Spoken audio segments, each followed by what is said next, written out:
for laning. That's why he knows how to solo kill the bot in the early game. He knows the matchups, and the question I bore was that Alter Ego replayed that matchup again and they lost. Yeah, but this time it was like, okay, he didn't want, it was much more under, like, you can understand it, all right? He went for a trade, he miscalculated, sure. Second one, he got dove, dude, so he got outclassed in game 2. Yeah. It's different.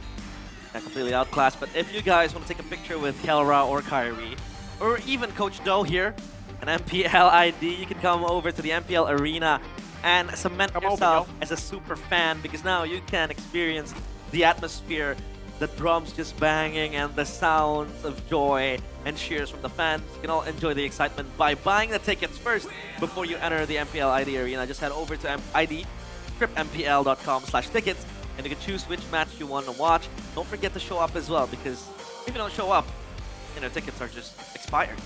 You want to spend a couple of rupias just to give it away. A few thousand rupias. A few thousand? It sounds big, but A few it's not. million rupias? No, it's not that expensive, bro. It's not expensive.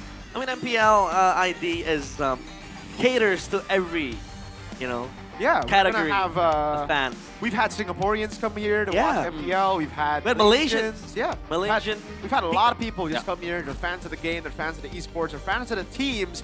And if you come to MPL here in the venue chat, you guys have a chance to, again, meet your players, but also get a special jersey. If you get the VIP ticket, you can get a team-signed jersey by the team. You can also get a picture with them. Yeah, with Aldo too, and with Mirko as well. Yep. With us. So yeah, come over to MPL ID Arena, because everything here is very, very fun. We also have 1v1 games being played by the You just 1v1 Aldo earlier, Yeah, right? I won. My Sora is the best. What do you mean? It's too easy for me. No, it's not. I just want to get a coach that has 2 MPL titles under his belt. I think I'm the one who's gonna coach next. But as for now, I'm just gonna cast with you guys, because Aldo completely gone. But yeah, we'll be gone too, and I'm gonna be 1v1ing Aldo and the break, because next we have TLID against Navi. Stay tuned in MPL ID Season 17. See you after the break.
Di tim yang paling susah itu nyatuin semua di tengah perubahan yang nggak ada habisnya. Kami bukan lemah, kami cuma belum searah.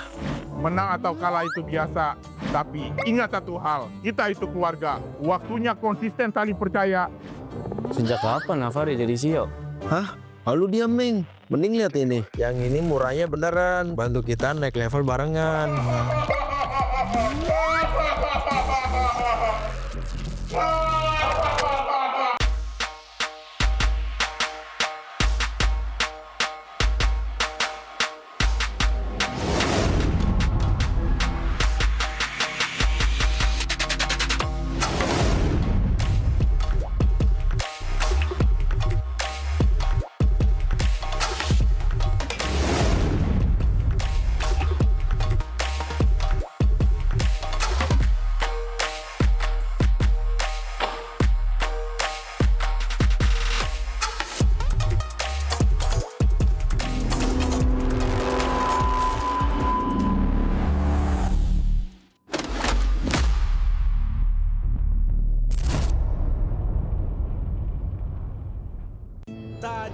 tanpa mabar.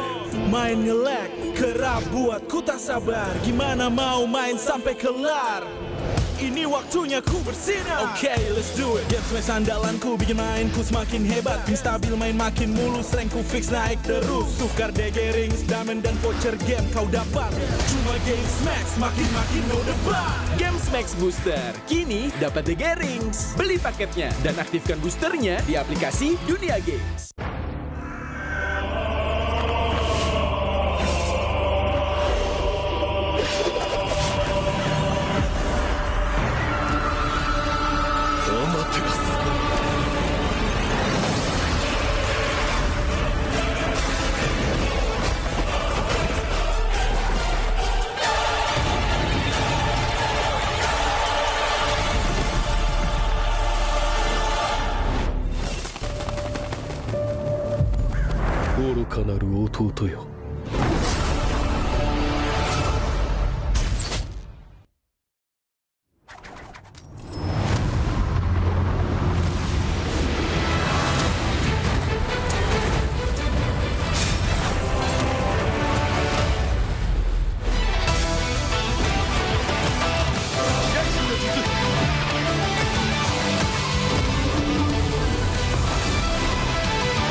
Sabar bebek.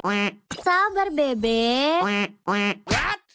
Mau skin gratis dan battle emote dari Shiva Haju? Gampang banget. Sabar bebek. Lihat nih, emote gemas dari Shiva Haju yang wajib kamu punya. Sini Mimin jelasin cara dapetinnya. Cukup selesai misi harian ini buat kamu kumpulin itemnya, terus tinggal kamu tukerin buat dapetin border eksklusif, battle emote, sampai skin gratis pilihan kamu. Jangan sampai ketinggalan. Yuk login MLBB sekarang, selesain misinya, dapetin hadiahnya. Welcome to Mobile Legends! Minna! Uzumaki Naruto ga kaette kita zo! Hiraishi no jutsu! Ore tte wa Touchan o kosu hokage ni naru! Oruka ga yoku. Kodomo damashi ga amateru. Iku ze! Kore ga ore tachi no chikara datta da yo!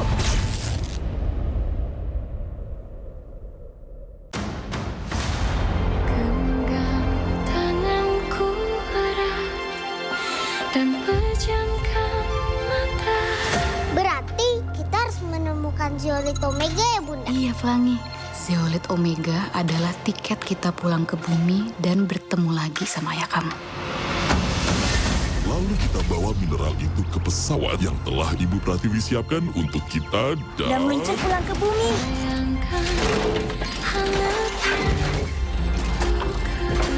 Bagaimana cara kita tahu bentuk Zeolite Omega? Semua batu di sini kan lihat sama semua. Silakan mendekat, silakan dicek out di keranjang kuningnya. Ini kita ada Zeolite Omega. Hei, Pitya, tidak mungkin berbohong. Rasakan vibrasi.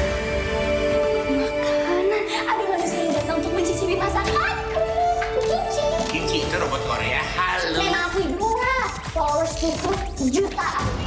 Sulil mau dihancurkan, Sulil hanya bisa membuat kekacauan.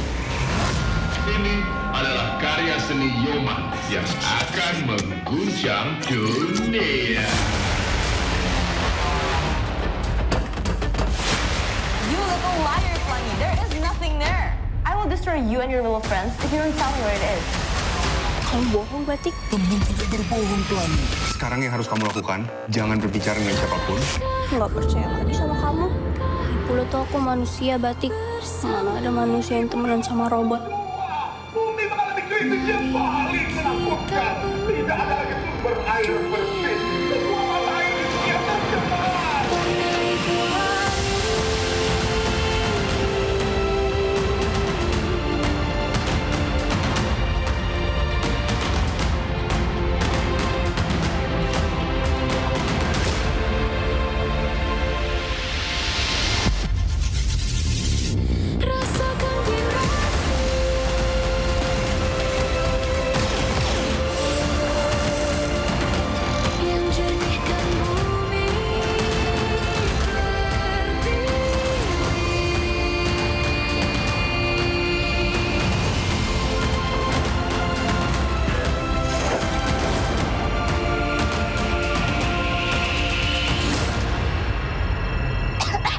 Jangan bertingkah, Kimchi. Kamu bukan manusia. Robot tidak bisa batuk.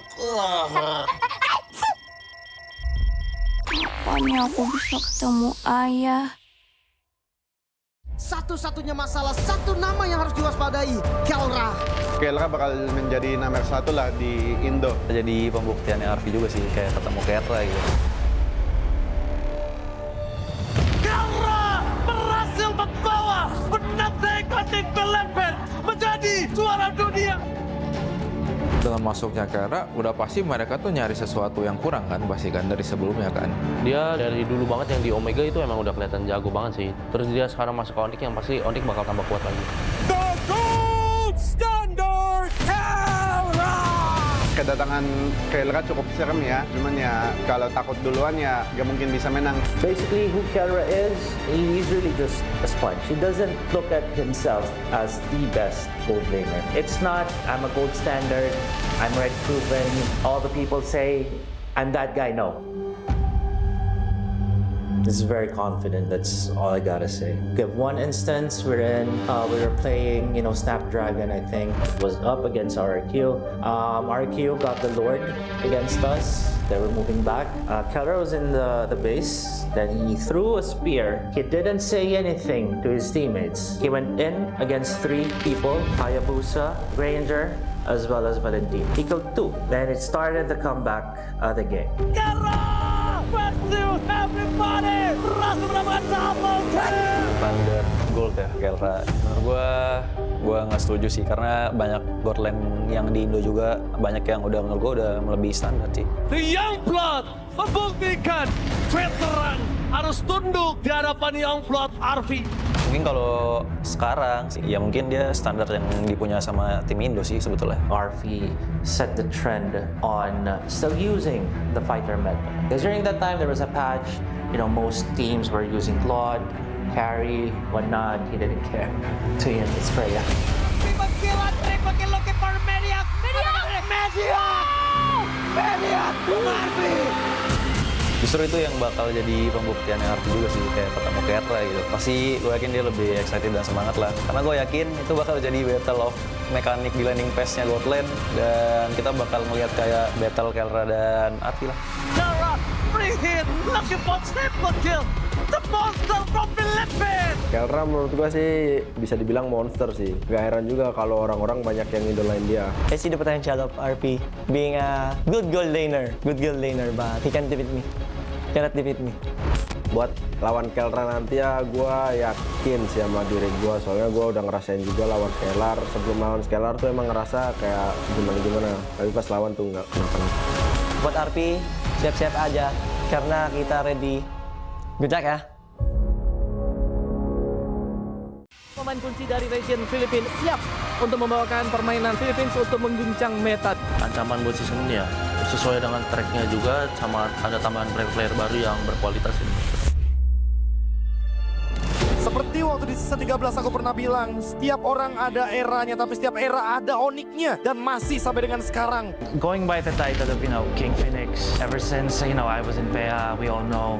In Indonesia, it's been, Onyx. Dan apalagi kita melihat banyaknya veteran juga yang sudah mulai berpindah tim.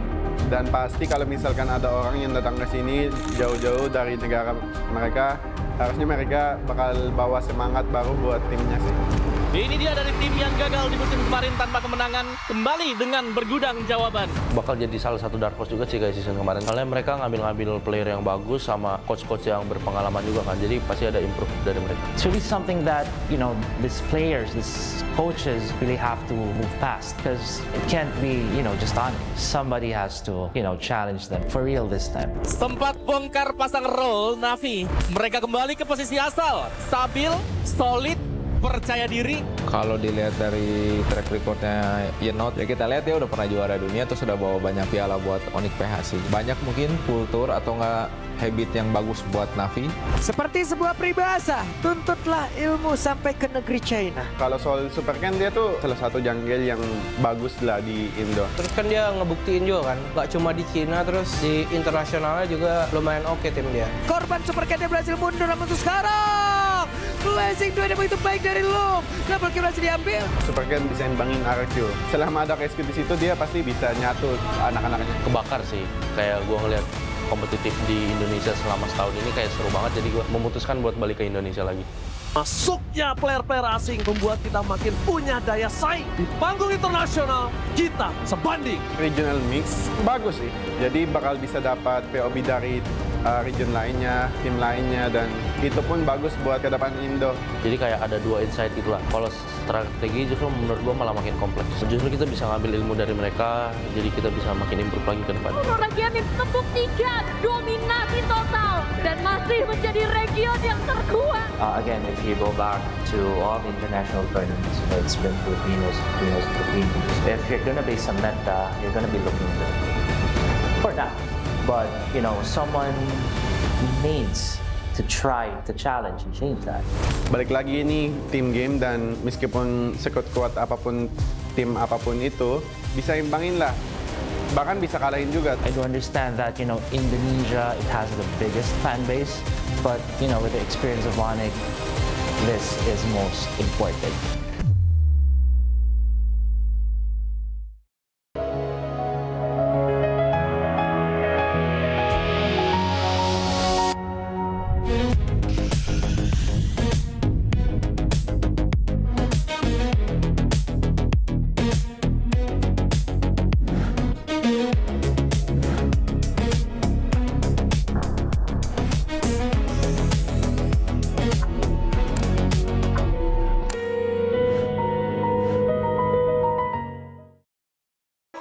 Di tim yang paling susah itu nyatuin semua di tengah perubahan yang nggak ada habisnya. Kami bukan lemah, kami cuma belum searah. Menang atau kalah itu biasa, tapi ingat satu hal, kita itu keluarga. Waktunya konsisten saling percaya. Sejak kapan Navari jadi CEO? Hah? Lalu dia Ming. Mending lihat ini. Yang ini murahnya beneran. Bantu kita naik level barengan.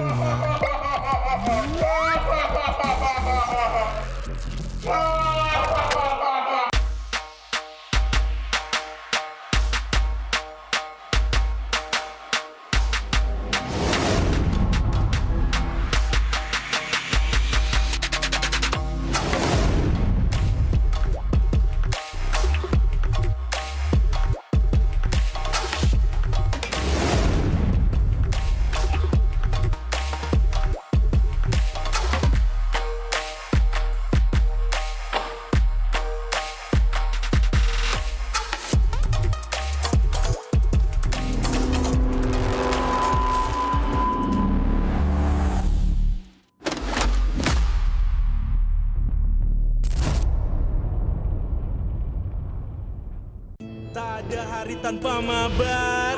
Main nge-lag, kerap buat ku tak sabar. Gimana mau main sampai kelar? Ini waktunya ku bersinar. Okay, let's do it. Game smash andalanku bikin mainku semakin hebat. Pin stabil main makin mulus, rankku fix naik terus. Tukar DG rings, diamond dan voucher game kau dapat. Cuma game smash makin no debat.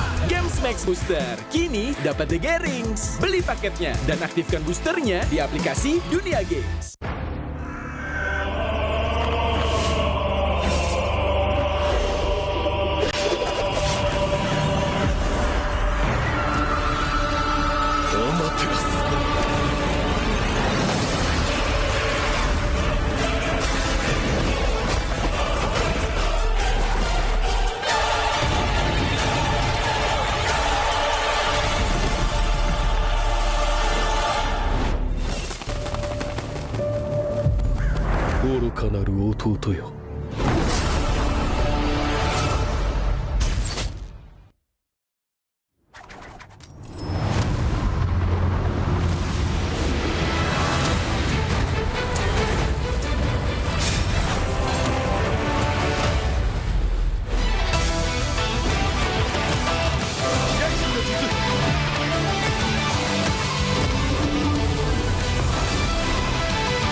Sabar, Bebe.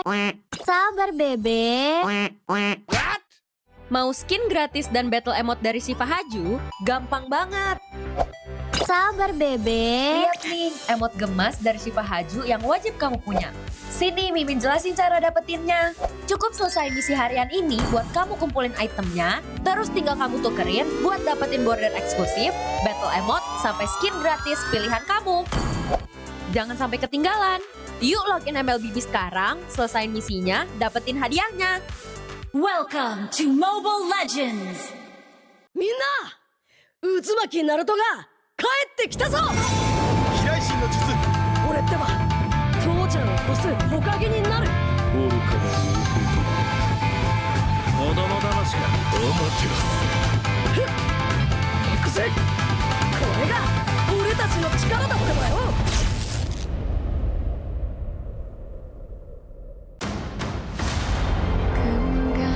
Tanganku erat dan pejamkan mata. Berarti kita harus menemukan Zeolite Omega ya, Bunda? Iya, Flangi. Zeolite Omega adalah tiket kita pulang ke bumi dan bertemu lagi sama ayah kamu. Lalu kita bawa mineral itu ke pesawat yang telah Ibu Pratiwi siapkan untuk kita Dan meluncur pulang ke bumi.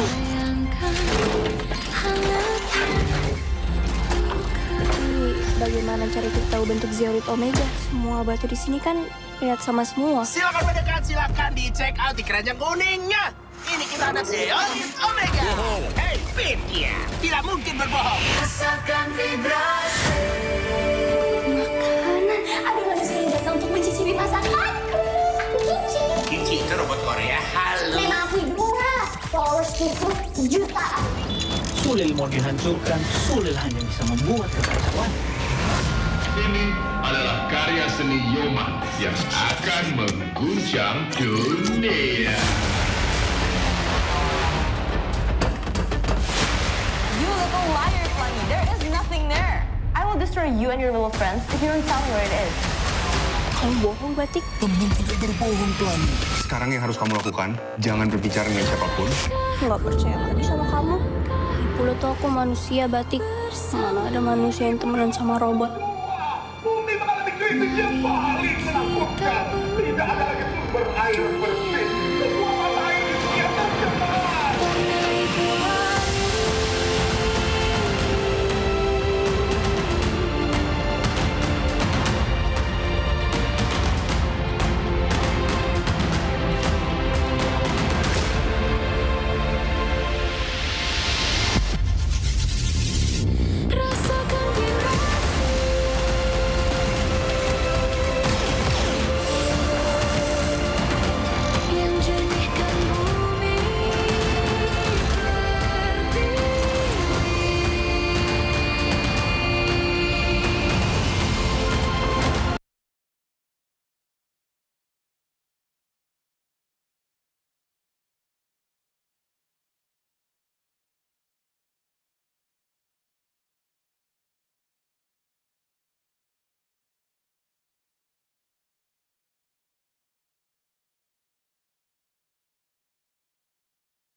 Satu nama yang harus diwaspadai, Kelra.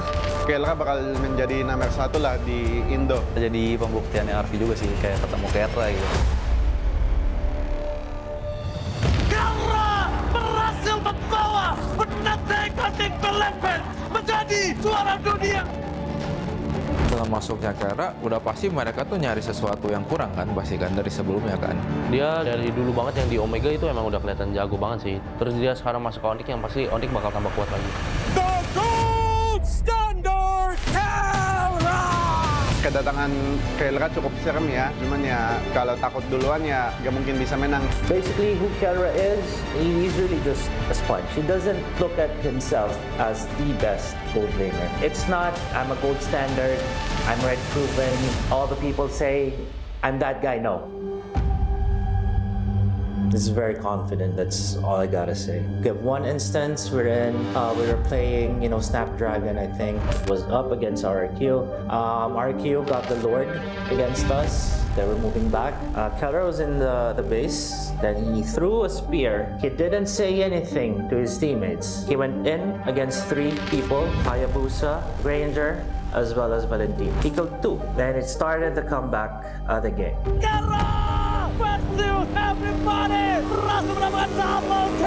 Standar gold ya Kelra. Menurut gua nggak setuju sih karena banyak gold lane yang di Indo juga banyak yang menurut gua udah melebihi standar sih. The Young Blood membuktikan veteran harus tunduk di hadapan Young Blood RV. Mungkin kalau sekarang sih ya mungkin dia standar yang dipunya sama tim Indo sih sebetulnya. RV set the trend on still using the fighter meta. Because during that time there was a patch, most teams were using Claude, carry, whatnot. He didn't care. To him, it's Freya.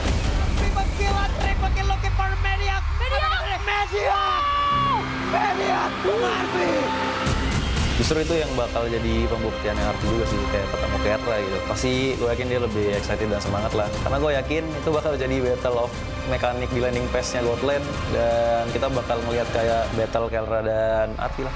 Kelra, free hit, looking for triple kill. The monster from Philippines. Kelra menurut gua sih bisa dibilang monster sih. Gak heran juga kalau orang-orang banyak yang idolain dia. I see the potential of RP being a good gold laner, but he can't defeat me. Cannot defeat me. Buat lawan Kelra nanti ya gua yakin sih sama diri gua. Soalnya gua udah ngerasain juga lawan Scalar. Sebelum lawan Scalar tuh emang ngerasa kayak gimana-gimana. Tapi pas lawan tuh nggak kenapa-napa. Buat RP, siap-siap aja karena kita ready. Good luck ya. Pemain kunci dari region Filipina siap untuk membawakan permainan Philippines untuk mengguncang meta. Ancaman buat season ini ya sesuai dengan tracknya juga sama ada tambahan player baru yang berkualitas ini. Seperti waktu di season 13 aku pernah bilang, setiap orang ada eranya, tapi setiap era ada oniknya. Dan masih sampai dengan sekarang. Going by the title of, King Phoenix, ever since, I was in PA, we all know. In Indonesia, it's been, Onyx. Dan apalagi kita melihat banyaknya veteran juga yang sudah mulai berpindah tim. Dan pasti kalau misalkan ada orang yang datang ke sini jauh-jauh dari negara mereka, harusnya mereka bakal bawa semangat baru buat timnya sih. Ini dia dari tim yang gagal di musim kemarin tanpa kemenangan, kembali dengan bergudang jawaban. Bakal jadi salah satu dark horse juga sih kayak season kemarin. Soalnya mereka ngambil player yang bagus sama coach-coach yang berpengalaman juga kan. Jadi pasti ada improve dari mereka. It's really something that, these players, these coaches really have to move past. Because it can't be, just on. Somebody has to, challenge them for real this time. Sempat bongkar pasang role Navi. Mereka kembali ke posisi asal. Stabil, solid, percaya diri. Kalau dilihat dari track recordnya Yenot, ya kita lihat dia udah pernah juara dunia, terus sudah bawa banyak piala buat Onyx PH sih. Banyak mungkin kultur atau nggak habit yang bagus buat Navi. Seperti sebuah peribahasa, tuntutlah ilmu sampai ke negeri China. Kalau soal Super kan dia tuh salah satu jungle yang bagus lah di Indo. Terus kan dia ngebuktiin juga kan, nggak cuma di Cina, terus di internasionalnya juga lumayan oke tim dia. Korban Super Cat berhasil mundur, namun untuk sekarang Blazing 2 yang begitu baik dari Loom. Double kill berhasil diambil. Super Cat bisa imbangin RQ. Selama ada KSQ di situ dia pasti bisa nyatu anak-anaknya. Kebakar sih, kayak gua ngeliat kompetitif di Indonesia selama setahun ini kayak seru banget, jadi gue memutuskan buat balik ke Indonesia lagi. Masuknya player-player asing membuat kita makin punya daya saing. Di panggung internasional, kita sebanding. Regional mix bagus sih, jadi bakal bisa dapat POB dari region lainnya, tim lainnya, dan itu pun bagus buat ke depan Indo. Jadi kayak ada dua insight itulah. Kalau strategi justru menurut gue malah makin kompleks. Justru kita bisa ngambil ilmu dari mereka, jadi kita bisa makin improve lagi ke depan. Region membuktikan dominasi total dan masih menjadi region yang terkuat. Again, if you go back to all the international tournaments, it's been Filipinos.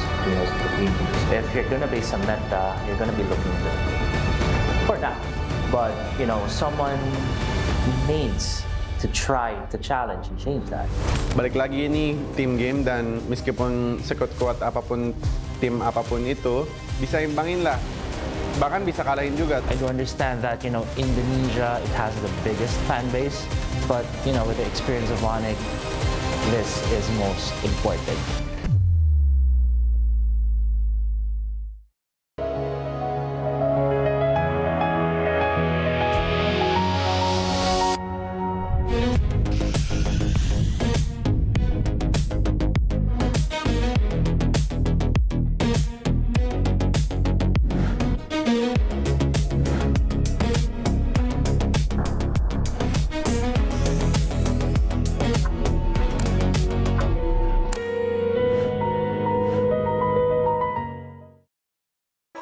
Di tim yang paling susah itu nyatuin semua di tengah perubahan yang nggak ada habisnya. Kami bukan lemah, kami cuma belum searah.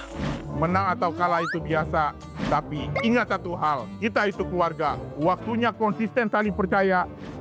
Sejak kapan Navari jadi CEO? Hah? Lalu diam, Ming. Mending lihat ini. Yang ini murahnya beneran. Bantu kita naik level barengan.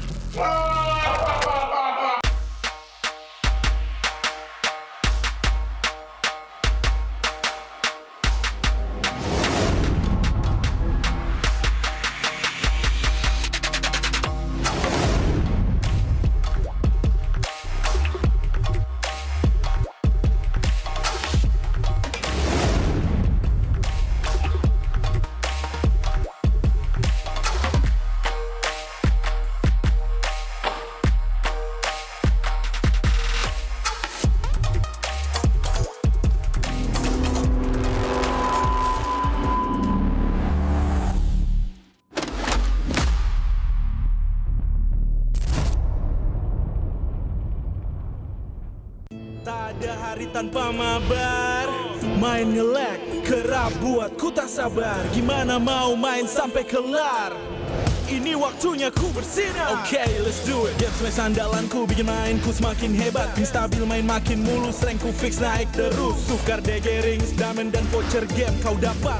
Cuma game smash makin no debat. Game Max Booster, kini dapat DG Rings. Beli paketnya dan aktifkan boosternya di aplikasi Dunia Games.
Sabar bebe. Sabar bebe. Mau skin gratis dan battle emote dari Shiva Haju? Gampang banget. Sabar bebe. Lihat nih, emote gemas dari Shiva Haju yang wajib kamu punya. Sini Mimin jelasin cara dapetinnya. Cukup selesai misi harian ini buat kamu kumpulin itemnya, terus tinggal kamu tukerin buat dapetin border eksklusif, battle emote, sampai skin gratis pilihan kamu. Jangan sampai ketinggalan. Yuk login MLBB sekarang, selesain misinya, dapetin hadiahnya. Welcome to Mobile Legends! Minna! Uzumaki Naruto ga kaette kita zo! Hiraishin no jutsu! Ore tte wa Tou-chan o kosu hokage ni naru! Oruka na Ufuto. Kodomo damashi ga amaterasu. Ekusu! Kore ga ore tachi no chikara da tte wa yo!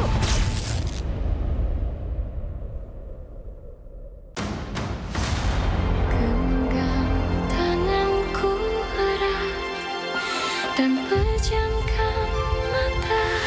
Berarti kita harus menemukan Zeolite Omega ya Bunda? Iya Flangi, Zeolite Omega adalah tiket kita pulang ke bumi dan bertemu lagi sama ayah kamu.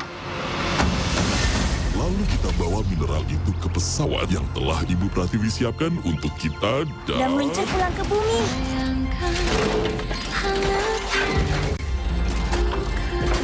Bagaimana cari tahu bentuk Zeolite Omega? Semua batu di sini kan lihat sama semua. Silakan mendekat, silakan dicek out di keranjang kuningnya.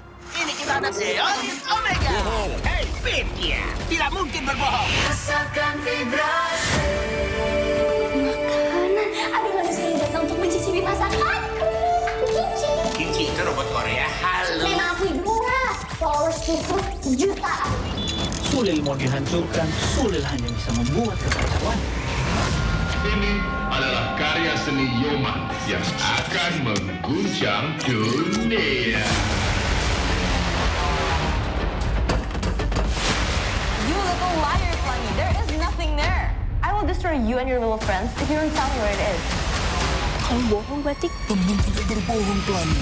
Sekarang yang harus kamu lakukan, jangan berbicara dengan siapapun. Nggak percaya lagi sama kamu. Pula tuh aku manusia, Batik. Mana ada manusia yang temenan sama robot. Bumi mengalami krisis yang paling menakutkan. Tidak ada lagi sumber air bersih. Semua mata air di dunia tercemar.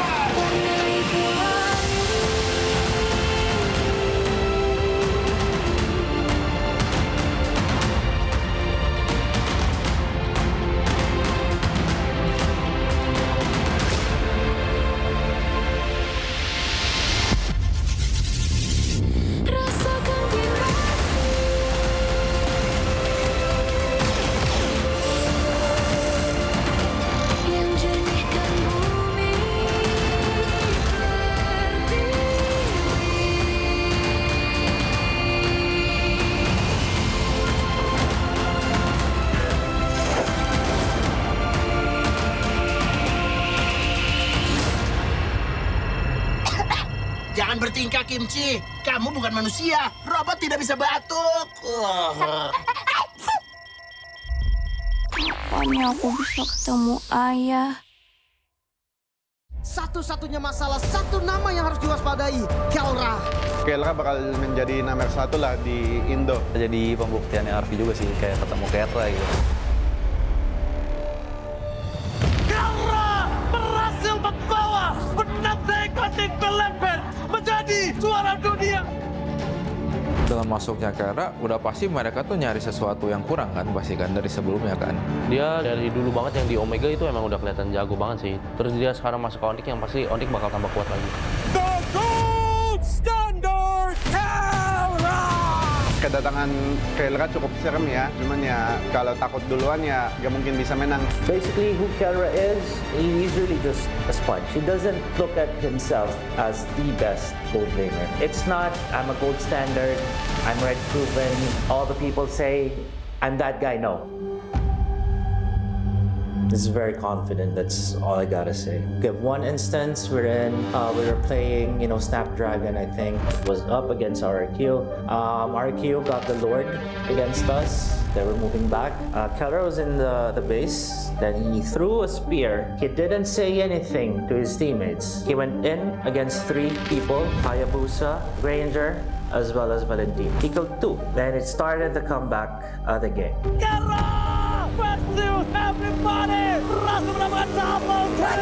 Standar gold ya Kelra. Menurut gue nggak setuju sih, karena banyak gold lane yang di Indo juga banyak yang menurut gue udah melebihi standar sih. The Youngblood membuktikan veteran harus tunduk di hadapan Youngblood Arfi. Mungkin kalau sekarang sih, ya mungkin dia standar yang dipunya sama tim Indo sih sebetulnya. RV set the trend on still using the fighter meta. Because during that time there was a patch, most teams were using Claude, carry, whatnot. He didn't care. So he has Freya. Triple kill looking for Mediac. Mediac to Arfi. Justru itu yang bakal jadi pembuktian yang Arfi juga sih, kayak ketemu Kelra gitu. Pasti gue yakin dia lebih excited dan semangat lah. Karena gue yakin itu bakal jadi battle of mekanik di landing pass-nya gold lane. Dan kita bakal ngelihat kayak battle Kelra dan Arfi lah. Kelra, free hit, looking for triple kill. The monster from Philippines. Kelra menurut gue sih bisa dibilang monster sih. Gak heran juga kalau orang-orang banyak yang idolain dia. I see the potential of RP being a good gold laner, but he can't defeat me. Cannot defeat me.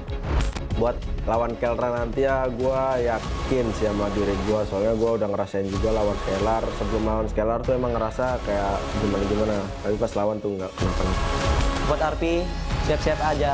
Karena kita ready. Good luck ya. Pemain kunci dari region Filipina siap untuk membawakan permainan Philippines untuk mengguncang meta. Ancaman buat season ini ya, sesuai dengan tracknya juga, sama ada tambahan player baru yang berkualitas ini. Seperti waktu waktu di season 13 aku pernah bilang, setiap orang ada eranya, tapi setiap era ada oniknya. Dan masih sampai dengan sekarang. Going by the title of, King Phoenix, ever since, I was in PH, we all know. In Indonesia, it's been, Onyx. Nah, apalagi kita melihat banyaknya veteran juga yang sudah mulai berpindah tim. Dan pasti kalau misalkan ada orang yang datang ke sini jauh-jauh dari negara mereka, harusnya mereka bakal bawa semangat baru buat timnya sih. Ini dia dari tim yang gagal di musim kemarin tanpa kemenangan, kembali dengan bergudang jawaban. Bakal jadi salah satu dark horse juga sih kayak season kemarin. Soalnya mereka ngambil player yang bagus sama coach-coach yang berpengalaman juga kan. Jadi pasti ada improve dari mereka. It's really something that, these players, these coaches really have to move past. Because it can't be, just on. Somebody has to, challenge them for real this time. Sempat bongkar pasang role Navi. Mereka kembali ke posisi asal. Stabil, solid, percaya diri. Kalau dilihat dari track recordnya Yenot, ya kita lihat dia udah pernah juara dunia, terus udah bawa banyak piala buat Onyx PH sih. Banyak mungkin kultur atau nggak habit yang bagus buat Navi. Seperti sebuah peribahasa, tuntutlah ilmu sampai ke negeri China. Kalau soal Super Ken, dia tuh salah satu jungle yang bagus lah di Indo. Terus kan dia ngebuktiin juga kan, nggak cuma di Cina, terus di internasionalnya juga lumayan oke tim dia. Korban Super Ken berhasil mundur, namun untuk sekarang Blazing 2 ada begitu baik dari Loom. Double kill berhasil diambil. Super Ken bisa imbangin RQ. Selama ada KSQ di situ, dia pasti bisa nyatu anak-anaknya. Kebakar sih, kayak gue ngeliat kompetitif di Indonesia selama setahun ini kayak seru banget, jadi gue memutuskan buat balik ke Indonesia lagi. Masuknya player-player asing membuat kita makin punya daya saing. Di panggung internasional, kita sebanding. Regional mix bagus sih, jadi bakal bisa dapat POB dari region lainnya, tim lainnya, dan itu pun bagus buat ke depan Indo. Jadi kayak ada dua insight itulah. Kalau strategi justru menurut gue malah makin kompleks. Justru kita bisa ngambil ilmu dari mereka, jadi kita bisa makin improve lagi ke depan. Region tepuk 3, dominasi total, dan masih menjadi region yang terkuat. Again, if you go back to all the international tournaments, it's been Filipinos. If you're gonna be some meta, you're gonna be looking good. For now. But, someone needs to try to challenge and change that. Balik lagi ini tim game, dan meskipun sekuat-kuat apapun tim apapun itu, bisa imbangin lah. Bahkan bisa kalahin juga. I do understand that, Indonesia, it has the biggest fan base. But, with the experience of Onyx, this is most important.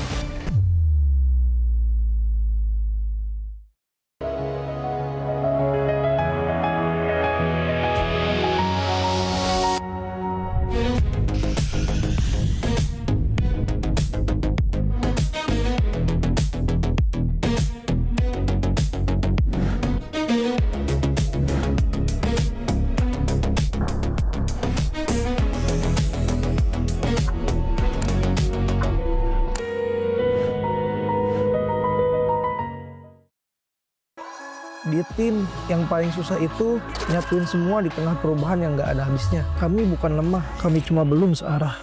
Menang atau kalah itu biasa, tapi ingat satu hal, kita itu keluarga. Waktunya konsisten saling percaya.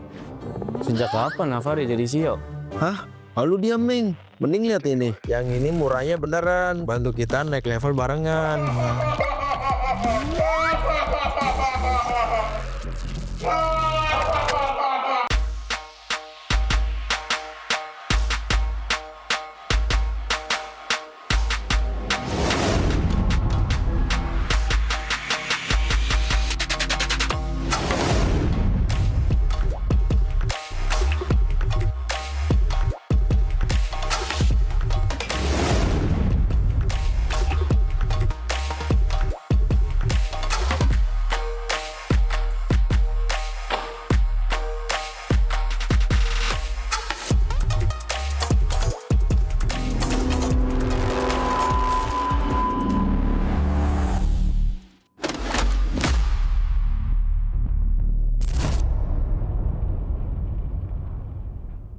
Tak ada hari tanpa mabar, main nge-lag, kerap buat ku tak sabar. Gimana mau main sampai kelar? Ini waktunya ku bersinar. Oke, let's do it. Game smash andalanku bikin mainku semakin hebat. Tim stabil main makin mulus, rankku fix naik terus. Tukar DG rings, diamond dan voucher game kau dapat. Cuma Game Max makin no debat. Games Max Booster kini dapat DG Rings. Beli paketnya dan aktifkan boosternya di aplikasi Dunia Games.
Sabar bebe.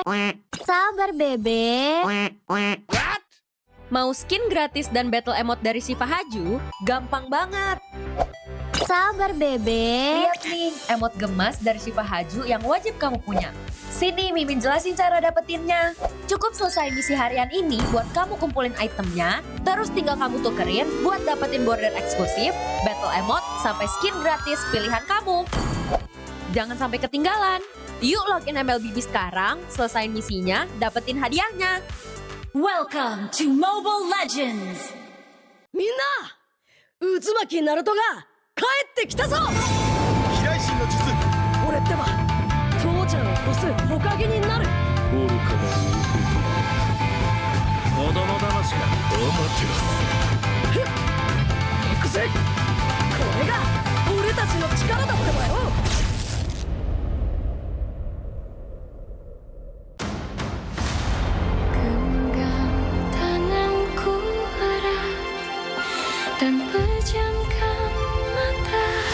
Berarti kita harus menemukan Zeolite Omega ya bunda? Iya Flangi, Zeolite Omega adalah tiket kita pulang ke bumi dan bertemu lagi sama ayah kamu.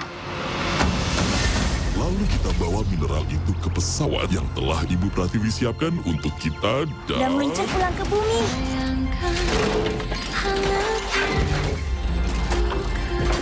Bagaimana cara kita tahu bentuk Zeolite Omega? Semua batu di sini kan lihat sama semua. Silakan mendekat, silakan dicek out di keranjang kuningnya. Ini kita ada Zeolite Omega. Hei, Pitya, tidak mungkin berbohong. Rasakan vibrasi. Makanan. Ada manusia yang datang untuk mencicipi masakan. Aku Kici. Kici itu robot Korea halus. Memang aku murah. Followers itu jutaan. Sulil mau dihancurkan, Sulil hanya bisa membuat kekacauan. Ini adalah karya seni Yoma yang akan mengguncang dunia. You little liar, Flangy. There is nothing there. I will destroy you and your little friends if you don't tell me where it is. Kamu bohong, Batik. Temen tidak berbohong, Flangy. Sekarang yang harus kamu lakukan, jangan berbicara dengan siapapun. Nggak percaya lagi sama kamu. Dulu tuh aku manusia, Batik. Mana ada manusia yang temenan sama robot. Bumi mengalami krisis yang paling menakutkan. Tidak ada lagi sumber air bersih. Semua mata air di dunia tercemar.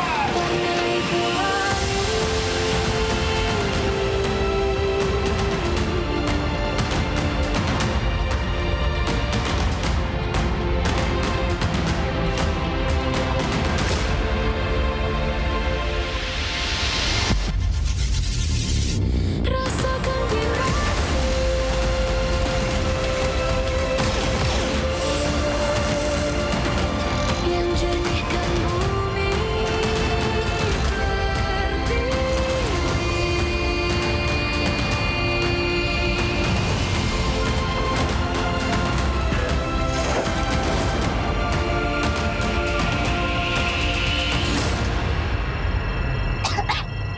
bertingkah, Kimchi. Kamu bukan manusia. Robot tidak bisa batuk. Pokoknya aku bisa ketemu ayah. Satu-satunya masalah, satu nama yang harus diwaspadai, Kelra. Kelra bakal menjadi nomor 1 lah di Indo. Jadi pembuktiannya Arfi juga sih, kayak ketemu Kelra gitu.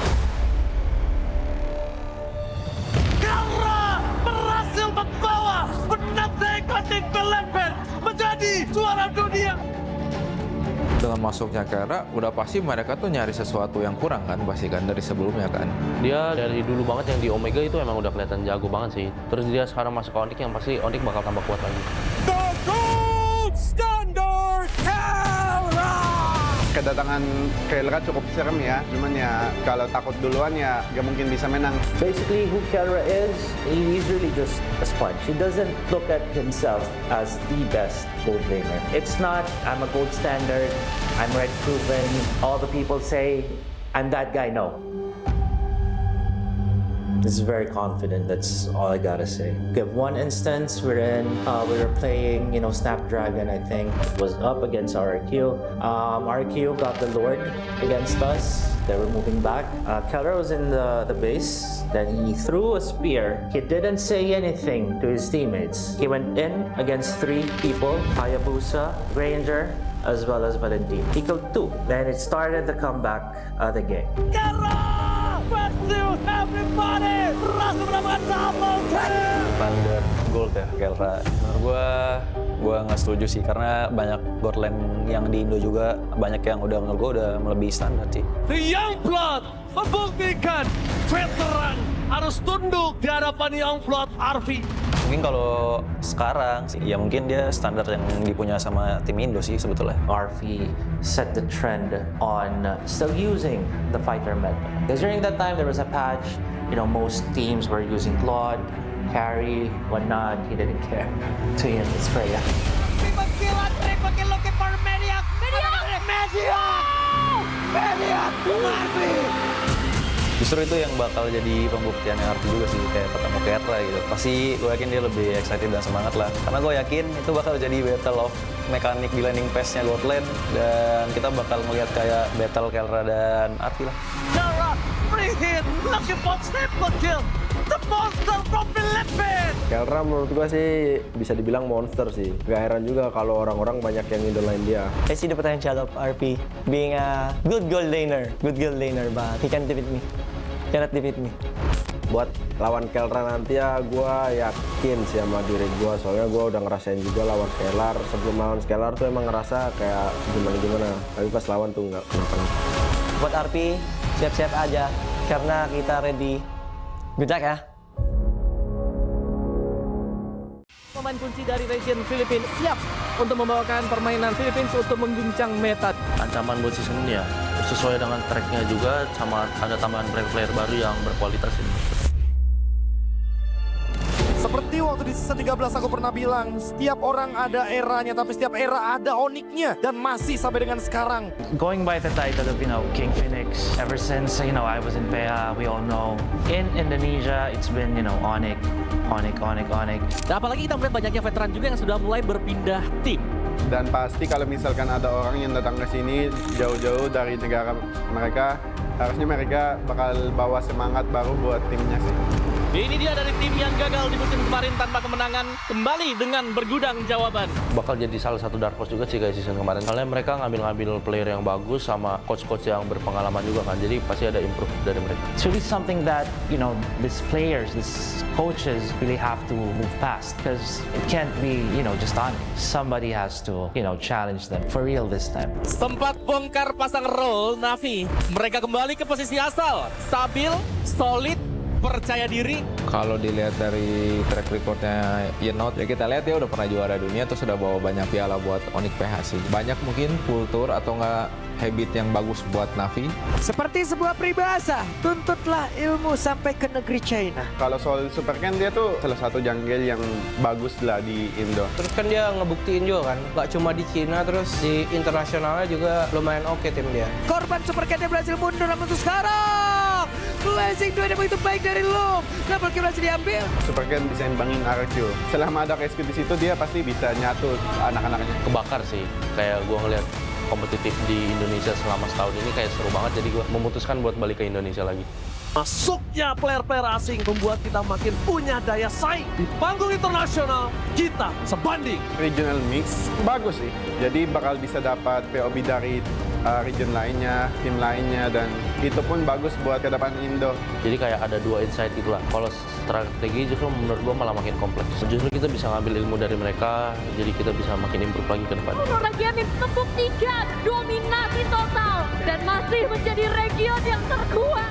Again, if you go back to all the international tournaments, it's been Filipinos. If you're gonna be Samantha, you're gonna be looking good for that. But someone needs to try to challenge and change that. Balik lagi ini team game, dan meskipun sekuat-kuat apapun tim apapun itu, bisa imbangin lah. Bahkan bisa kalahin juga. I do understand that Indonesia, it has the biggest fan base, but with the experience of Onyx, this is most important.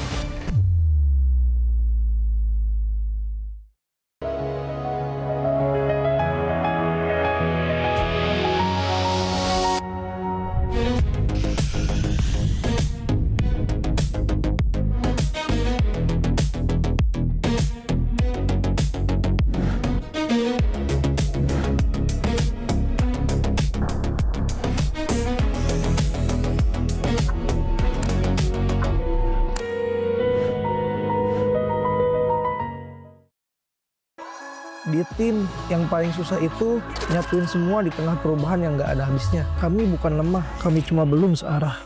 Menang atau kalah itu biasa, tapi ingat satu hal, kita itu keluarga. Waktunya konsisten saling percaya. Sejak kapan Navari jadi CEO? Hah?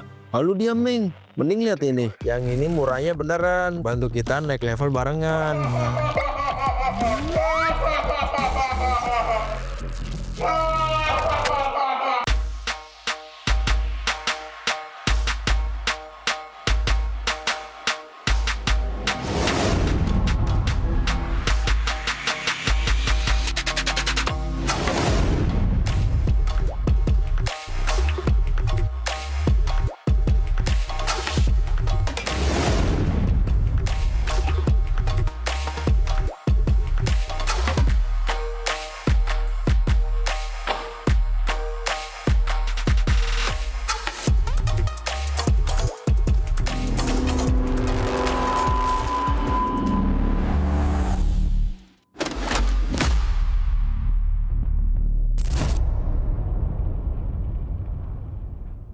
Tak ada hari tanpa mabar, main nge-lag, kerap buat ku tak sabar. Gimana mau main sampai kelar?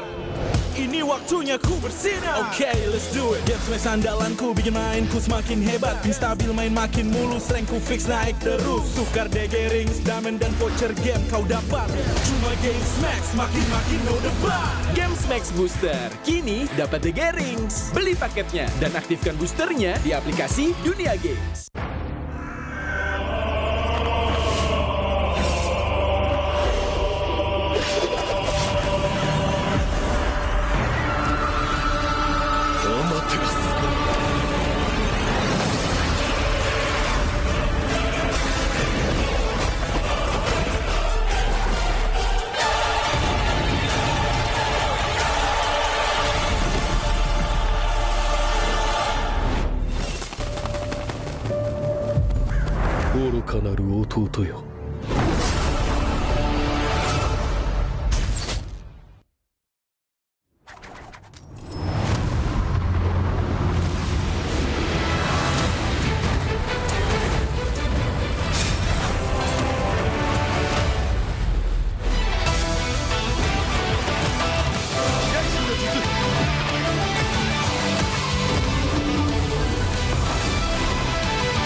Sabar, Bebe.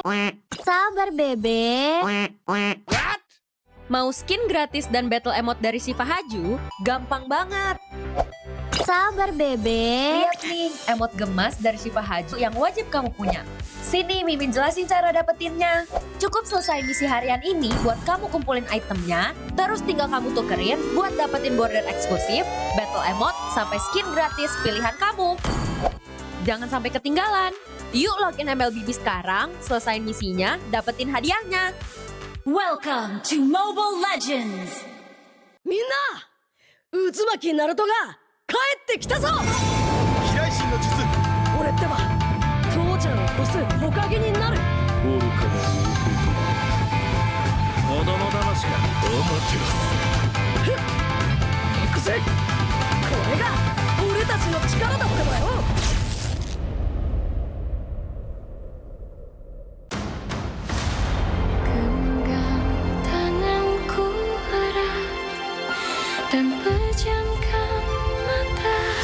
Berarti kita harus menemukan Zeolite Omega ya Bunda? Iya Flangi, Zeolite Omega adalah tiket kita pulang ke bumi dan bertemu lagi sama ayah kamu. Lalu kita bawa mineral itu ke pesawat yang telah Ibu Pratiwi siapkan untuk kita dan meluncur pulang ke bumi.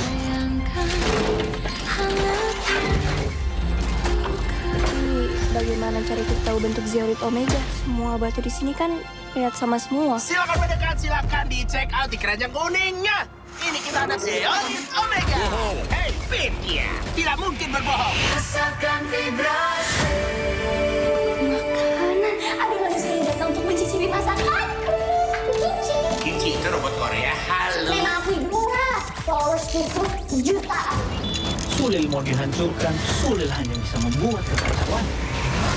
Ini adalah karya seni Yoman yang akan mengguncang dunia. You little liar, Flangy. There is nothing there. I will destroy you and your little friends if you don't tell me where it is. Kamu bohong, Batik. Teman tidak berbohong, Tuan. Sekarang yang harus kamu lakukan, jangan berbicara dengan siapapun. Nggak percaya lagi sama kamu. Dulu tuh aku manusia, Batik. Mana ada manusia yang temenan sama robot. Bumi mengalami krisis yang paling menakutkan. Tidak ada lagi sumber air bersih. Semua mata air di dunia tercemar.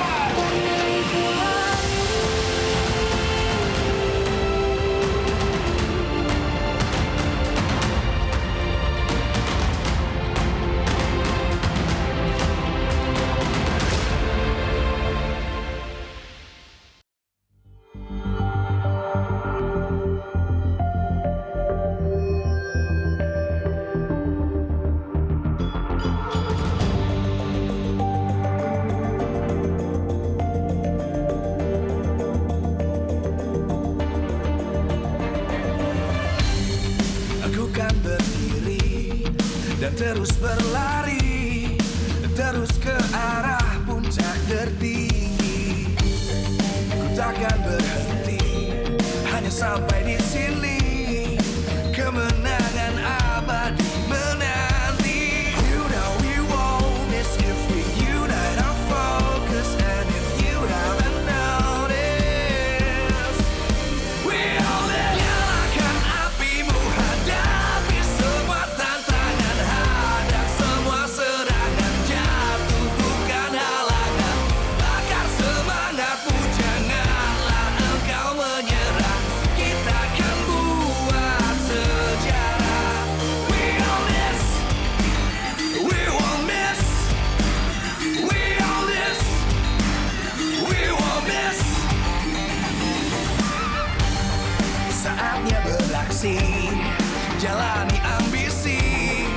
Aku kan menyawakan hari ini. You know we won't miss if we unite our focus. And if you haven't noticed, we all live. Nyalakan apimu, hadapi semua tantangan. Hadang semua serangan, jatuh bukan halangan. Bakar semangatmu, janganlah engkau menyerah. Kita akan buat sejarah. We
Live from MPL Arena, Jakarta, MPL Indonesia Season 17 is powered by Moonton.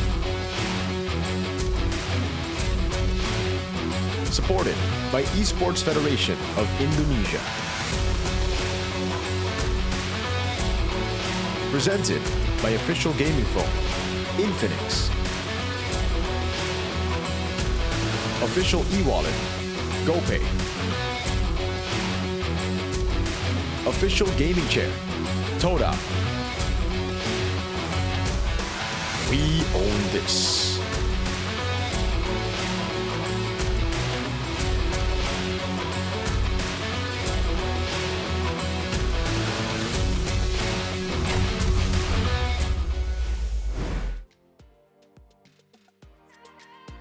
Malam minggu ini akan ditutup dengan pertemuan tim Liquid ID dan juga Navi. Kedua tim akan saling beradu dan menunjukkan formula baru mereka.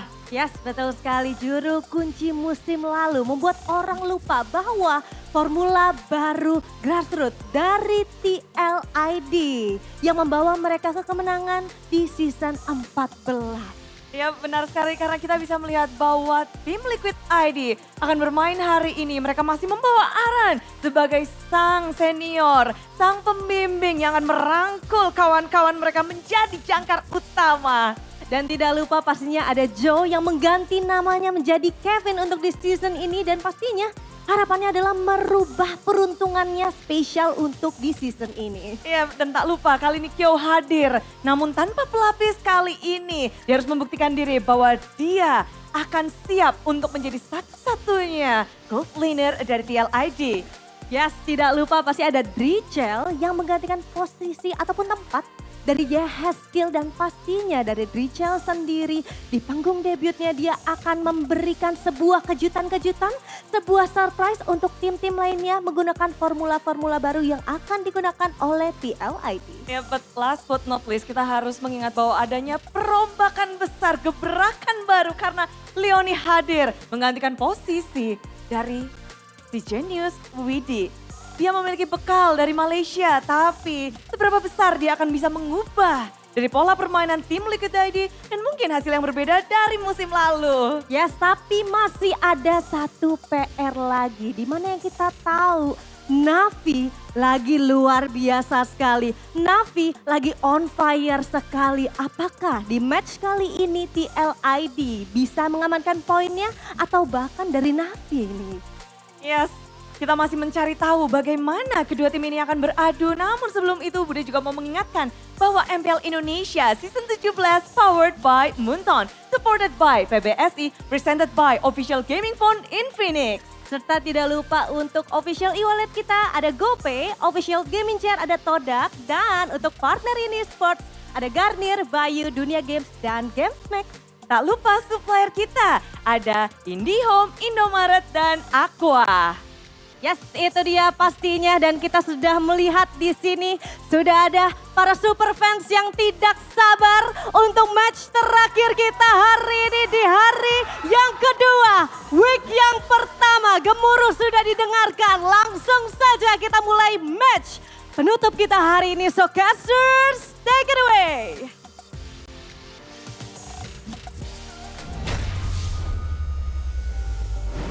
A team that unexpectedly took down the Kings of Kings yesterday will be going up against TLID. It is Navi against TLID in the closing match of Week 1, Day 2. Still with me, Realize, Miracle, Aldo. And it'll be special because this guy will be here on the panel looking over, looking over his ex. My boys. Yeah, his ex-boys, his My goat. ex-team, you know? Yeah. Well, how do you feel? Seeing them play like that yesterday, oh, I'm so happy. I'm so proud, like seriously, I'm so proud. They played well. The drafts are amazing by Coach Wynot. And yeah, it's exciting.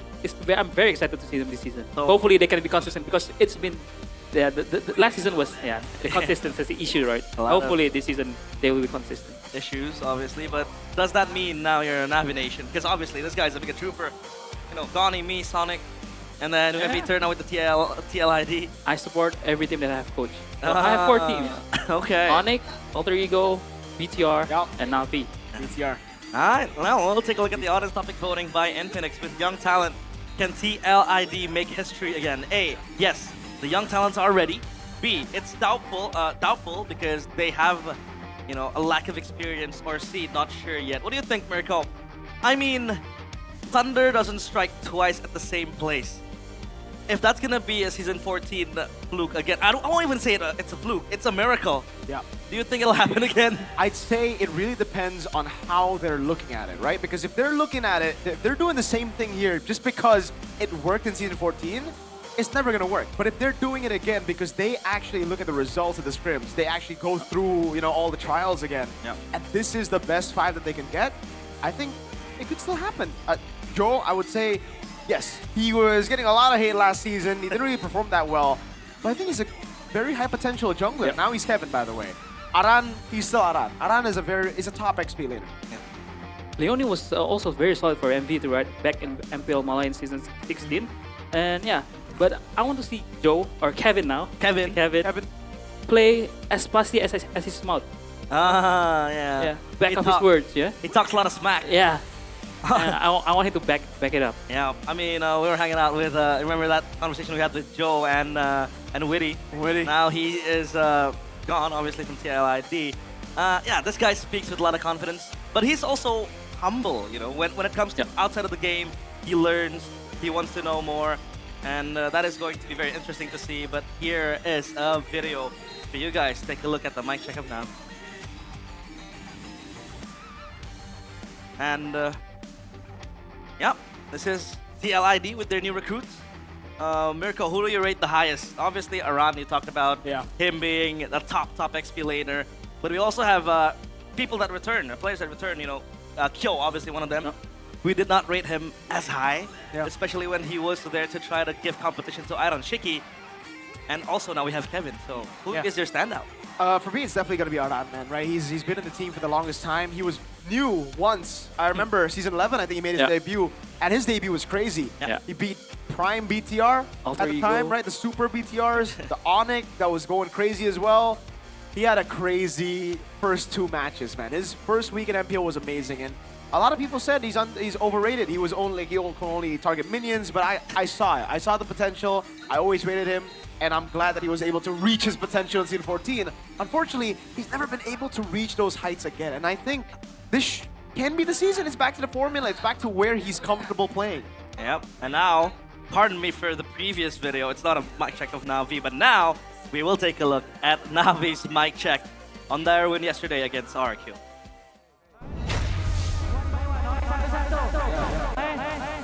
Okay, mic check. Hello. Apro.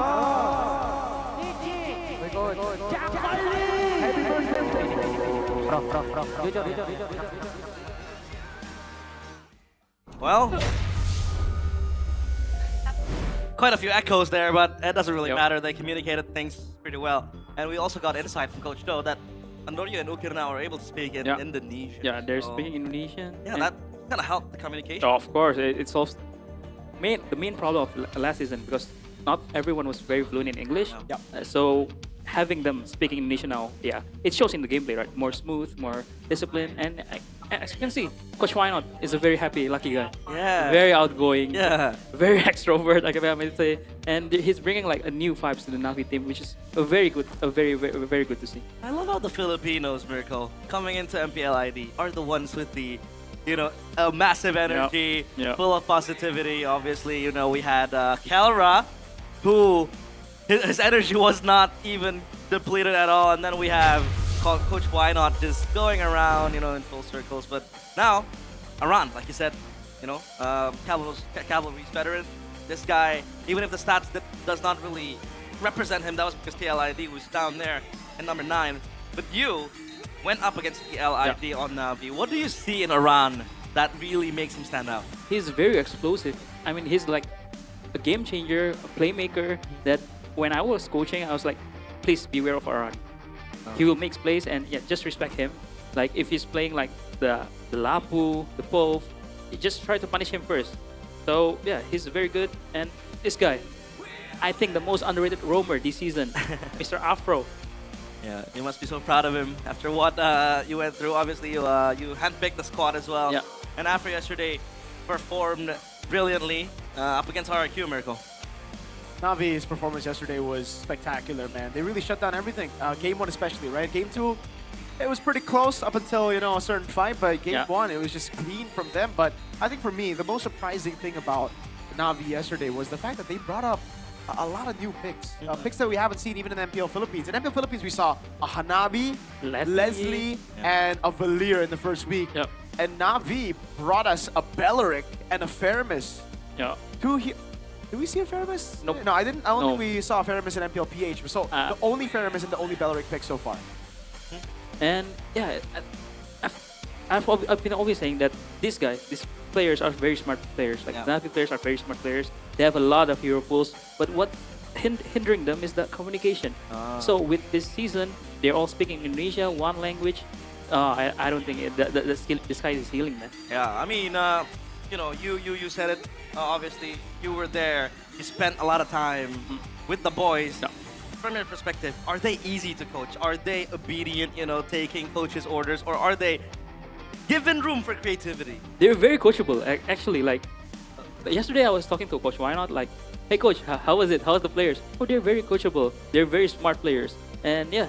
So I was very happy to hear that. So it's a very good transition. Yeah, very wholesome moment. But now let's welcome Navi. Natus Vincer, born to win, but last season they were winless. Will they be able to make it to the playoffs? Cars, Andoryu, Ukir, Afro, and Sive. They rise from the depths, slowly but surely building their legacy. From not winning to making it to playoffs, and now perhaps a top 3 finish. Born to win. Ladies and gentlemen, welcome Navi! 5 players receiving critics because they were seen as players that were not capable to compete in MPL ID. Even when they announced this roster, a lot of the people saying that why did not we pick up other players? You know, the whole King Kong rumor going to Navi, that was all fake. That was very funny. But now, let's welcome the Cavalry.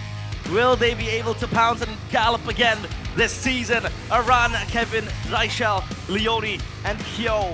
They need a resurrection after a very, very abysmal Season 16.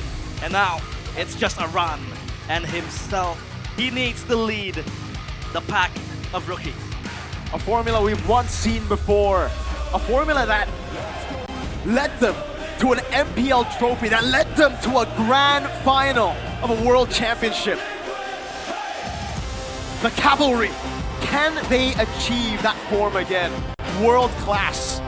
Are they bound for that, or are they bound for what was the results of Season 16? Ladies and gentlemen, Team Liquid ID. Aran sitting on the throne that is rightfully his. His mates left. It's now just him trying his best to dictate, to control, to advise, to give support to the rookie. We do have Kyo, we do have Kevin. But Aran now will play a huge role in nurturing them. People has been saying that they are very strong in scrim. Yes. So this is like the perfect way to show, like, this first game against Navi, which is performing very well. This is a perfect match for them to show what they're made of. And for me, personally, it'll be the perfect time for Kevin to show up because the flack he received last season was one too many. It was too much, I think. But they made a meme out of it, so it's all A-okay. But now the coaches with our Marshall Gary will make their way onto the stage. It's Coach Honjao with Facehugger for TLID and Why Not and Jack Lee. So still the same analyst or assistant coach, you may say, but different head coaches. Yeah, for both of them. Honjao was an ex-MDL player, ex-coaches too in TLID, MDL. Yeah. And Why Not? You don't need any introduction for him. M6 winner, by the way. World champion. Yeah, he is a world champion. And speaking of Honjao, yeah, he is the coach that TLID promoted from TLAC or TL Academy. He finished 5th in MDLID Season 12 last season. So obviously we haven't really been able to look at the sample size of how he's going to draft, but we do have a lot of VODs from MDL, but MPL is a different ball game. Coach Why Not still with his happy-go-lucky attitude. And now, honest topic voting by Infinix. With the young talent, can TLID make history again? A, yes, the young talents are ready. B, doubtful, lack of experience. And C, not sure yet. A and B, very close, 4% off. What do you think of this miracle? Well, I think it makes sense, right? There's obviously going to be a lot of doubts. The people who say not sure yet, they're just indecisive. just choose, man. You're anonymous. These are anonymous votes. I don't really like C. I'm a hater of the C option every single time. But let's take a look at the keys to victory by Infinix for TLID. Coach Aldo. Maximize the rookies hero pool because they're like unknown. They don't know the hero pool and everything. And also Kevin plays without overcommit. This is what I want to see from him.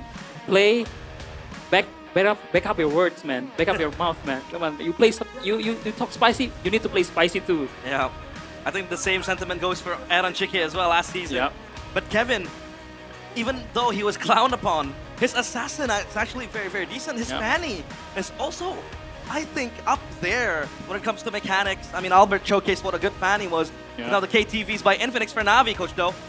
And prioritize Cars strong here to do screening on Aran. It's expected because Aran will Aran will make plays for TLID, and Cars need to stop it. It's either Cars needs to stop it or the team need to be aware of it and give Afro a hero to counter setups. We've seen yesterday's with his Belleric. Yeah, he's been amazing. His counter setups were very good, and it gives Harakyu a hard time. Yeah, completely shutting down the Marcel in the hands of Edok. Yeah, and that Marcel was completely rendered irrelevant. Now the man on your screen, Aran. Will he be more adaptive, his playstyle, or will he be again, dynamic? He's like the main carry, and then he can also play supportive heroes. What do you think? I think Afro is very, very versatile. Oh. He's also a very good Cho. He's a very good Cho player. Yeah. He's also a very good Khalid player. He can play a lot of different style of roamer, and I think that's why I say he's an underrated roamer for sure. Yeah, it feels weird, Miracle, to kind of see the rookies or like the players that last season kind of fall down in the ranking list, but now they're the ones up there. So like Afro, last season, he was not rated highly, and now he's up there with Navi and the other players. Yeah, it's always that way, man. You start things off. Most of the rookies start MPL that way. You don't go and suddenly win MPL and go to a grand final of M Series. Yeah. That's only Azuke, Fabian, Aaron, Witty type things. For the normal human beings, it's a slow rise. Even for Albert, we're seeing stars who've been built before, who took their time to be built. So again, you gotta trust the process sometimes. Another good example would be Sans. He didn't just join MPL and start winning. He looked really good, but he had a few seasons where he needs to continue grinding, he needs to level up, and then we saw the true version of Sans. And now the drafting phase, presented by the Digital Gaming Phone, Infinix, the Navi Nation in the building. Yes. Explosive. Amazing. Yeah. But this is a very interesting draft because they went up Yip. I think they're expecting a Freya and Zuxin trade from TLID and also Navi. So let's see what will why not ban for the last one. Yeah, the Fanny again respected, right? We talked about it. Kevin on the Fanny is actually very, very scary, such a menace. So now we'll see what they will ban out. I just gotta put this out there. Everybody that I know have rated TLID at 9th place. Even Age and KB, who I had the pleasure of doing a podcast with, they rated TLID at 9th. But we've heard how good they are in scrims. So if TLID win against Navi, I don't know who's not making it to the playoffs. This season's wild. Yeah, very, very wild. Zuxin was big because no Yves, but for sure this is a Freya pick for Navi. For why not for maybe it's either Cars or Shive, but most probably Shive. But I was looking for Freya and maybe a Khalid because they want to deny Zuxin Khalid from TLID for the pyramid. But trading the Juice in against the Freya, is it worth it? I think it depends on the player. It's a skill matchup for me because the Freya can just brings out Purify and it will keep her safe. Well, let's see. I mean, Cars is also known as the carry XP. Yep. We've seen him do that infamous Paquito backdoor against Onyx when it was still Rebellion. But yeah, they do pick up the Khalid. Good call to deny the mid-prio. He knows his boys. Khalid is very, very I know my boys. He does. He knows his boys. He laid the foundation of this Navi squad. And for TLID, I think they're looking for something to...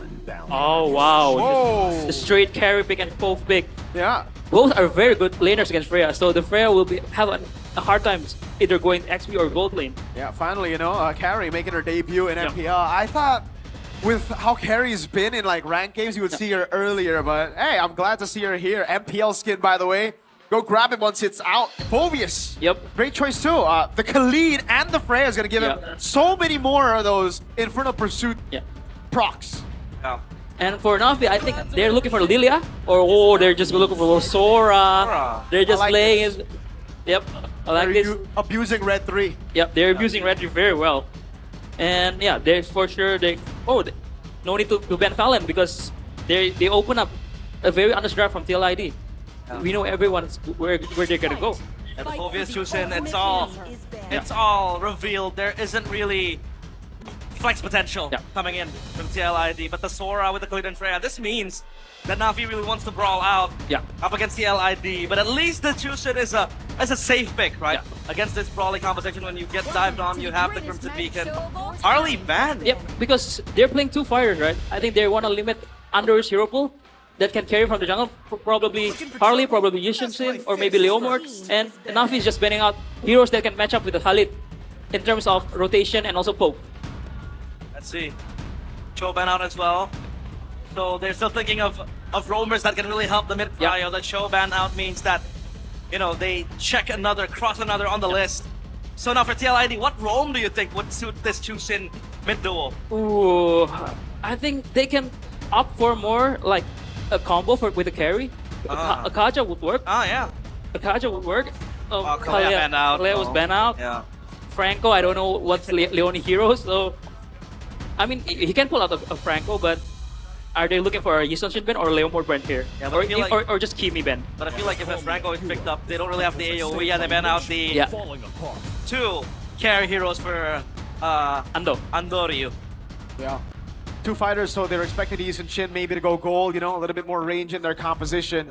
So Na'Vi, do they just go for the Farsa pick here? They already have a crazy front line. Or if they want a more DPS, it's a Lilia or Kimi, I would say. And it's a very good hero against a very short range carry and also a chase dependent Wolfies. Yeah. You can kind of, you know, further the gap against the carry that wants to come running at you. And on TLID, last two heroes, again, we haven't really thought of the roam as going to accompany this Chusin. It has to be strong, or maybe you want to couple it up with a carry. I think Fred and Kaja will work. Fred and Kaja will work. It will make the composition balanced, very balanced. You have the front line. Damage though, coach? Would they have enough damage just with carry? Oh, they're picking blue roam. Blue roam. Blue roam. Yeah, but again, right? Carry only, is it enough damage? Oh, wow. What is this? It's Lucas Jungle. Yeah. What are your thoughts on Lucas Jungle? Oh, that's spicy.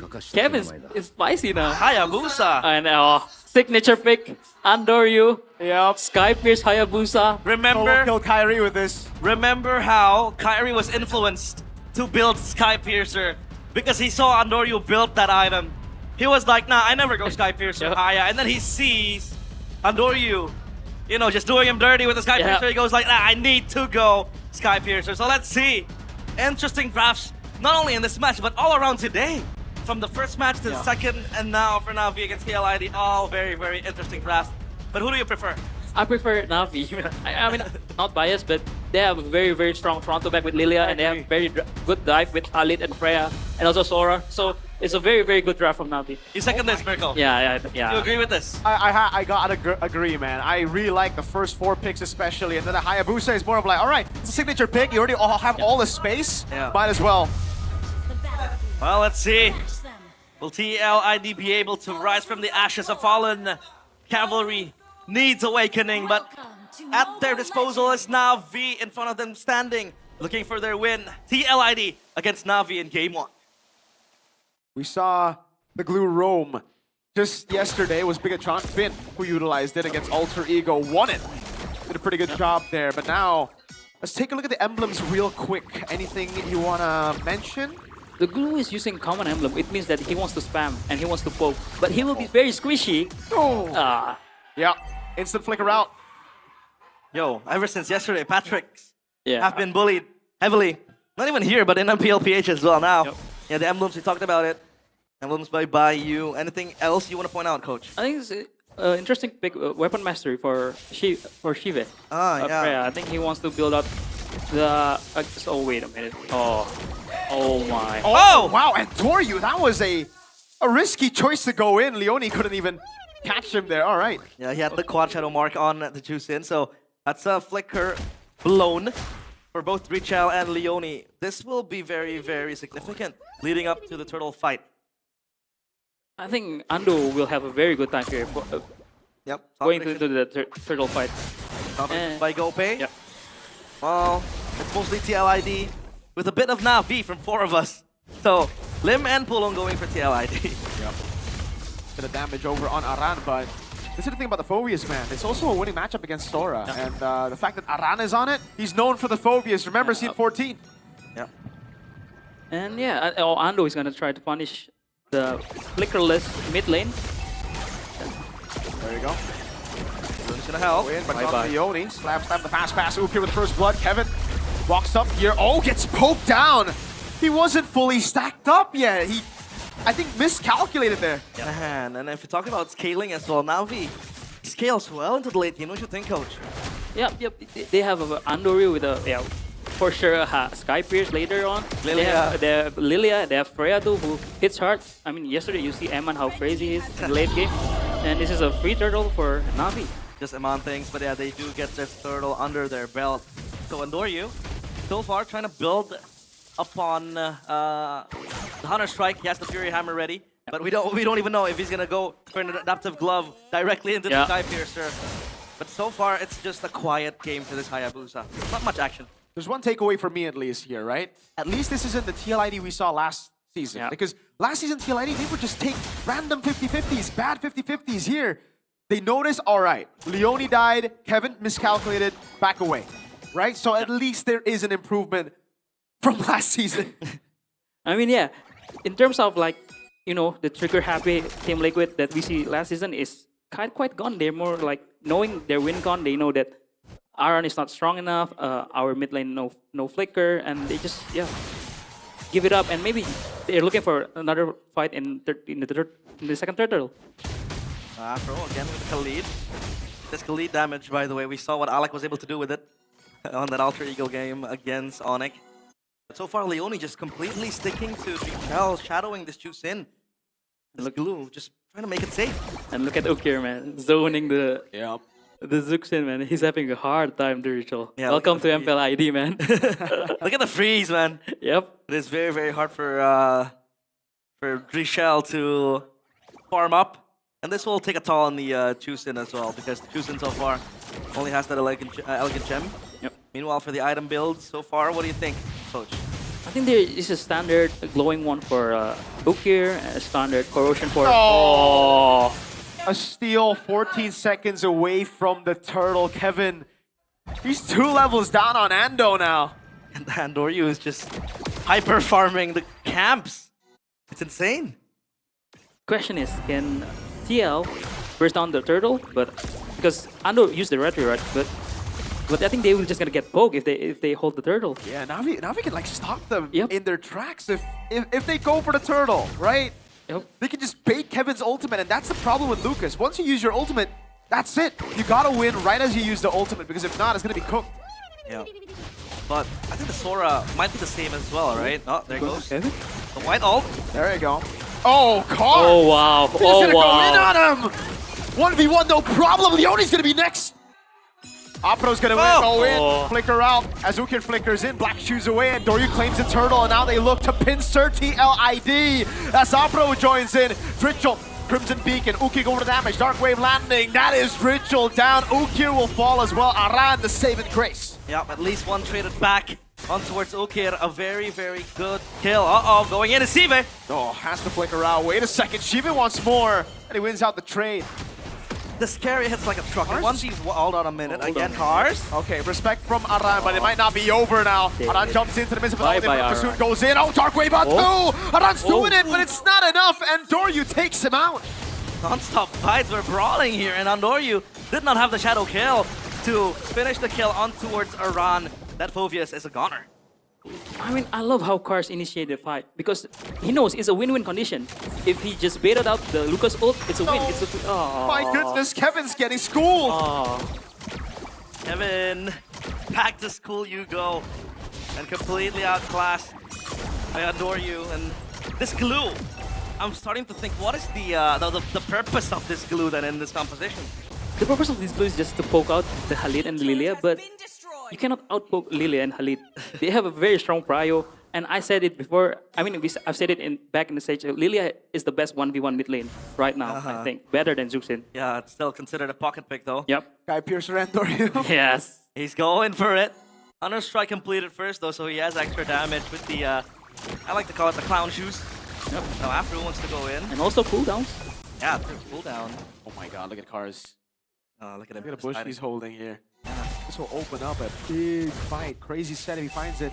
They just go for the steal, and these little steals on the green camps, man, they're gonna build up. Yeah. It accumulates, right? Even if it is... Even the lane, they're giving it over to Andoryu. Yeah, even if it is small and in numbers, but they keep farming it, it accumulates, and look at how fast they clear. Oh, so annoying, man. It's Lilia. Yeah. I think it's a very good, also a very good game to build an ice queen merchant. Since I'm an ice queen merchant for the Lilia, because the damage is enough, man, for in this composition. And I think, I see that it's a free turtle. Whoa. See if we're going in. Not a lot of risk taken as Kevin will burst him down. A big fight coming around, but Cars in the backline will be able to actually just neutralize the backline. And Doryu jumping from left to right, shadows all over. Alpro with the radiant sandstorm defensively. Aras jumping with the front pursuit. Shadow kill cancel, hold on! A delayed shadow kill as it was cancelled twice. And Doryu still gets the kill on Kevin. But Aran wants blood, and it's Kyo picks up the shutdown, and now the game is wide open. A botched team fight for Na'Vi with Zive diving in. Overzealousness might take over Na'Vi. TLID have a chance now to try to turn things around. An overcommit, I might say, because they have a free turtle. Like, and I don't think Shiva is the one that wanted to initiate the fight in this team comp. You want the Sora to go in front, or you want the Leah to poke the front line first. I think that's an overcommit, an overzealous move. I mean, Mercury said it that if you play a Lucas, you have to go all in with the ultimate. If you don't get a kill, then you're done. I feel like it's the same for Na'Vi as well. You know, with the Sora, if you don't have your ult, you're basically just poking around. And then with Andoryu, no shadow kill means you don't really have prio on kills. And then with Zive, if you don't have the ultimate, then you can't really brawl out on the fights, right? So Na'Vi also have that kind of handicap on this composition. Na'Vi have the movement to just bait out the bait out Kevin, though. I really feel like at that point they were overconfident. They felt like they had enough of a lead. Perfect turtle, all the leads in the early game, and Doryu Sky Piercer. They thought they would get like 3 kills and bounce. Now let's talk about this carry potential though, colors. Yep. How is it gonna fare against this composition in the late game? A lot of catch here from Na'Vi. A lot of catch, but if he is allowed to free hit, he will tear down every one of them. But I think the main point of that fight is Shive hasn't finished his War Axe. So there's no enough sustain to initiate first, you know. He's focusing on the golden staff, which means he wants more mobility on the Freya. But yeah, you don't want to initiate first as a Freya. Yeah, more attack speed. You're mostly like the cleanup crew, right? Yeah. When the enemy is just half on HP, low on HP, and flying in you go as a Freya. But Kevin, 2 items on his belt. Meanwhile, Andoryu has 3, so there is a jungle gap created in the jungle department now. Lord, will they be the ones to contest this? I mean, take a look at the long lanes. It is so far a bit balanced from both sides. So yeah, side lanes cleared upon by CV down bottom. I think Na'Vi will have the priority because a carry at this stage with no Wind of Nature cannot 1v1 against the Freya. So I think Shiva will have a free long lanes and Na'Vi will try to control the Lord, but it is like a paradox because Na'Vi cannot hold the Lord without the Freya. Yeah. He needs the Freya, but since Ando is building War Axe, maybe he will be the one who tried to hold the Lord. But yeah, Na'Vi is playing very, very safe, very, very disciplined. No unnecessary movement. Yep. Just wait for the Freya, long lane first, and then we go S5 and Turtle and the Lord. Glowing wand for the glue. Oh, wow. Interesting. Hey. What do you think of this, Mirko? I mean, we've been seeing this build. I believe it's Pagu and M7. First I saw it, first helmet as well. together with the glowing wand, you're just looking for the damage when you mount people. Appro's doing a lot of damage on Dritchel. Aran jumping in.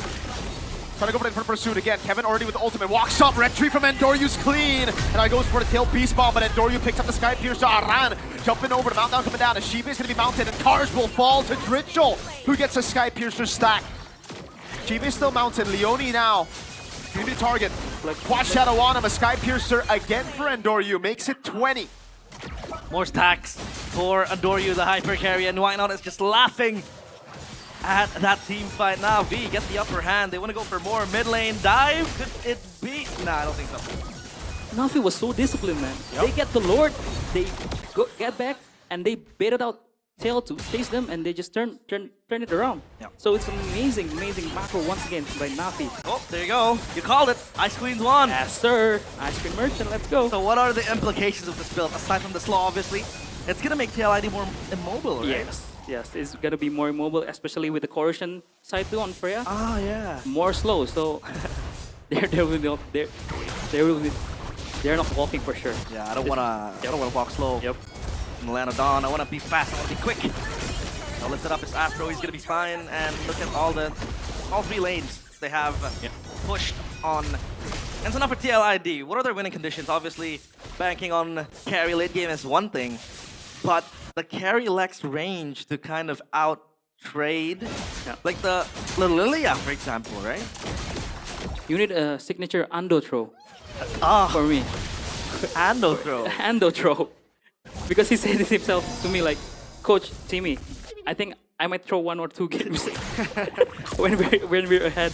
But yeah, but I hope he's not doing it now. Yeah. So yeah, I think because Navi is very complete. They have a very good front of back in Lilia and Halid to poke out, and they also have a very good dives on Haya, Sora, and also the Freya. Yeah.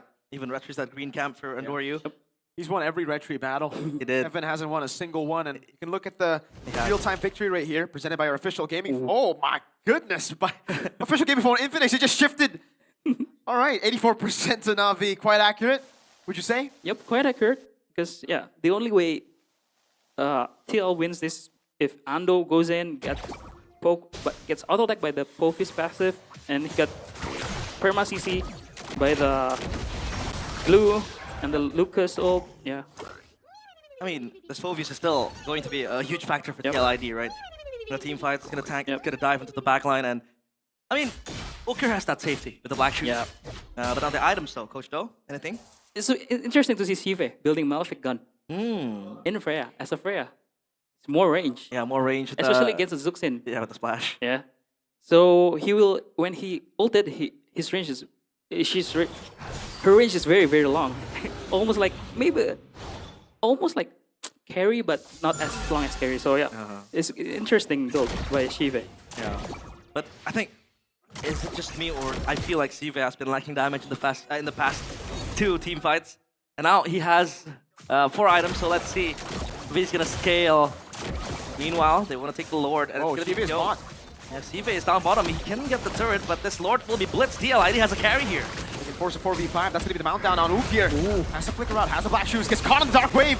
Now he pops the black shoes. Now it's Kevin going in. Cars. Oh, what a set coming down. Kyo's able to find him now. Shiva rotates over and crashes in. Aran's still very healthy. That's going to be Endoryu on the Lord. He's going to go for it, and he claims it. Shiva is still going up against Aran, but he's finding it in front of pursuit stacks all the way. Endoryu Shiva versus Aran and Leone. That's a dark wave coming down with in front of pursuit again. Aran's a monster. And now it's Endoryu getting the Sky Piercer, the roamer up against Endoryu. 1v1. Can he do it? I don't think he can. The quad shadow is clean. Endoryu, a double and a wipeout for Navi. A 1v1 for a ninja with kunais and a Sharingan and a Raikiri against a happy-go-lucky slime on Patrick. It's unfair. Leone was screaming. And now he gets down bottom. The turret up top will be smashed by the Lord on that mid lane as well. Broken to pieces. 3 base gun. Turrets? Is it 3? It's 3. It has to be 3. One more Trident swing. Oh, Endoryu wants more! Endoryu! Oh my goodness! The flare on this kid. Was that almost a Ando throw? Ando throw? Nah, he got it. He's very confident. Alright.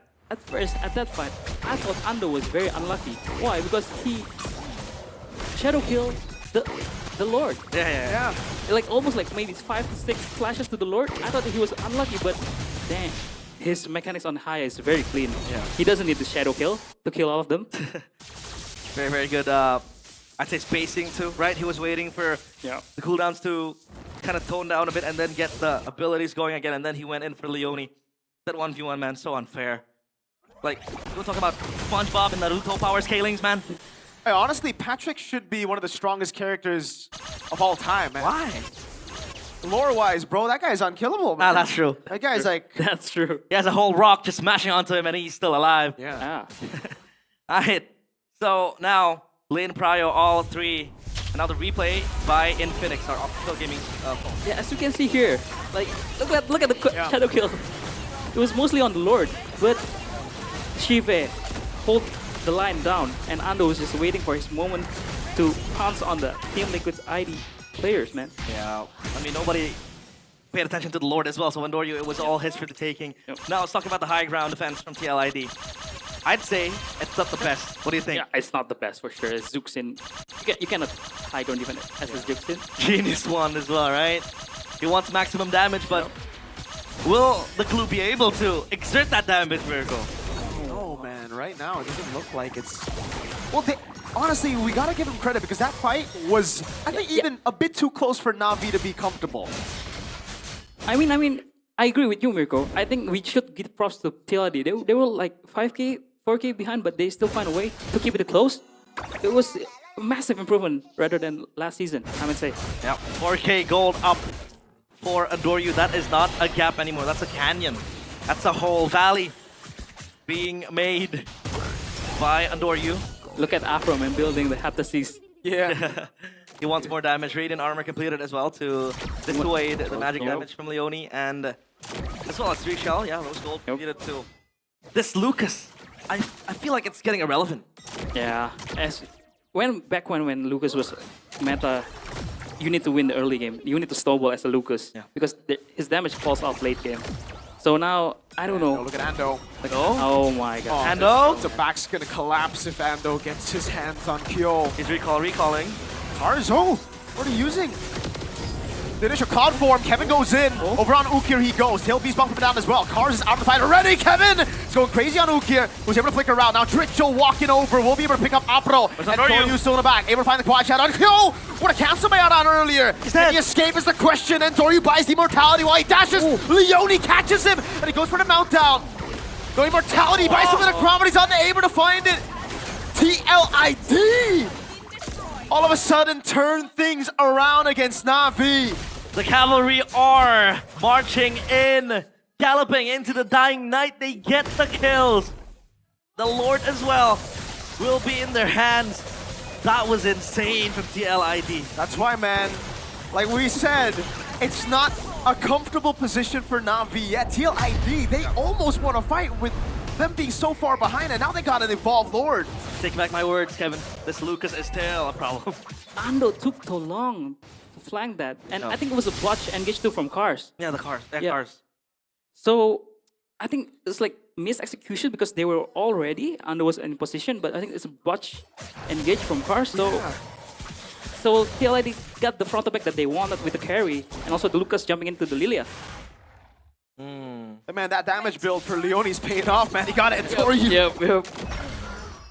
So, this magic damage then, will it be just poke for the glue? Right? You're just gonna poke around with your skill 1, and then you get them quite low.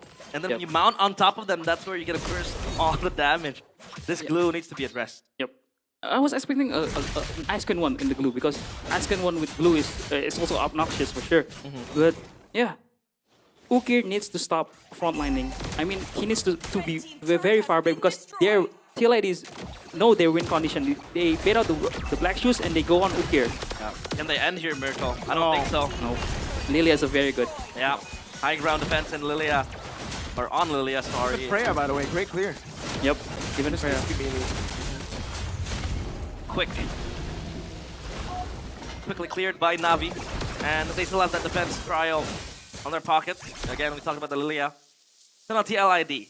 How do they maximize this situation now? How do they capitalize on a botched team fight from Na'Vi? How will they be able to translate this into a win? I think they need to find like Leone is very strong. His full item, he's also damage build. He pokes hard. I think they need to find. They need to bait out Ukir's Black Shoes and then go in with Kevin. So they just need to all in and let Kyo free hit at the back. Kyo free hitting. And that fight as well. I mean, sure, Kyo was there, dishing out the damage, but that wasn't really the carry as a centerpiece. That was Leone with Kevin is diving into the turret as well. So now they are the ones invading, and that's a misretry from Andoryu. He's been getting a lot of the wins, and he tried. And life's like a wheel, You're sometimes at the top. Oh no! But the timing though, it's 20 seconds. It's down for 20. So that's why TLID are sending their players down below, right? They know there's no retreat, there's no take threat. But they can stall this for Na'Vi. Andoryu. Crimson Beacon! Andoryu has to go for the quad shadow. He gets picked up by Dritzel. He's dead! The Skypiercer are on him! The winner crown, there's no way he survives this right now. Kyo gets him down. Aran's in the midst of it all. Still going up against 4 members. Will finally fall, but he's baited out. So many ultimates. No Black Shoes. Cars as well, down on his ultimate. Shiva buys a... Is that right? He rebuys the corrosion site. No, okay, that was a corrosion...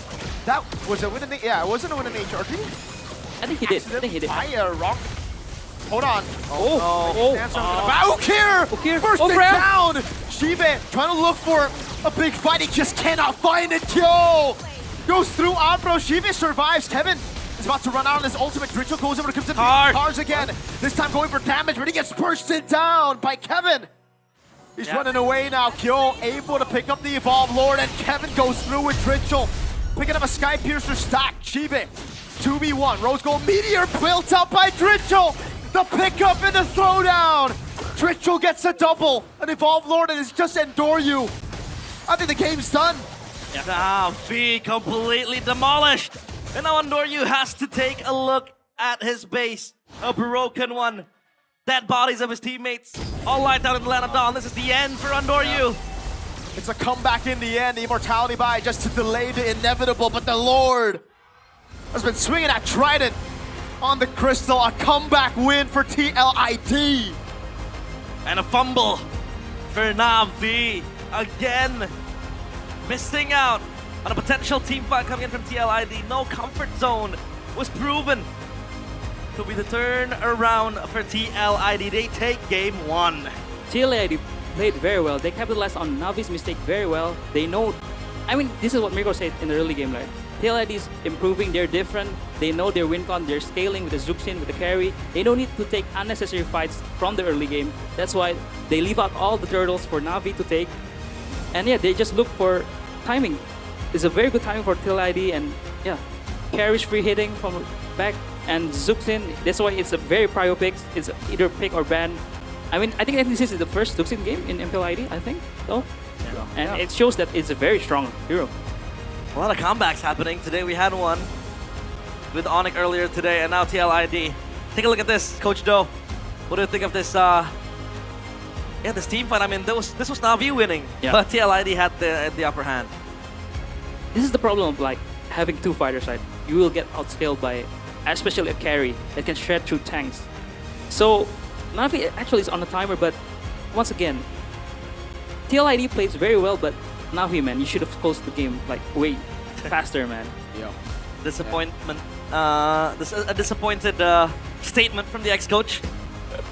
I think that's what I would say in the stage, you know? We got to see it, Coach, the Ando throw, right? Yeah, Ando throw. Dritzel, no respect. Yep. I mean, the first movement he made when he was late to the team fight, I think that wasn't really his fault. It was a collective fault. All right, it was yo! It's a brand new day. For TLID. Yes, sir. So they're gonna focus on this win. Beautiful, beautiful win from TLID. What a comeback, by the way. Wow. Yeah, that deserves an applause because it feels like for TLID they have been through a lot, right? Yeah. A lot of problems, externalities that we can't control, force majors, and they're able to show up with a strong 5. And when they announced their roster, a lot of people threw, not a lot. Everyone criticized them. They talked smack about this roster, saying, why is it Kevin in that roster? Why are we playing Drichelle? And then you have Leone, who was back, in Monster Vicious. And they were able to prove everyone wrong. Even if this is still game 1, and you kind of have to take time to heat up, but still TLID showcased a very, very good game, and they were very defiant. They capitalized on Navi's mistake once again, but I feel like I'm afraid that since I'm on the desk now, do I have the caster curse? You might have the curse, man. It's just a thing, you know? Yeah. Initially you don't have it, but then slowly but surely it creeps up on you. I mean, we were talking like about the under throw, right? Yep. And yeah, this moment, man. Oh, Andor, what are you doing? He had no quad shadows, he had to pop the shadow kill, and after the shadow kill, he had no quad shadow to reposition. And this is your MVP. The player of the game, presented by the official gaming phone. The MVP for this game is going to be Drichelle with the Chusin. Obviously, Mirko, he was very, very good. Yeah, a Guardian helmet, sorry, being built up. He's looking for that sustain, he's looking for that regen, because he has to constantly fight, right? Yeah. Without having to recall, maybe. And I think he was just swapping items when team fight was going. That's why with the Rose Gold and also the Guardian helmet. But yeah, a very shaky start for Drichelle in this game. Like, I think almost every rookie this season started very shaky, like Treaty and also Marcel. But he was slowly playing like very well. He bails out Ando, Shadow plus Shadow, and yeah, he's playing. And this is why Zuxit is a very prio pick. He's very strong. I mean, no disrespect to Drichelle, but yeah, this is Zuxit, man. Yeah. This is the first throw though from Navi, right? Yeah. This is when they made their first mistake. And over chase. It just kept on happening, right? You would think after making that one mistake, it would already be a reality check, a big slap to the face, but they just keep on going in, overconfidence, man. Navi. Yeah. Leone was there being a pest for Navi to face, and this was Michelle again.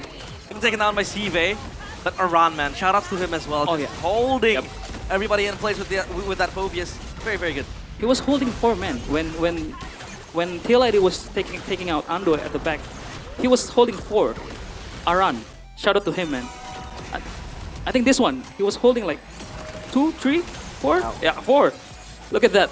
Look at him. Yeah, Aran's kind of crazy. That's why, man, he would be my second MVP choice for sure. Yeah, for sure.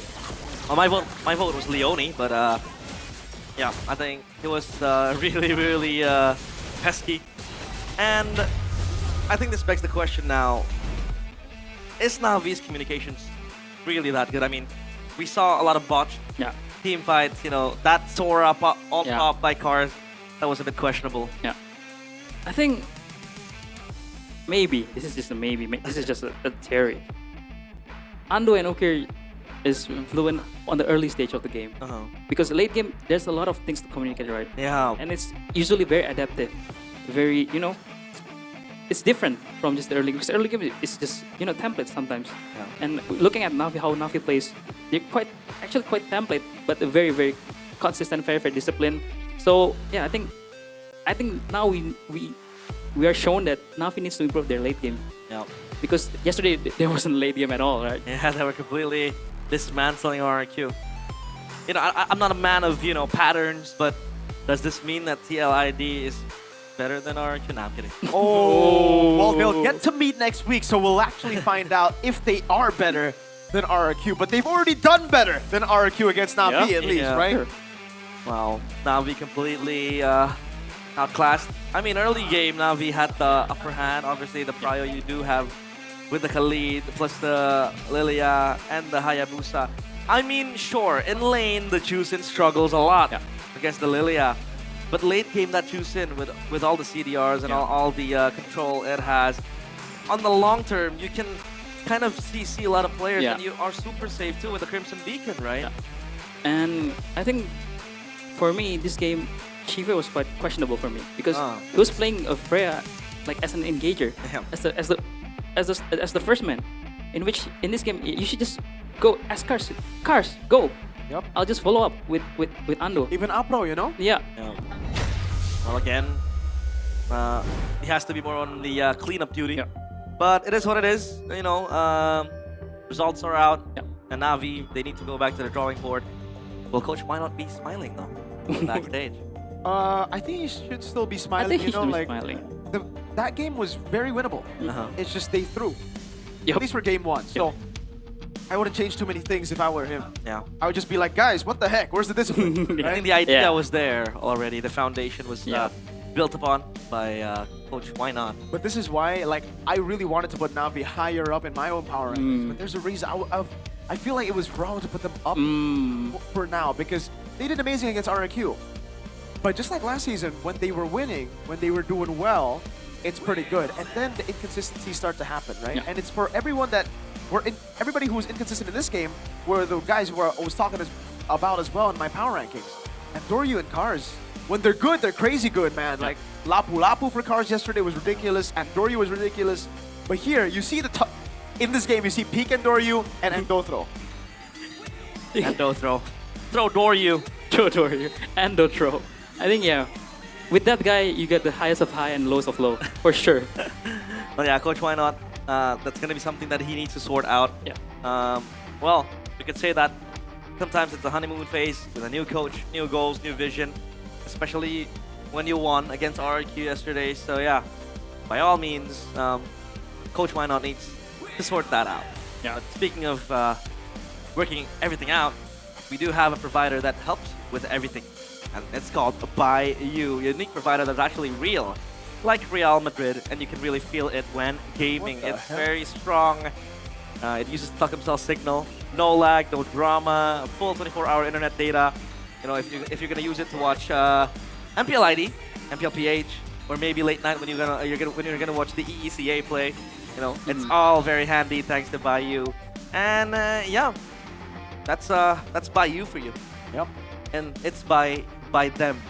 So By You is by them. And you can say it however you want, man. It could be by you, it could be by.you, it could be you. It could be anything you want. Just switch over to by you. Yo.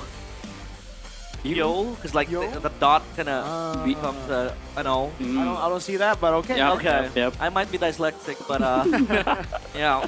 Well, yeah, gaming together gets smoother. Auto savage every match. Let's switch to By You now. And yeah.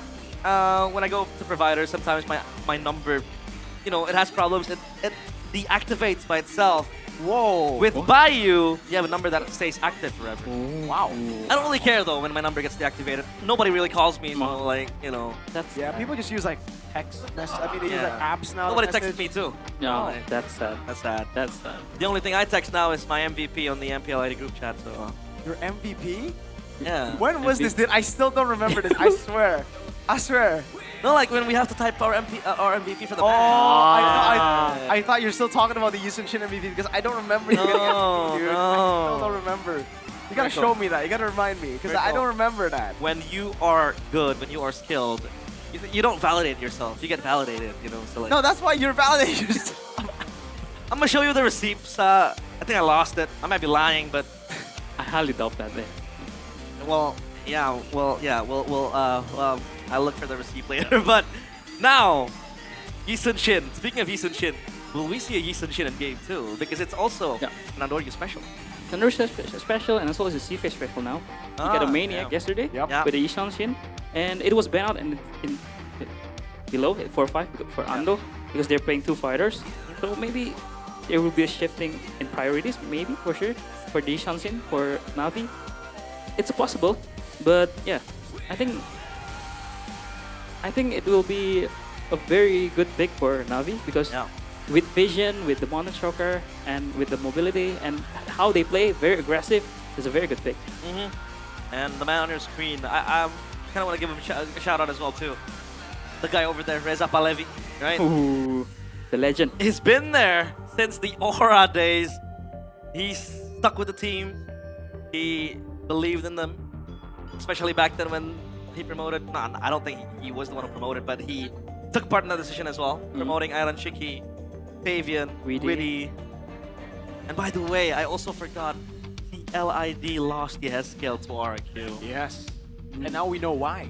Because TL ID, I mean, we know them. There's no way they would sell their players if they don't already have someone that can replace them, right? Ritual's doing a good job. Yeah, doing a very great job. But my question is, Virgo, let's see how he functions without a strong meta hero like Captain, right? I'm gonna give him the real test. The real test. I'm gonna give him the benefit of the doubt. again, his juicing performance was excellent. It was very beautiful. Just being a menace on the late game, early game, it was super hard for him. Yeah, super It hard. makes sense because you have a Khalid and a Lilia just going at him. Gotta say, off topic a bit, but man, all the MPL teams really stepped up their drip game, man. Yeah, that's true. Like the liquid jacket's so I do sick, and agree. Navi's jersey. Yeah. Dang, dude. I like it. And then Onyx away jersey as well. Yeah, Onyx got... Honestly, Onyx is the only one where I feel like last season's better. Yeah. Ah. Oh, Bigatron. I think this season's better than last season. I like last season. Oh. Yeah, prefer that. I think Heat Fam upgraded. I give Alter Ego are good. They're always good. They're always Alter good. Ego. Alter Ego is always Alter good. Ego is basically a clothing store now. Yeah, they're Yeah. like streetwear. Yeah. Yeah, if they're gonna disband their divisions, I think they're just gonna shift to a streetwear type of company. But also the drip you wore before you suited up, that was also a Bigatron merch. But that, Yeah, that was wasn't like, the season yet. That was season 12, bro. Season 12, when they almost. Yeah, with him. Me. Top 3. Top 3. Yeah, when they almost made it. With Shive. With Shive, yeah. Me too. My boy. I remember that. Your goat? remember that. My goat. XBTR, man. Well, I mean, the goat needs to learn how to play Freya. Oh. We got Mr. Vijaya, by the way. We have a Father care of package. cars. Yeah, care Care package. package. As usual, Man, Mr. W. Vijaya. W. He's always giving out freebies to us, whether it be food, whether it be anything else, you know, supplements. He's always there supporting not only his son, but also us, the casters, and the whole MPL ID. W Dad. W Dad. So now, random map draw as we will enter the drafting phase presented by our gaming smartphone Infinix. Expanding Rivers. Expanding River. What are the potentials that we could see in Expanding Rivers? Khalid, Hilda for sure. More Yeah. mobility. But with Expanding Rivers, the more non-mobile hero also help. Gets a lot of help. Ah. And yeah, this is Navi choosing the first pick. They have the priority pick in the second game because they're away side. So they're opting for the first pick. They still ban the same. Fanny, the Baxia, and Liquid also banning the same. The Leomord, the Grid. Yeah, same band. So Oh. what I'm trying to say is that in Expanding Rivers, it could be less punishing if you're gonna pick immobile heroes, Yeah, right? especially during objective fights. Yeah. Oh, they're banning the Pove. I like it. They banned the Phobius. The respect ban. Yeah, that was Iran completely going Yeah. ham on the Phobius. So respect is warranted by Well, Navi.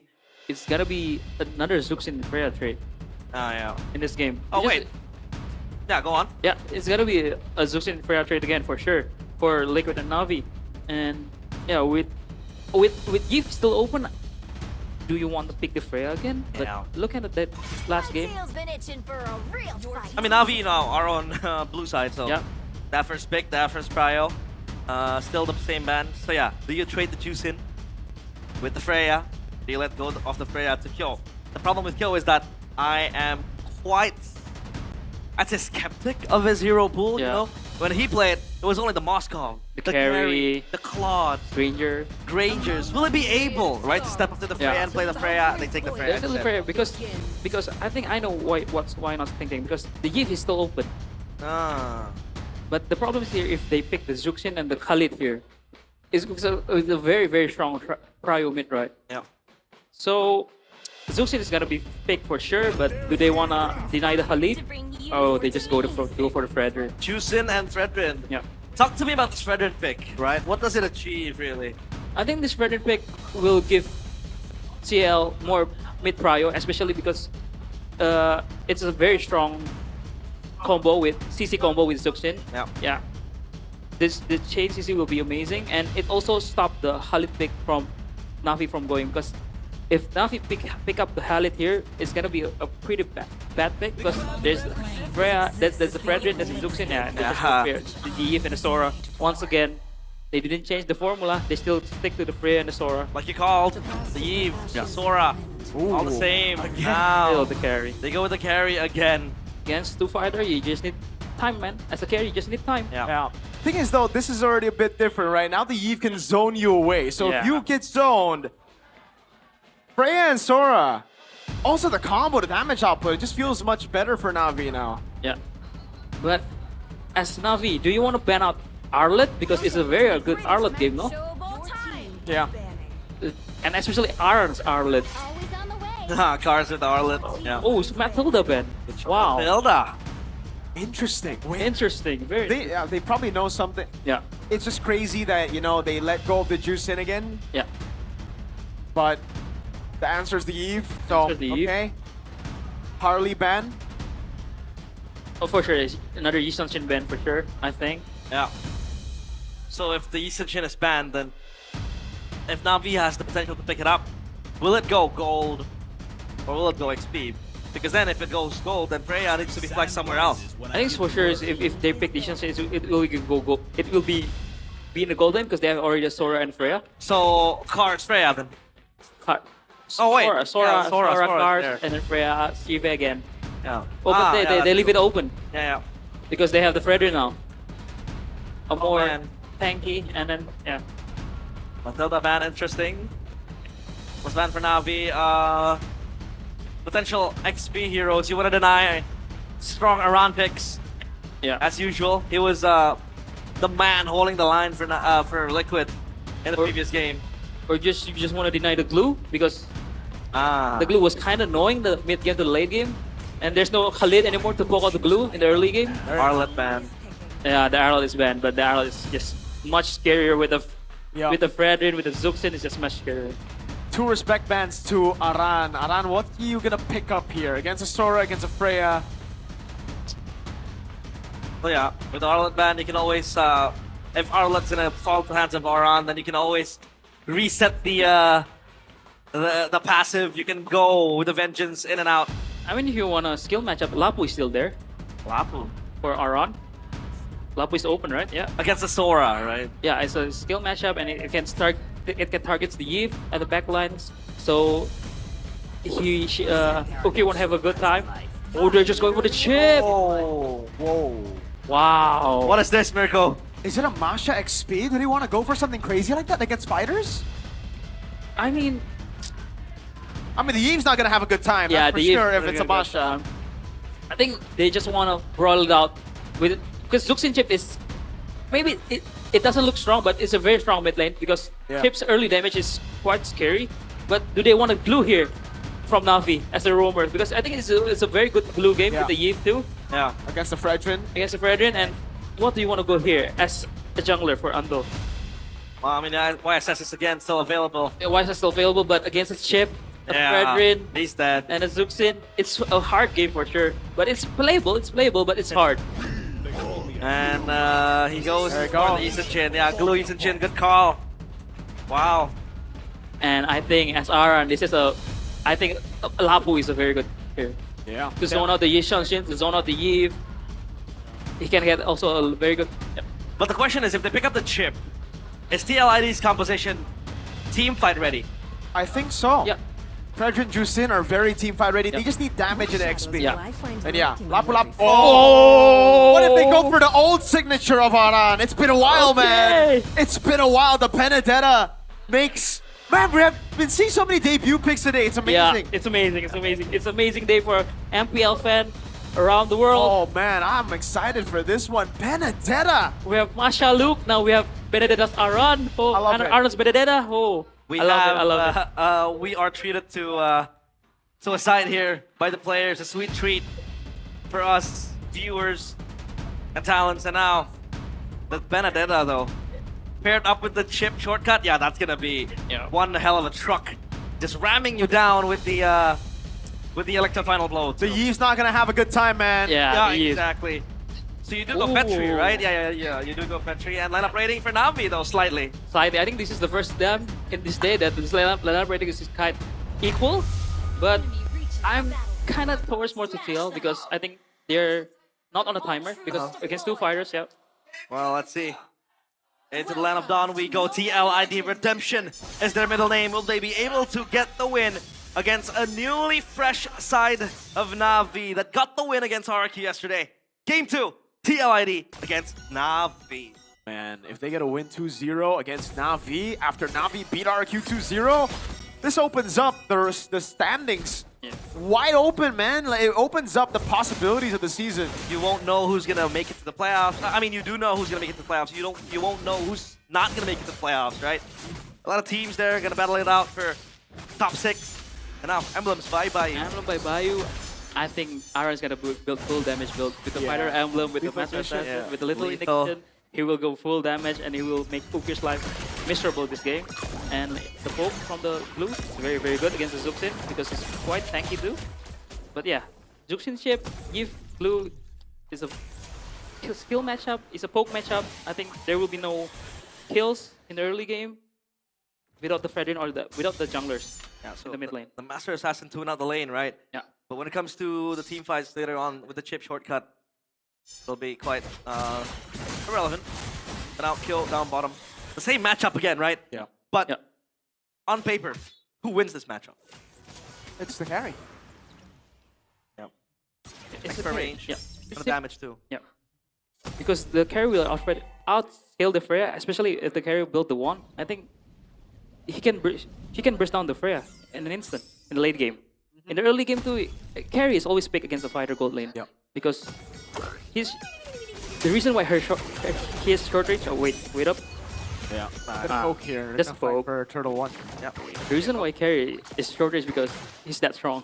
He's that strong. Yeah. And against fighter, the short range doesn't matter. That's true. Gonna nerf it because the fighter needs to walk up to you now. Turtle, Cryo on TLID. They have the Fredrin. Oh, Ritual. Goes up towards the beacon in the back line. Benedetta going in. Apro's the one who takes the turtle though. Aran unable to deal enough damage. Uki was able to flicker out earlier, so it's just a win for Na'Vi on the turtle. Aran crashing to the wall with the auto attack. But it's gonna be A-okay for him. But yeah, after securing the turtle, that's gonna be a slight win for Na'Vi. I was distracted by the eye for an eye from Aran. It was a beautiful eye for an eye, canceling the Sora knockback. But yeah, do Glue have retry now? Yeah, Glue with that mid retry, you would say. Yeah. Leone. Slam, and Leone for an angle. But so the chip in that team fight didn't use the shortcut, right? They were just congregating together in this little area. So Afro still just shadowing the Yi, needing to win this trial. Up top, Bennett against the Sora. Just gonna be a chill lane. Yeah, chill lane. Just gonna clear. Bennett's gonna clear faster. Wanna try to cut lane too. Rotate. Yeah, rotate. Especially with the chip, and the chip's looking for the shortcut for sure. What I will. Yeah. You have anything to say, sir? I mean, for chip players, it's the first shortcut that kinda dictates the game. Yeah. I mean, we saw this, right? Yeah, they saw this in the first game. Yeah, it was Evos. Evos. Yeah, that shortcut swung the game in their favor. To kill now, again, like you said, Pryo on bottom, getting the gold crab as well will be the icing on top. Andoryu though, the Isunshin, you said it. It'll be a playable game, but it's gonna be hard. So how does the Isunshin function here then? What are you gonna look for? I think the Isunshin is just for the late game insurance, you know, because they don't have any range, they don't have any function. But get Leone. Cars jumped in. That's a shortcut with Cars. That's a CC immunity, man. He flickers out the safety as well. Everybody took the ride up top. And that's gonna be fine too, because they have the turtle spawning now.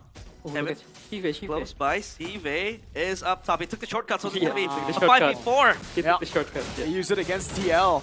Now Leone doesn't have the shortcut. That's gonna be free for Na'Vi again. 2 turtles. So deja vu to game 1. It was quite slow. Trichol gets poked out, but again, it's Na'Vi who are playing it clean. This expected though, Fredrin losing 2 objectives early on. I mean, once again, yeah, as I said before, the first shortcut kind of dictates the game, and the first shortcut helps Sive to rotate instantly to the turtle. Dictating Na'Vi's game, a team like Sive. A bit of poke. Yeah, he's fine. He's fine. Marked by Stack too, Kevin. Oh, wait a second. The brute force, breastplate, they want to die once TLID. He doesn't have shortcut yet. They might have timed this perfectly. Flicker route. Kyo's gonna be targeted down by Apro as well. And that's Uki with first blood. They're gonna go in. The mount down and the pullback over. Uki with a double and a turret down below. We might be going into game 3, man. This is dominant. With the 2-0, it seems like it is indeed dominant from Na'Vi. But what I've learned as my first day in Canada, there's nothing too fast, you know, because sometimes we kind of like to curse, and yeah. This is as expected because Na'Vi is playing 2 fighters. They control the game, they control the tempo, they win out brawls. But what I like about TL, you're just dodging, especially with the Bennett. he can just long lane like the classic Aran. Yeah. Blowing one, completed two. The minion focused Aran. Yes. And that bottom side turret broken in minute 6. Even earlier than minute 6, so it'll be a problem. But is there an angle, a window for TLID to repeat the same comeback they did in game 1? I think they have, because they have the shortcut now, which is if you kind of doze off, you know, if you mischeck a bush, it will instantly kill you, and that's the window that they're looking for. But at this point, if you're TLID, you just want to scale it off. You have a Bennett full damage, going to lock the Eve. You have a carry trying to find her Trinity. So yeah, it's just a chill. And if you're Na'Vi, you want to accelerate the game. You want to fight. Different blue build though from both blues in game 1 and game 2. Game 1 it was the Curse Helmet into the Glowing Wand. Now it's gonna be the Chastis Pauldron. So I think this is to deal with Freya. Attack speed. It's more tanky blue. Yeah. Because he needs to be the front man here. He needs to be the front line.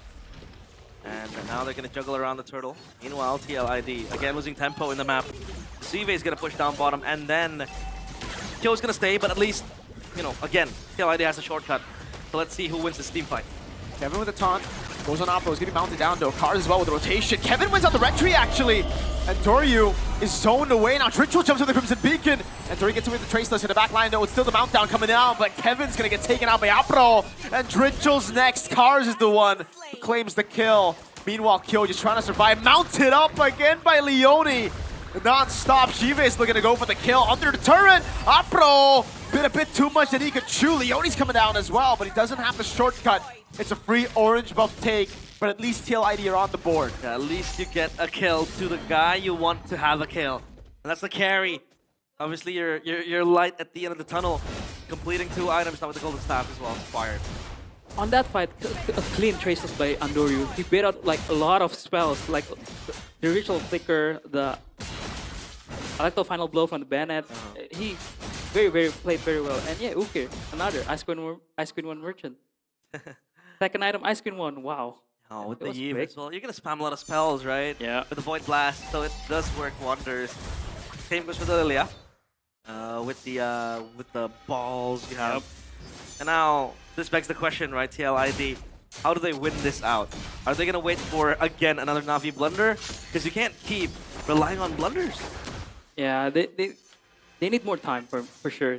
They need Carrie's Trinity and also Aran's third item, I might say. Tower defense.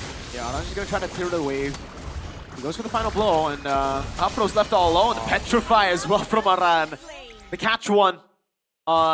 Failed attempt to take the turret, and actually it's TLID who are getting the better trade up top. Yeah, they're getting cross-map trades, Miracle. And it feels like, sure, you get the kill on towards the glue twice, and that's a glue, right? So it's not as bad compared to like killing, let's say, a Yi Sun Shin or a Yi. But the kills accumulate. Yeah. And that gives the gold, especially now to both carries, Trishelle and Kyo.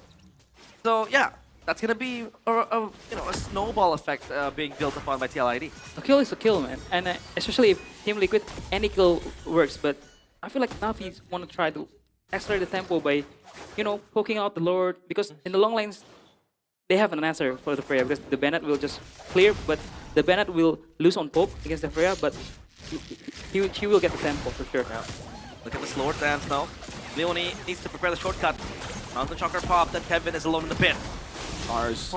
2-man knocked up, gonna go for it, brings him back under. That's RWM coming down as well. The red tree, great for him. Cars, he's the one that takes it away now. Oh no, Kyo's mounted on. Cars goes to the skies, the final blow defensively, and Doryu with a double goes in again. It's Aran with a Petrify on Doryu, but Ukir saves him by putting the Void Blast down and securing a killing spree. That was Stritchel next to the chopping block. Shive walks up, takes the kill. A Lord and 4 members for Na'Vi. Almost certain a game 3 might be on the cards, but this carry is having a hard time with the glue completely mounting on top of him. Afro has been playing very well. He wanted the carry twice, I think. And yeah, as a Na'Vi, once again, you want to accelerate the game, which is a very good game state for Na'Vi. And that's why it makes you surprised. Why was TLID trying to fight that? Because they need more items. They need Trinity on the carry very, very much. Yeah. And even a fleeting time for items from Leone. He only built up the components, you know, Silence Robe with the Dreadnought armor, and that's it. So I never like a fleeting time chip when they're behind. yeah, I mean, like, where's the Athenas? Where's the Yeah, you need more thing? tanky. Yeah. Because you won't be fighting any kills when you're behind. And now the items though, Coach Do. Yeah. And Kevin is just building the, you know, the cooldown build with the Brute Force and Oracle. That's why he's very, very squishy. As we can see from the last Lord fight, he was bursted before even the retro contest, retro battle. Yeah. Steel leg plates. Also completed, rather bought by him. So many chastise A pulls. lot of chastise. So many, man. Is it chastise or chastise? I call it chastise. I think it's chastise. Chastise is way more cool. RWM. Look at the zoning of the Eve! This was what was lacking from Na'Vi, right? Lilia, great damage to the fighters, but against the carry, this Eve is dropping bombs. Yeah, it's almost like a Barca too with the RWM. You can kind of poke around from afar. And the scary. How will it go online, Coach Do? I think he needs more items. I mean, yeah, the Trinity is done, but I think he needs more items because the Eves, I mean, this is why I kind of like the Navi's draft because they pick out the Eve and they kind of answer out the carry and also the Zuxin in this one pick. And Ukir is playing very well. So I think for Q, he needs the timing when the shortcut was up and the shortcut, and he just needs to, like, you know, goes in last one. Yeah. As the finishing crew, you know. Yeah, he needs to go as the last guy. Just clean up house. Steve, again, the same buy. Malefic Gun. Extra range. With a carry. That splash damage will bite the Valkyrie's Descent. So now, for TLID, it's all about impending doom. They're just waiting for a certain death.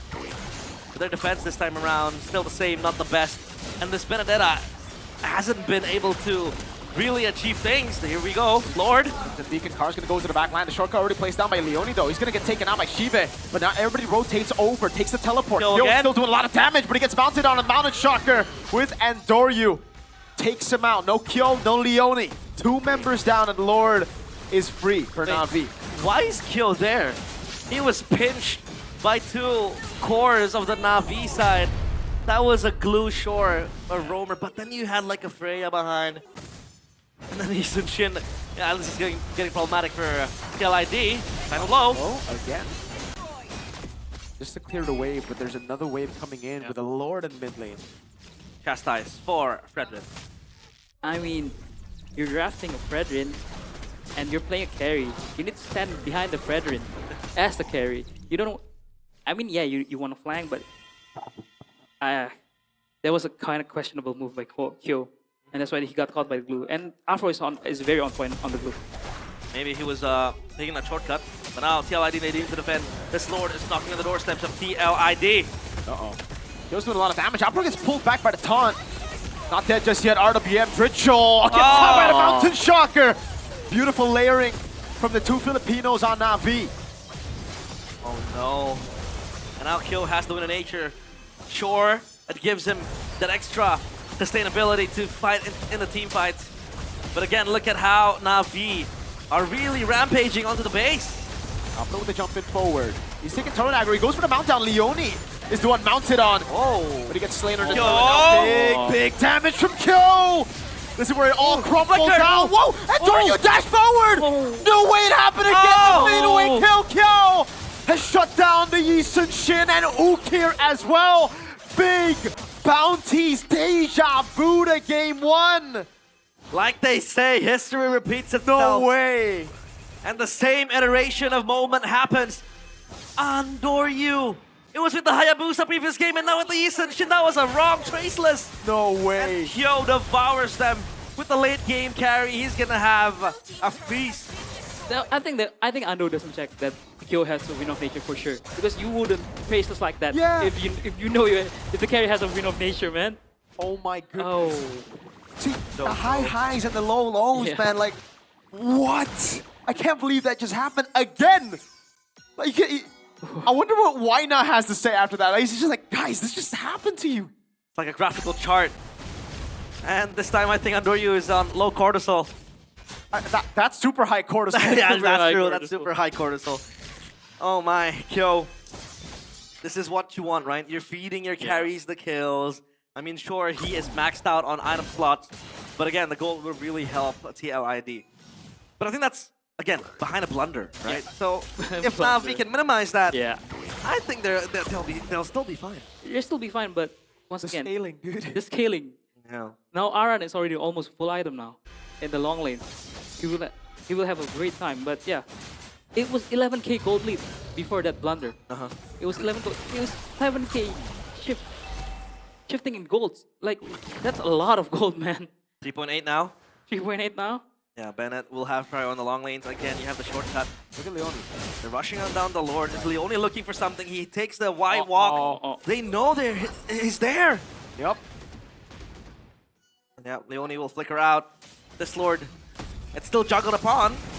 And Aran will take that bottom side turret, but will Navi respond to this? Kevin has to be careful. They can go for the shortcut. Shortcut placed down by Leone. RWM, oh my god, it's off. Opera in the back line, he goes. Kyo's gonna go for the burst down on towards the Lord. Kevin finds it. 17 minutes in, they find it, and Cars going to find Leone, but look at the rest of the team right now with Ritual jumping in. It's gonna be Shibe with the Valkyries descent defensively, and all of a sudden, it is TLID who are knocking on Navi's turrets. Oh my god, Navi The gold lead's gone! It's gone.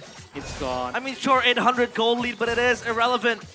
TLID is going to swing it to their favor. Oh my god. And Kevin is beefy. And the Lord, they're able to acquire as well. This is going to be very, very sketchy for Navi. I mean, this is the challenge, right? Of playing two fighters with a Yishan Shin. You need to clean execution, you need to win fast, you need to win early. I mean, they did it all. They just kind of throw. But against a more scaling team, more scaling lineup on the carry, on the Zuxin, on the Bennett, they're out of time, man. They're out of time. Yeah. And I'll try lane push being maintained.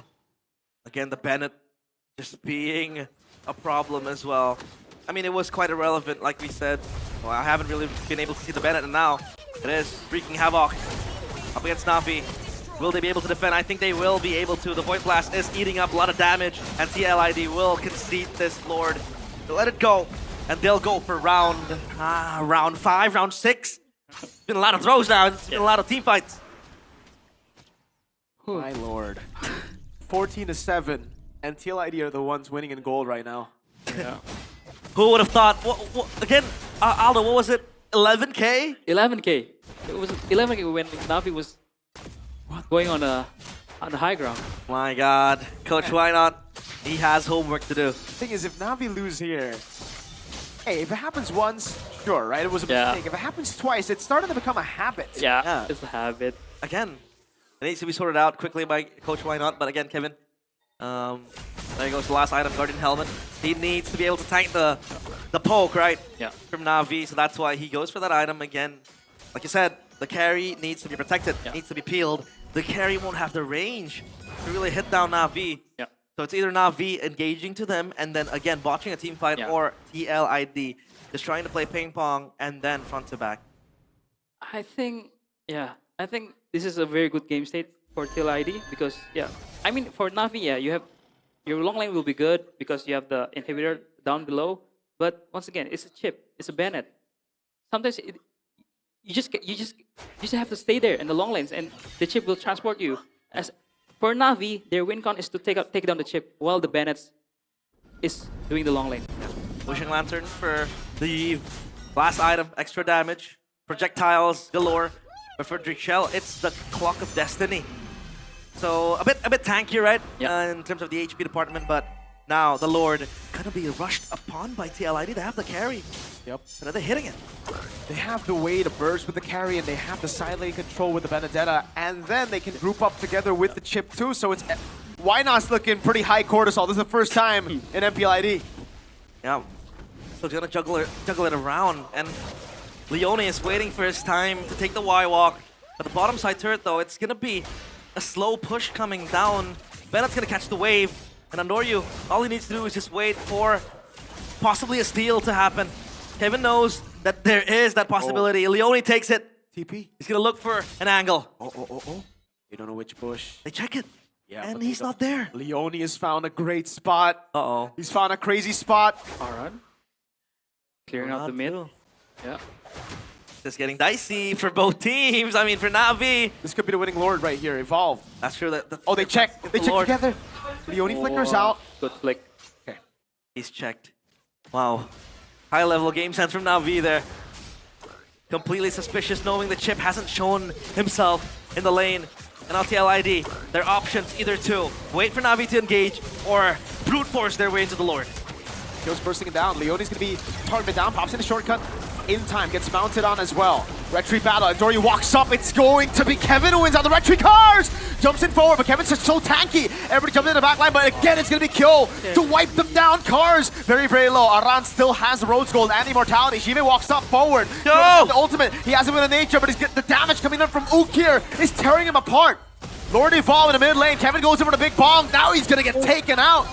Evolve Lord in the mid lane. 4 members down. 3 members up for Na'Vi. It's just a veteran having to hold his space together. His teammate's gone. Can he hold this?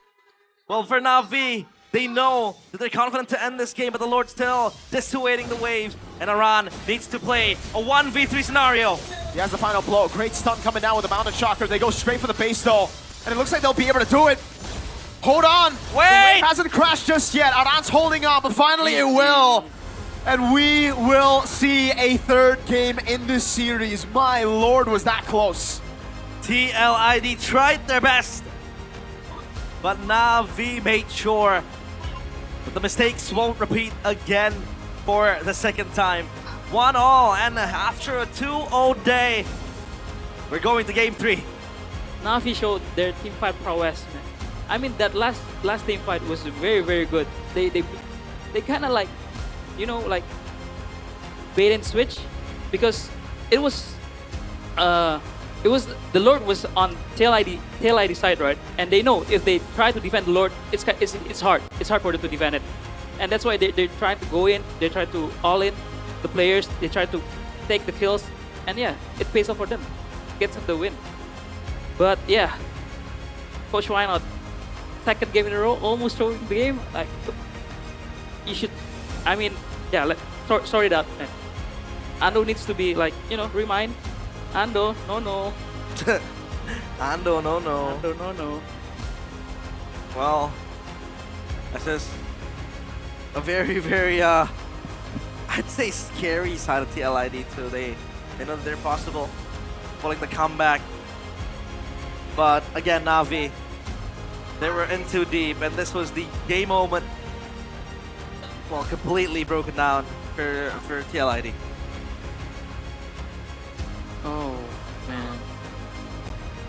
It's Na'Vi just running around, right, Coach Phil? Yeah. I mean, as you can see from the camera, Coach Wynot was not smiling, but after this last team fight, he was all smiles, man. He knows that his boys are gonna win the game. This one, last fight, if I'm not mistaken. Yeah, he knows. They know if they try to defend the Lord, especially the Luminous Lord, yeah, they will not be able to defend it, and that's why they take the fight, and yeah, they win out the fight because they know they're much more brawly team. Bombastic side eye from Why Not. Well, yeah, a lot of things to dissect in this game and a lot of things to talk about as well. But Na'Vi, they need to be more disciplined. Yeah. Dude, that's a problem right there, you know? Like, hey, it happened twice. 2nd game, they were able to recover, but still, that shouldn't have happened in the first place, right? That's definitely something that they're going to look to fix. But for TLID, this is also the same thing. Yeah. So far, I mean, they have won 1 game. They almost won the 2nd, but it's just by waiting for mistakes. And is that really like a sustainable way to win? Yeah, I don't think so. I don't think so, man. Yeah, they need I'd say like a statement. They need to be the ones to create a concrete winning condition. You know, you can't really just wait for your enemies to fumble again, to screw up. I mean, sure, Na'Vi, that's also a point of evaluation for them. They need to be able to fix that mistake in the near future, and even for Game 3, I think, because Coach Wynot's gonna have a lot of homework to do. Yeah. Again, whether it be Ando or you just Ando throw with the movement to Ando it throw. Happened again, man. It was Hayabusa and him running out of quad shadows in Game 1, just walking onto his Juicin, and then in Game 2, it was him dashing onto the carry against Kyo, I mean, yeah, a lot of things to fix for Navi. But look at the bright side. Always look at the bright side. Navi's early game amazing. Mid game amazing. Team Liquid's defense also kind of quite good. I would say, because yeah, if they're not good, they're not gonna win for sure.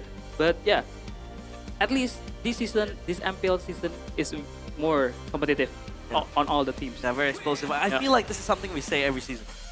The season's unpredictable. The thing is, it's just always true. The season, especially TL ID, we all thought they were just going to be 9th place. They would have. The lineup doesn't look like a lineup that would win, right? Especially after seeing Navi destroy RQ yesterday, we thought, okay, it's going to be insane. But hey, even though they only have one way to win right now, they won a game. Will Bigatron be playing tomorrow? Yeah, against Dewa. Okay, so that's going to be Dewa's debut. Yep.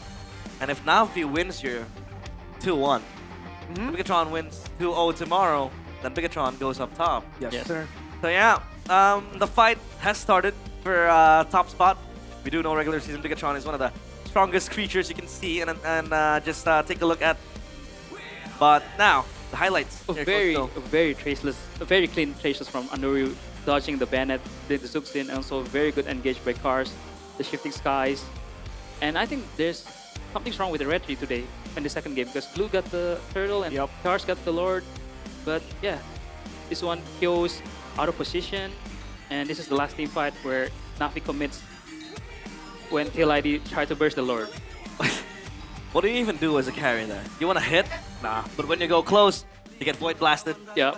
You get, you just get thrown a lot of things at you, so you can't do much. But the MVP, the player of the game, presented by the official gaming phone Infinix, it is Afro, this guy. Back-to-back MVPs. Yesterday, he also was able to get that MVP. Again, you said underrated roamer. But for you, what makes him stand out, especially in this game? He knows his job does very well. He mounted like Kyo multiple times in this game. And as a glue, especially glue roam, mounting the carry is not the easy task to do. And he did pretty consistently. And yeah, as we discussed before, right? Can Afro play other thing rather than counter initiative? And yeah, he's showing that he can play the glue, he can play the the annoying roamer, and yeah, he's showing this game. Oh, maybe some overcommit, yeah, we've seen here, but he plays. Look at it, he's just mirroring the carry. He's just mirroring carry, flickering in, mounting him, and yeah, Kyo wasn't having a fun game early. I mean, you said it. Afro is also able to play annoying heroes. I mean, Valeric is annoying. I hate Valeric. Glue, I hate more. Yeah. Is it not necessary to pick up a counter to the glue if the glue is going to go wrong? I mean, they picked the glue very late, right? Yeah. It wasn't an early glue, so I don't think it was. I think it would be too late for it. I don't know. For me, early game for TLID just always looks botched, you know? And then they gotta get out of jail free card because Navi throw, and they are able to capitalize. So I'll give them that. They are able to wait for their power spikes, which is way better than season 16. Man. But it hasn't convinced me that that they aren't out of the 9th place rating yet. Because. But this is very much important. Season 16, they lost like 9 minutes, 10 minutes, if I'm not mistaken. Yeah, they were speed running. Yeah, they were just gambling every time. Turtle, fight. Down 5k gold lead, fight. Right? And yeah, this is the item build. Yeah, especially I will call out every ice queen in the desk because I'm an ice queen merchant. And look at that. Ukir building the ice queen, making Kyo's life harder, and also Kevin, and also Rachel, and also Leonie. Probably not Aran because she can just dash around. It's a Bennett. But yeah, the impact of the Benedetta is not quite there as we expected in this game. Yeah. It's quite disappointing because Aran's Benedetta is very good, but yeah, I don't think he find the angle in this game. Yeah. I thought the Eve was gonna struggle a lot. Yeah. I mean, I've seen a few cancelled RWMs, but that was cancelled to relocate on towards a better place. I mean, the Benedetta would be the main perpetrator of like trying to stop the Yi, right? Yeah. The Benedetta's gonna do that, but then the Benedetta sadly wasn't really existent. I mean, sure, we saw him trying to defend the base. That was close. Yeah. Even with a very weak, high ground. I mean, the Bennett is quite okay. But yeah, they were still able to defend the base, so yeah, it's just done. Ukir only died once this game. Yeah. It shows that he's very good positioning wise, and look at the damage, man. 100k. 100k, and look at the Uproar's damage taken, 137 damage. Man, why don't I see more Yves on my ranking? Because I feel like Yves is like a very strong mid lane. Safe pick, I might say. Yeah, it's a very safe pick too. Like, you get Void Blasted, you're like, oh, whatever, this damage. And then you get Void Blasted twice, like, what? And then Void Blasted thrice, you're like, I'm dead. It's insane, the damage that Yves can exert. And you can play dynamically with the Yves. Yeah. You want to go front to back, you can. Yeah. You want to go burst, you can. And that was what Na'Vi brought to the table too, with this Yves. And yeah, Ukir's real manipulation, I think there's only just one botch, RWM, that game. The Lord fight, yeah. Yeah. Other than that, it's been perfect. It's always been either Kyo or the Ritual, just baiting up the flickers, the ults. Then yeah, it's a very good Yves game, and yeah, you should pick more Yves during game. Yeah. And the way they played against the chip was just beautiful. Every time they sense the teleport, all right, let's 5-stack, check every single bush, right? Yeah. They just rotated around their jungle towards that bush to Yeah. check together. And Leone knew, it was like, dude, I can't go in. I gotta flicker out. And once he Yeah. had no flicker, it just became so easy. And he got bursted down. Yes, he put the shortcut down, but that's a 4v5. Yeah. They got wall hacks over there. Good game sense because they sense that the chip is Really not good going game in the sense. map. And yeah, it sucks being Leone. He has a very, very good position, but no flanks being acquired. So now we're gonna throw it to Alyssa, our side reporter, to get a good look of the MPL ID arena. Alyssa, take it away. Thank you Caster, kembali bersama Alisa di sini, dan tentunya Alisa gak mau cantik sendirian karena di sini sudah ditemani oleh Liquid Angels. Halo. Kita kenalan dulu dong, namanya siapa aja nih di sini? Silahkan nih. Dari yang paling kanan mungkin. Halo, aku Laura. Hai, aku Gaby. Hai Gaby. Selanjutnya dari siapa nih? Halo semuanya, nama aku Saibil. Saibil, dan juga last but not least, ada siapa? Halo semuanya, aku Audrey. Yeay, sudah bersama Alisa di sini, ada keempat Liquid Angels. Gimana hari ini perasaannya melihat tim kesayangan kalian bertanding berlaga satu sama nih sayangnya nih? Gimana nih? Gaby coba nih. Senang banget sih, semangat soalnya udah lumayan lama banget juga kan nggak nonton ke MPL secara langsung. Apalagi tadi di game 1 juga kita menang walaupun di game 2-nya masih belum. Coba nggak apa-apa, masih ada di game 3. Masih ada kesempatan. Masih ada kesempatan ya. Jadi yakin dan percaya Liquid masih bisa menampilkan yang terbaik nih. Kalau dari kalian sendiri nih melihat roster dari tim Liquid Indonesia yang terbaru, kalian cukup optimis gak sih sama roster-roster yang dihadirkan nih? Siapa nih mungkin? Audrey mungkin? Aku optimis banget sih karena aku percaya roster baru ini tuh bisa memberikan semangat baru untuk tim Liquid ID. Oke, kita lihat ya, semangat baru, spirit baru juga. Tapi Alisa pengen tes nih, karena ini kan kita sudah memasuki season baru nih. Kira-kira kalian sudah cukup mendalami belum sih knowledge tentang tim Liquid, khususnya tim Liquid Indonesia? Udah pede? Udah pede nih para Angels? Pede? Oke, kalau gitu Alisa kasih quiz dulu kali ya. Ada yang tahu nggak sejak season berapa Aran bergabung di tim Liquid Indonesia? Ayo. Oke. Season berapa nih? Dari season 12. Season 12. Bener banget jawabannya ya. Kalau gitu harusnya tahu nih, roster yang membawa tim Liquid Indonesia menjadi juara di MPL Indonesia itu pas season berapa? 14. 14, siapa aja tuh? Rosternya yang pertama ada Favian, Aaron, Widi, Jeskiel, sama Aran. Bener banget, hafal banget. Tepuk tangan dulu dong deh Kalvaris nih ya. Boleh dong kita kasih semangat Liquid Angels-nya. Ini udah cantik-cantik, hafal juga. Selanjutnya. Kalau kita lihat roster dari tim Liquid Indonesia sekarang ini kan kita lihat ada banyak rookie nih. Salah satunya Drichel. Nah, Drichel ini tuh berangkat dari mana nih sebelum akhirnya ke MPL nih? Ada yang tahu nggak sih? Aku. Oh kamu, oke. Silahkan nih, boleh langsung aja nih. Dulu Drichel itu dari Liquid Academy.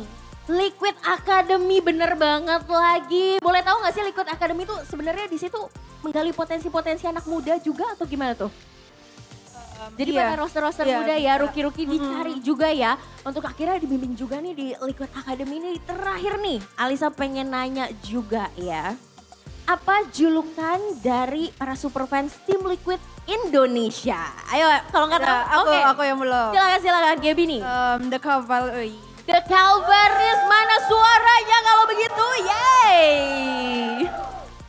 Kalau gitu aku mau minta dong pesan-pesan dan semangatnya juga nih, terutama buat kayaknya ada The Calvaris dari Ciamis ya yang nonton juga nih, pengen juga dong dapat semangat dari para Liquid Angel. Silahkan dong, boleh disapa-sapa nih. Boleh Gaby nih mungkin, ada semangat-semangat mungkin. Hai, semangat. Semangat, kita walaupun di season ini kita stack BU, itu berarti kita juga punya semangat BU. Semangat baru juga pastinya dan juga spirit baru yang dibawa. Tapi kalau ngomongin soal spirit, tadi waktu entrance dari tim Liquid Indonesia ini kan very heroic dan juga ada sesuatu yang baru nih.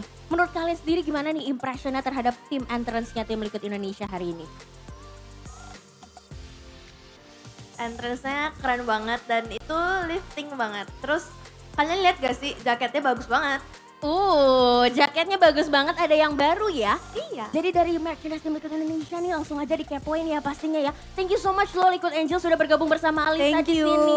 Sekali lagi ada Calvaris dari seluruh Indonesia, seluruh penjuru bumi juga ya untuk dukung langsung tim Liquid Indonesia. Dan kita akan melihat apakah Navi atau tim Liquid Indonesia yang akan memenangkan match ketiga hari ini. So silakan caster, take it over.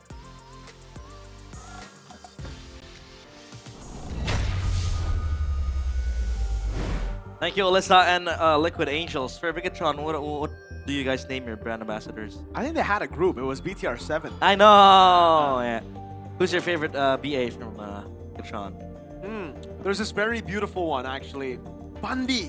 Fandi. Fandi. He's my favorite. He's my favorite. He's the best BA. Very beautiful. What about you? What's your favorite BA from Navi? Navi? Yeah. I have a lot of BAs. Actually, when I'm coaching, I don't look at the PA. Hey, look at the draft. Look at the draft. Alright, 2 games to win. Game 3. Glue, band pick, or deny? What about you, Mirko? You first. Well, okay, what do you think? I think it's not about the glue. I was about to say, because I don't really care about the glue. Yeah. I think TL needs to stop fighting Navi with the 2 fighters. They need to play at the same tempo. Because Navi was accelerating tempo, in which maybe TL is not familiar with. That's why the early game has been so botched. I think they need to play on in the fair fight, you know? Like marksman against marksman maybe, or tank jungler against tank jungler. Yeah, that kind of stuff. The glue is yeah. It's a bonus. It's a bonus. It's yeah. there. It's a bonus. It's there. As an expensive decoration. Yeah, because in game 1 it was also a throw. It wasn't the glue that turned the game around, you know? Like, sure, I mean, different build too. One is very tanky for game 2, Apro. Yeah. Game 1 for Leone, it was semi-damage, semi-tech. almost full magic, I guess. Win 1, genius 1. That guy went crazy game 1, man. It would have been better if he went flame shot. Flame shot. But I remember though, back in MPL Malaysia, he was playing Cho full damage. If I was not mistaken. Why was that only a Malaysian thing, by the way? Like, why was it only happening in MPL Malaysia? They have the good bits, I think. I don't know. Gotta ask Lafel. Yeah, no, because I remember Lafel was telling us in the group chat, he was like, I think this is the new meta. Cho will go, like, the roamers will go damage. And I'm like, nah, dude, that sounds horrible. I don't know. Maybe he's just there, you know? Honestly, I really feel like this might be a hot take, but I don't think it's a hot take. There's no competition there aside from SRG last season, you know? Now that it's a franchise league, now that we're seeing teams finally invest in their roster. RQ. Now dude, there's so many good lineups there. I'm super excited for this season. Finally, you know, SRG has some competition. Yeah. And Dyren as well, one of the... Dude, I still stand by that guy, man. That guy's my boy, man. Yeah. He's not BTR, but I love him, man. What do you think of the Bigatron Malaysia lineup? Are you familiar with the players? Chiku, right? Chiku, yeah. Annabelle, Raw. Oh, Annabelle's my goat. Annabelle. Like, I don't know if I want to call all of them my goat. You know, I already have so many goats. I don't think I'm gonna adopt the BTR Malaysia as my goat. So Annabelle's still my goat because he's ex-BTR. Barbosa's still my goat. That's true. Because he's ex-BTR ID. Yeah. Chiku, I respect Chiku. Yeah. Chiku is a good guy. He's the OG. He's like an OG. I was pretty surprised when I got the info that he's part of BTR M1. Speaking of Annabelle, I remember season 13, I think. He was solo carrying Evos to a playoffs spot with Alpha. Like, it was his hero back then, you know, the Alpha Vel, we call him that. He beat BTR. He did, yes sir. That's season 13, you know. Kez queued first in the regular season as well, so pretty salty about that. Kind of sad though. Alpha is completely disappeared. Yeah. It has completely disappeared. There will be a time where it'll be back, man. Don't worry. Like Suyo's already back, right? Yeah. It's going to be an alpha meta again. 1 or 2 more buffs, I think. It will be viable. Especially with utility junglers now. Baksha. Fredrin, Baksha. All in the alpha, brother. Or maybe like other jungle heroes get stuck in a power creep, right? You know, because of the constant buffs and nerfs. You know, other heroes feels like quite bad, and then you know Alpha just comes in without. What jungle do I want to see? What jungle do you want to see? I don't know. That's what I'm thinking. Which jungle do I want to see back in the meta? You have an answer? We have Shenchen, yeah. Do you have an answer? What do you want Which to... jungle that you miss? I was missing Yisanshin, but yeah, right? he's back. Same. Yeah, I think he's like the most balanced, like not broken. Martis. Martis. It is. Back in the day, bro. Wait. Season 12, you remember? That was it was fun casted, man, because you see Maniac in the early game. But still, after 10 minutes, 12 minutes, useless. Yeah, but you know, at least the early parts were fun. Wait, isn't Martis an answer to Fredrin somehow? Yeah, back then it was. Yeah, no? back then, yeah. Back then, you just because Fredrin just wants to CC, and you would still lose out in Red Tree, by the way. But at least you would be able to win the fight. Yeah. And all you do is just stab people. Yep. It was a weird place for Martis, to be honest, because at this point, even after 5 years of coaching, I don't know what should I build as a Martis. It's so hard to itemize. A lot of builds. That's why people will go like 5-0. They won't even build damage. Yeah. Full tank. Full tank. And then after 12 minutes, useless. You can go Hunter Strike. You can go the Brute Force Breastplate route. Yeah. A lot of options. But now for Navi and TLID, a lot of options too. Will TLID finally respect the Freya? I think it's either Freya or the Sora for sure. I think they just stop, you know, trading the Zuxian and Freya. And I think later Navi will prioritize the Jishansin more if there's no Freya or the Zuxian. Yeah, I mean TLID can pick the side now, right? Yeah. They could go either blue or red. Blue or red. If Yep. they go blue, I think they can just let go the Chusin if it becomes available. They just go. Yeah. They can just go and ban the Freya. Maybe they will ban Freya. Sora too. Yeah. Because Navi, they need to respect the Pove now because Iron was a menace with the Pove. Yeah. So yeah, let's see. Why not against Honjiao? Coach Wynot is looking very happy. I think he's a very happy, he's a happy guy. Joyful. He's unbothered. He's unbothered. Did you share a conversation with him? Huh? Have you talked to him? Oh, dude, I talked to him a lot, man. Back in M6. M6, yeah. Spent a lot of time bonding, dude. Not just with Wynot, but the whole team.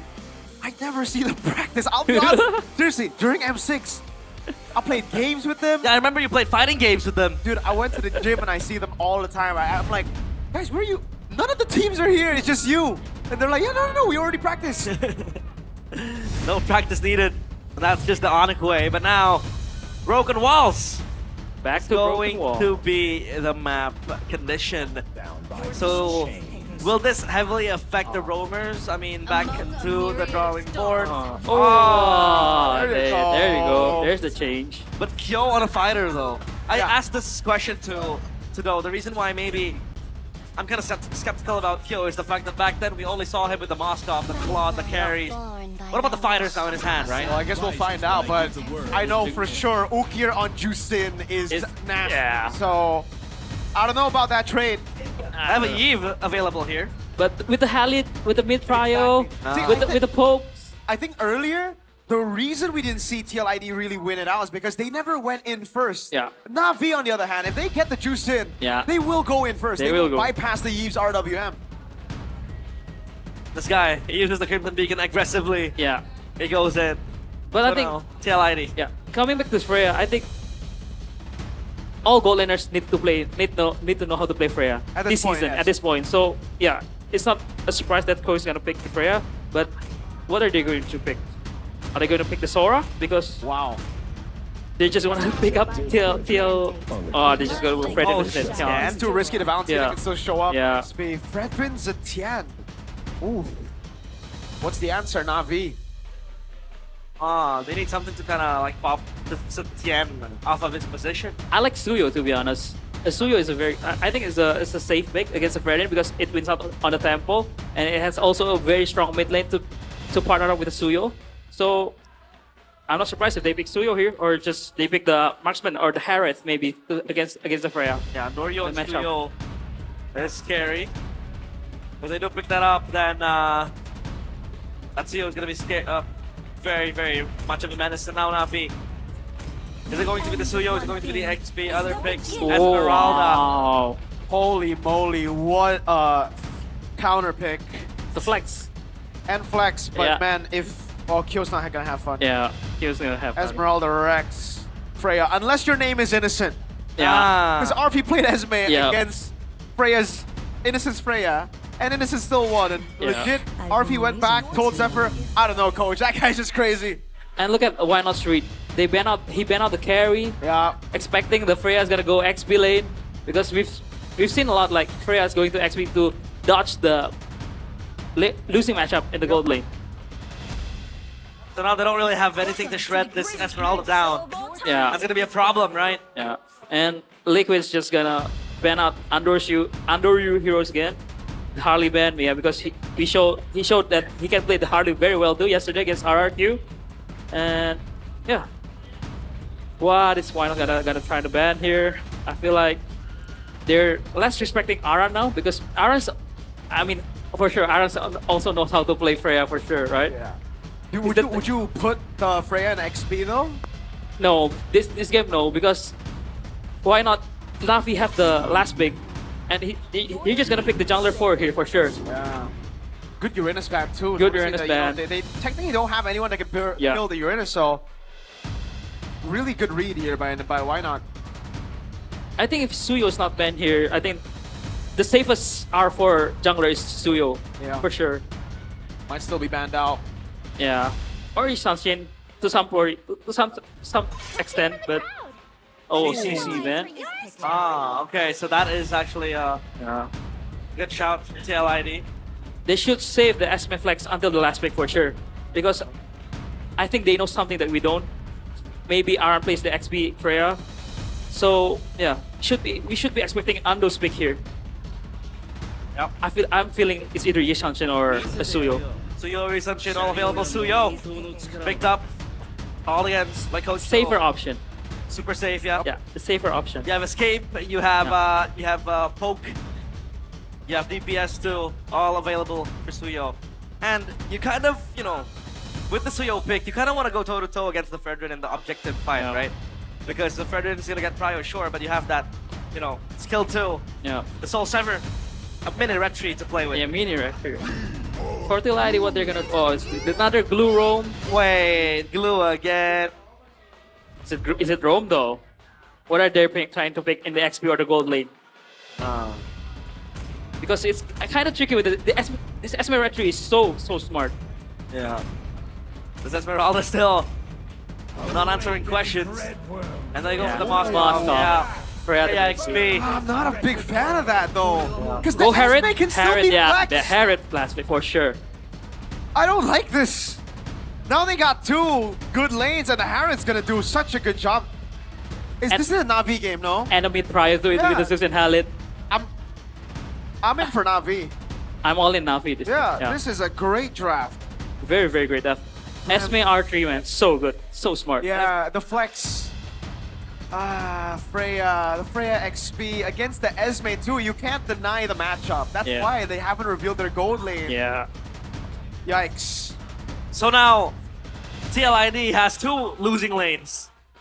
Yeah. The Moskov one, it's a skill matchup, but yeah, I mean, this counter index is clearly very wrong, man. There's an Esme on the other side. Freya's not gonna have a good game. This Freya will have to do wonders.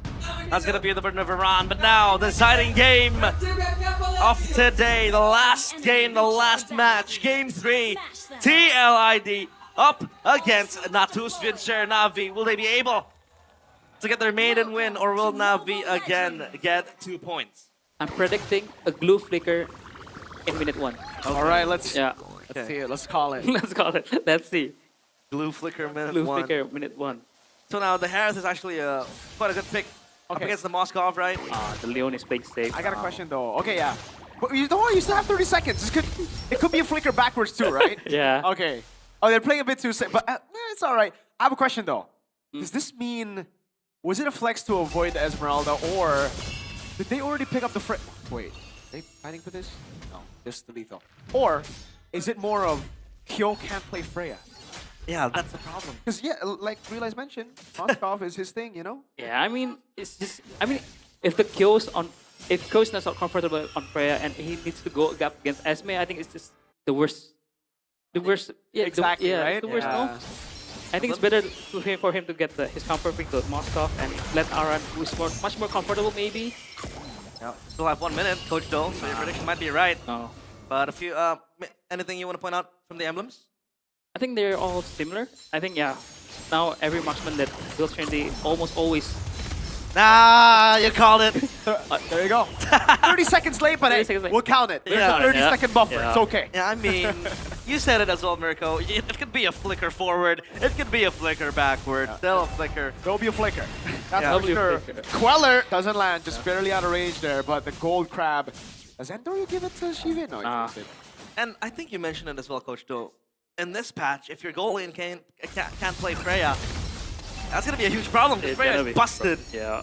Everyone's playing. Oh. Oh. Yeah. And look at that prio mid, man. So strong from Nafi's side. It is. And Cars is holding up. That was a gang fight. Oh, wow. Oh, rotation down below. The taunt coming down. That's going to be knocked up with the Crimson Beacon. First blood over. Aran walks up. I don't know about that, man. He used the Vengeance as well. Now he's going to be thrown back all the way again, and he's dead. It's 2-0 to Na'Vi, but it's always been Na'Vi leading at the start. Yeah. Beautiful early game. Almost seamless to an extent. They get the turtle too. It is very, very easy. Harris rotating up towards the mid lane again, trying to help off the wave because you want to have that prior to the objective. This is what we discussed in the drafting phase. When Nafi's get the Zoox in, Nafi will go in. Yep. And he saw, Ukir saw Kevin was no stacks, no dash. He just Lantos play in, which is amazing. Man, look at the plating though for Cars. That is one rich Esmeralda. I mean, and look at the zoning down below. It's Yeah. just, and look at the zoning up top. Kyo can't even. Oh my God. Yeah, if he had flicker, I think he would have gone. Afro. Oh no, Apro! No! That's a gold lane, man. They're supposed to be on an island. That's unfair, Apro. But man, he's gonna lose a whole wave, and the gold. Oh, the turret's gonna be taking third gold. Afro's a party pooper. Uh-oh. Dude, Beacon. I'll be tilted if I was Kyo. Yeah. That's a whole wave on Moskov. You're supposed to be left alone. But yeah, Afro just coming in. Oh. Sodi? Yeah, when it comes to fast pace, the Queller to take him down, Leone. The little Patricks are all gone, it's just him. Okay, so now let's not curse Navi to throw, okay? So just Hey, if let they them throw again, that's on them. that's on them. It's not on us, yeah. No. It's not on us. That's on them and that's on Why Not too. Again, trying to fix the things that needs fixing. And this is the widest gold gap in this match. Whole match, 3K in 4 minutes. It's a very, very strong start from Navi. If I can get to 11K, then that'll be very beautiful at game 2. But a comeback might ensue again. Hunter Strike completed. First item, Golden Staff. Yeah. For Iran. So no boots, no nothing. Yeah. All about the attack speed. And yeah, kill. So now, all he has to do is just farm, right? Yeah. But then the Harris really wants to bully you. That's why that Harris gets picked up against the Moskov. On the team fight, though, this Harith will be a problem because I don't really think there's anyone who can really catch the Harith. Maybe, you know, you have Kevin, but then, you know, Steve brings a Purify, so look at this. This Harith will just dash around. Look at that, the way they're playing. They're unbothered. They don't care. They already have a lead against Kevin. They know Kevin can't go and burst the turtle, so they go orange, take it away. Esmeralda's still cutting. They're just delaying this for as long as they can because they have the level lead and they can continue to build with the Suyo. Look at Cars, unbuttered. Yep. Walks over in between the turrets. Leone gonna be taken very low. Goes straight for the mount, but Endoryu just dashes with the surge. Fury of the Phoenix coming down now. Aran looking for the damage. Endoryu with the walk up. Kevin gets the retreat on the turtle. Oh! The SOD goes wide. Now the pullback. Uki picking it up. Endoryu making it. Oh, the turret is taken out. Kill. Gets the kill. And they're back. They're somehow still alive in this. And the kill was to the Moskov as well. The SOD nearly caught Afro, but Afro flickered away. So that could have been a double kill for Joe, and the Moskov might be back online. But it's Na'Vi still going to maintain the tempo. I think they will still maintain tempo, but yeah, the gold lead was 1K short now. But I think that was kind of a mistake by Ando by slowing the tempo, by taking the red buff first. I think they should just take control of the turtle. They have a very good poke on the Zuxin, on the Halid, on the Suyo. the Esme can do things to the Freya, I think they overplay. I feel like they overplay. Overplay that team fight. Yeah. And I think the Jitian. Oh, hold on a minute. Iran. Aran has vengeance. Oh, actually, it's on cooldown. Cooldown. Yeah. Steven doesn't have enough mana to go in. They don't want to risk it. Good damage. And I would also attribute this Jitian to kind of like gluing TLID together. So far, this Jitian is kind of like saving TLID from all the engages coming in from Na'Vi. Item check though by Dunia Games. Cochaldo. Oh, Under is looking for the Sky Piercer. James Spank style. James Spank style. And yeah, Kar's looking for the Oracle, the usual stuff.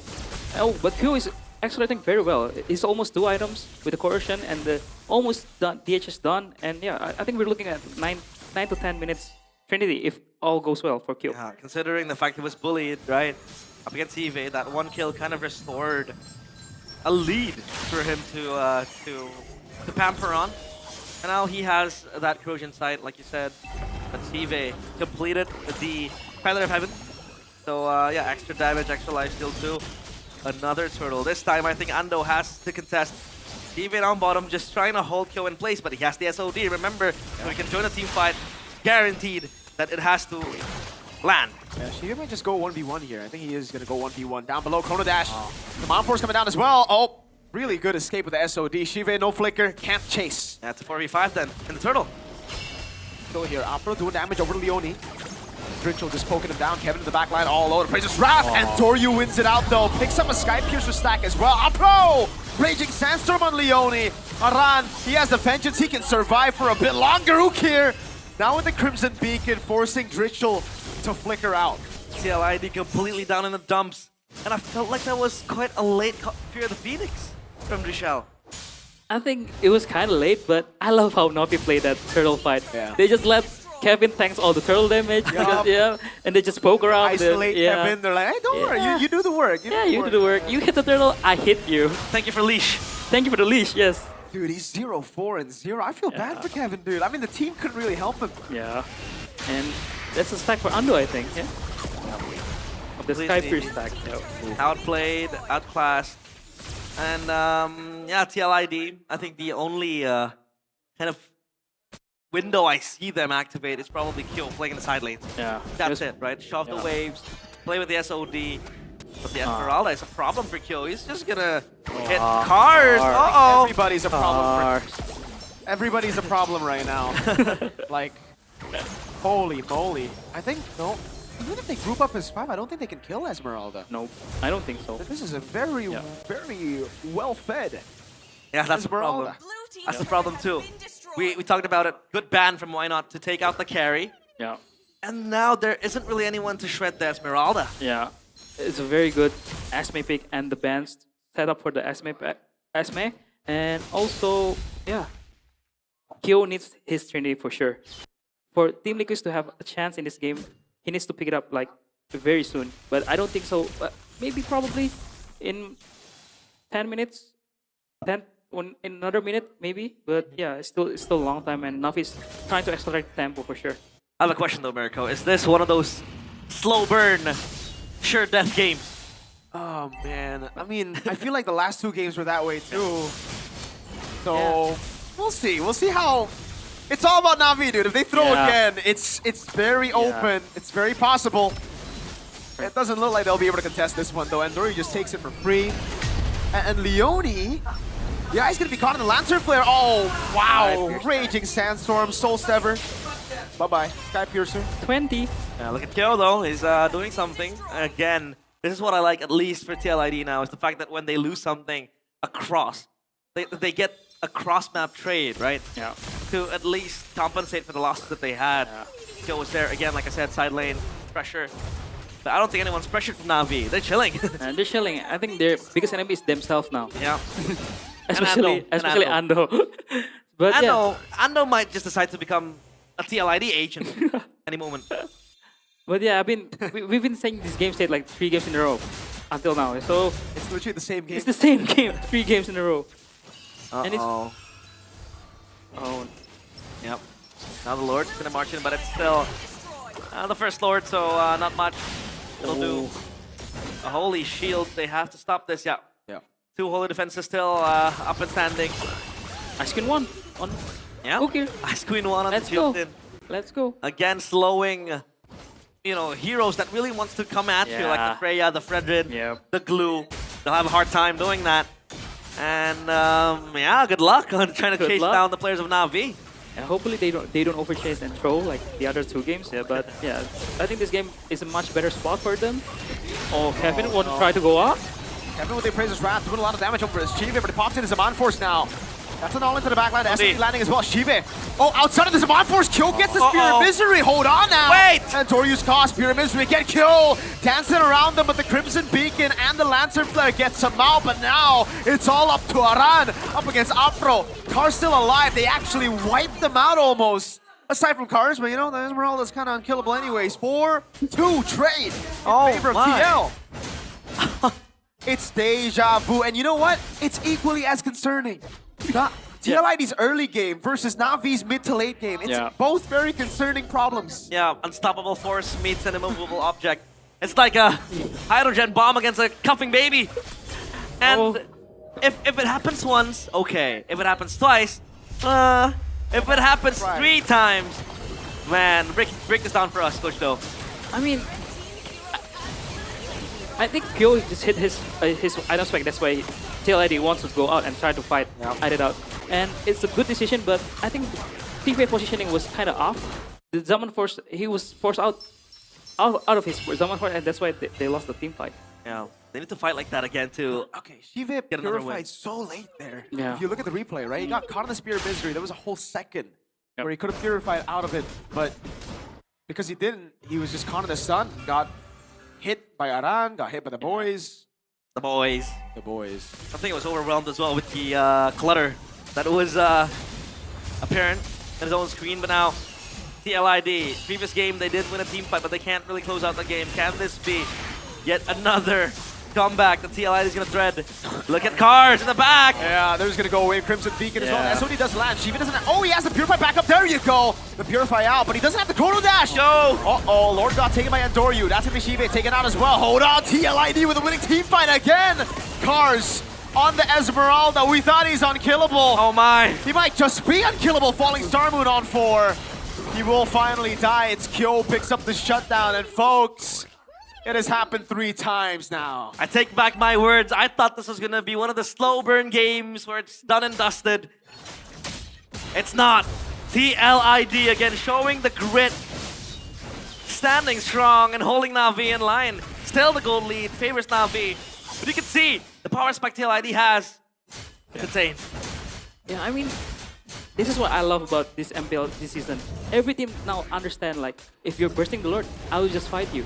And I think it was kind of an overzone by Na'Vi. Because if they want to take the objectives, they don't need to fight there. They just need to, like, slow down Kevin so that he cannot enter and retreat. Because Android was focusing on the Lord, like, 100. Like, he was, like, trying to get the Lord, but the team wants to fight. So yeah, it's a split call, I might say. Yeah. Why not? Still pretty low cortisol, man. Take me. I'll be fuming if it happened 3 times. I'd be fuming. Yeah, oh, I know you for a fact you would be. Yeah, you would be. I did have a question there. Esmeralda, they completely neglected the Esmeralda until the late portion of the fight. Is neglecting the Esmeralda and going to the other 4 players an option for TL? Or will that be hard? No, that's literally what they need to do. They need to ignore the Esme, because if they target Esme front to back, they're cooked. Yeah. And I think Na'Vi should ignore the Esme too. Just, Cars, just do your job. Just if you want to kill Rachel, just go ahead. The team doesn't need to follow up. Cars. No burst damage, no shred as well for TLID, but the Moskov, man. Pulling numbers. Kevin? He's okay. Okay. He's going to get picked up though. Leone's going to be looking for the engage as well. SOD lands. Car's going to do his thing. They're going to target him, but if he's isolated, that's fine. No one there is going to follow it up. G-Base on force over as well. And now it's a big problem. They've lost their front line. Leone jumps and gets the mount, takes him down. What? Ukir able to flicker out with the Crimson Beacon as well. Almost another kill over, but Apro barely gets out, and now it's 2-1. Now it's TLID, we're knocking on the turret of Na'Vi. I cannot believe it, folks. TLID might just do it. One cannon minion cleared upon. They have another wave coming. Can Na'Vi hold? Can TLID end? Oh, their clear is pretty horrible, man. It's a juice in. Raging Sandstorm defensively. Aran walking up with the back of descent as well. And Doryu Katon gets rid of the wave. And they can breathe. They stay in this game for a bit longer. Wave coming up top as well. Lord Carler almost killed Dritchel. Lord's up. Ukir's down for 30. This is a free Lord for TLID unless Na'Vi still want to try to steal it. But I think it's way too big of a risk. What the hell is this game? There's a series. We talked about them having to neglect the Esmeralda. They went in for the Esmeralda directly. Free Lord for them. And now Rochelle acquires the Holy Crystal. And the gold lead swings to TLID. Again, the team that was number 9 last season. Now showing that they're here to fight, that they're here to compete. I can't believe it. A lot of critics towards this roster, but this roster shows that it has defiance. Kill or you pick up the Winter Crown too. Yep. To be safe. No boots. He's bootless. No boots, bootless, and why would I need boots when I we're can TP? always talking about the Trinity marksman, but Dritchel has made the Trinity mage. Yep. He will hit like a truck. GV uses a Mon Force and now it's down. Kyo is low. Yeah, Kyo has the SOD. He can deal damage as long as he wants. Shiva needs to wait for the ultimate to come back up. But they're not going to go for the base just yet. The Lord's going to be cleared out. Instead, they go into the bottom lane, but they don't have a wave. A bit miscoordinated there by TLID. They could have really punished, I feel, with Shiva using the Zaman Force way too early. For round 2, might re-siege this. Na'Vi are eager to defend. Cars pops the Falling Star Moon, but it's just going to zone TLID. We're still going again. Round after round, this has been the same theme. Across all 3 games. You win early, you come back. This is a problem if TLID's early. And now he's late game. The Saman Force way too early in a bad spot as well. Kyo! Jumps into the midst of it all. Raging Sandstorm coming down as well. Kyo able to find Immortality. Kites away as well. And Doryu gets a Sky Piercer. Rising Immortality. Aran! To stay alive for a bit. Genius is taken down. And now it's Kyo just putting the spears down on him. It's a mount from Leone on Apro. He's going to be brought under the turret. He gets off his mount. Now 2 minions in the mid lane. It's super minions, but it'll be cleared out. Apro Cars and Ukir. Another cannon minion up top. Another wave up top. Another wave in the mid lane. So it's coming down. Dritchel goes for a kill. Sets his sights on the crystal. TLID starts season 17 with a victory against all odds, against everyone's prediction. The cavalry rides again. A sweet, sweet start into the regular season. Their early game was a bit struggling, but it doesn't matter. It's all about the final product. It's all about the result. And for Na'Vi, they need to go back to the drawing board. 2-1 TLID, take the win. This match was Na'Vi's match to lose. Like seriously, they've been ahead like all of the 3 games, man. And they threw it all. I'm lost for words for sure, but I think they need to they've been doing well. Their mid game, their early game is, I can say perfect, but they need to try to learn how to close out games, especially against teams that fight back, know their win con, and especially against more scaling team, I would say. Yeah, look at the smile on Kevin's face. And I can't wait for to hear his interview. Is he gonna talk smack? Is he humbled this time? But yeah, this is the winning moment. Obviously, early on, Na'Vi had the lead on the early game. Oh, man. I mean, look at it's a very chaotic team in which Team Liquid excels because they have Freya. Even though the Freya built some tank items, but it's still Freya. It's the most broken hero in Mobile Legends right now. So, and I might critic Shive in this match because sometimes he's kind of overzealous. Like his positioning with the Zaman Force was kind of questionable. Yeah. But now interview up on stage is TLID with Kelra, Mongstar, and Sabila. The Cavalry, sambutlah kemenangan dramatis dari tim Liquid. Gimana Kyo? Kayaknya kamu langsung ekspresif banget. Ini menang gini begitu dramatis. Menang so comeback. dramatic, Bisa dibilang comeback, 3 game. and it's Kalian 3 berusaha games. keras. Apa yang ingin kamu sampaikan dengan kemenangan ini? What do you want to say with this win? Sekian udah lama rehat sih. Because he's been baiklah, rest terlihat for a long ya, time, so dari it wajahnya feels good. luar biasa sekali, bahkan gemuruh. Dari teman-teman Kalvaris juga masih The semangat Cavalry banget di malam cheering for hari Team ini, Liquid. luar biasa sekali. It's Tapi very mungkin amazing. aku akan bertanya ke Drichel. On ask Halo, Trichel. hai. Halo. Gimana nih? Langsung dipegangin 2 mic, tapi nggak Two masalah. mics. Drichel gimana pada saat match debut kamu? So how was it, untuk your mendapatkan debut? MVP? Gimana perasaannya? First game, Biasa aja sih sebenarnya. Biasa first aja MVP, sebenarnya. and he said, yeah, just Susah normal. nggak sih untuk get along ataupun untuk membangun chemistry satu sama lain? Can you like build their chemistry with one and each other? Apa tadi, sorry?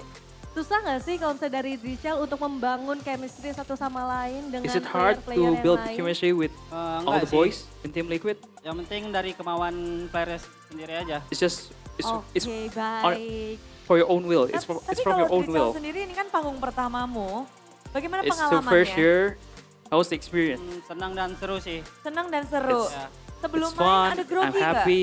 Grogi enggak, lebih ke excited aja. Are you nervous? Excited aja? No, Yeah. I'm excited. I'm just excited. Mungkin terlihat ya dari Shushinmu di game yang pertama itu. I think Jadi bilang it's shown by momen-momen first success terjadi There are a dan lot of gimana sih moments. kamu membuat momen itu? from your first game. How do you make those Comebackin. moments?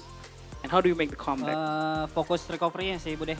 I'll just focus on the recovery, focus my win Oke, con. tapi gimana and cara yeah. mungkin kamu dan teman-temanmu tuh tetap tenang padahal gila berat banget gak sih early game? So how do you berat. and your friends just keep Lalu calm gimana? and try to come back? Lebih ke nunggu timing dan waktunya aja sih, Bude.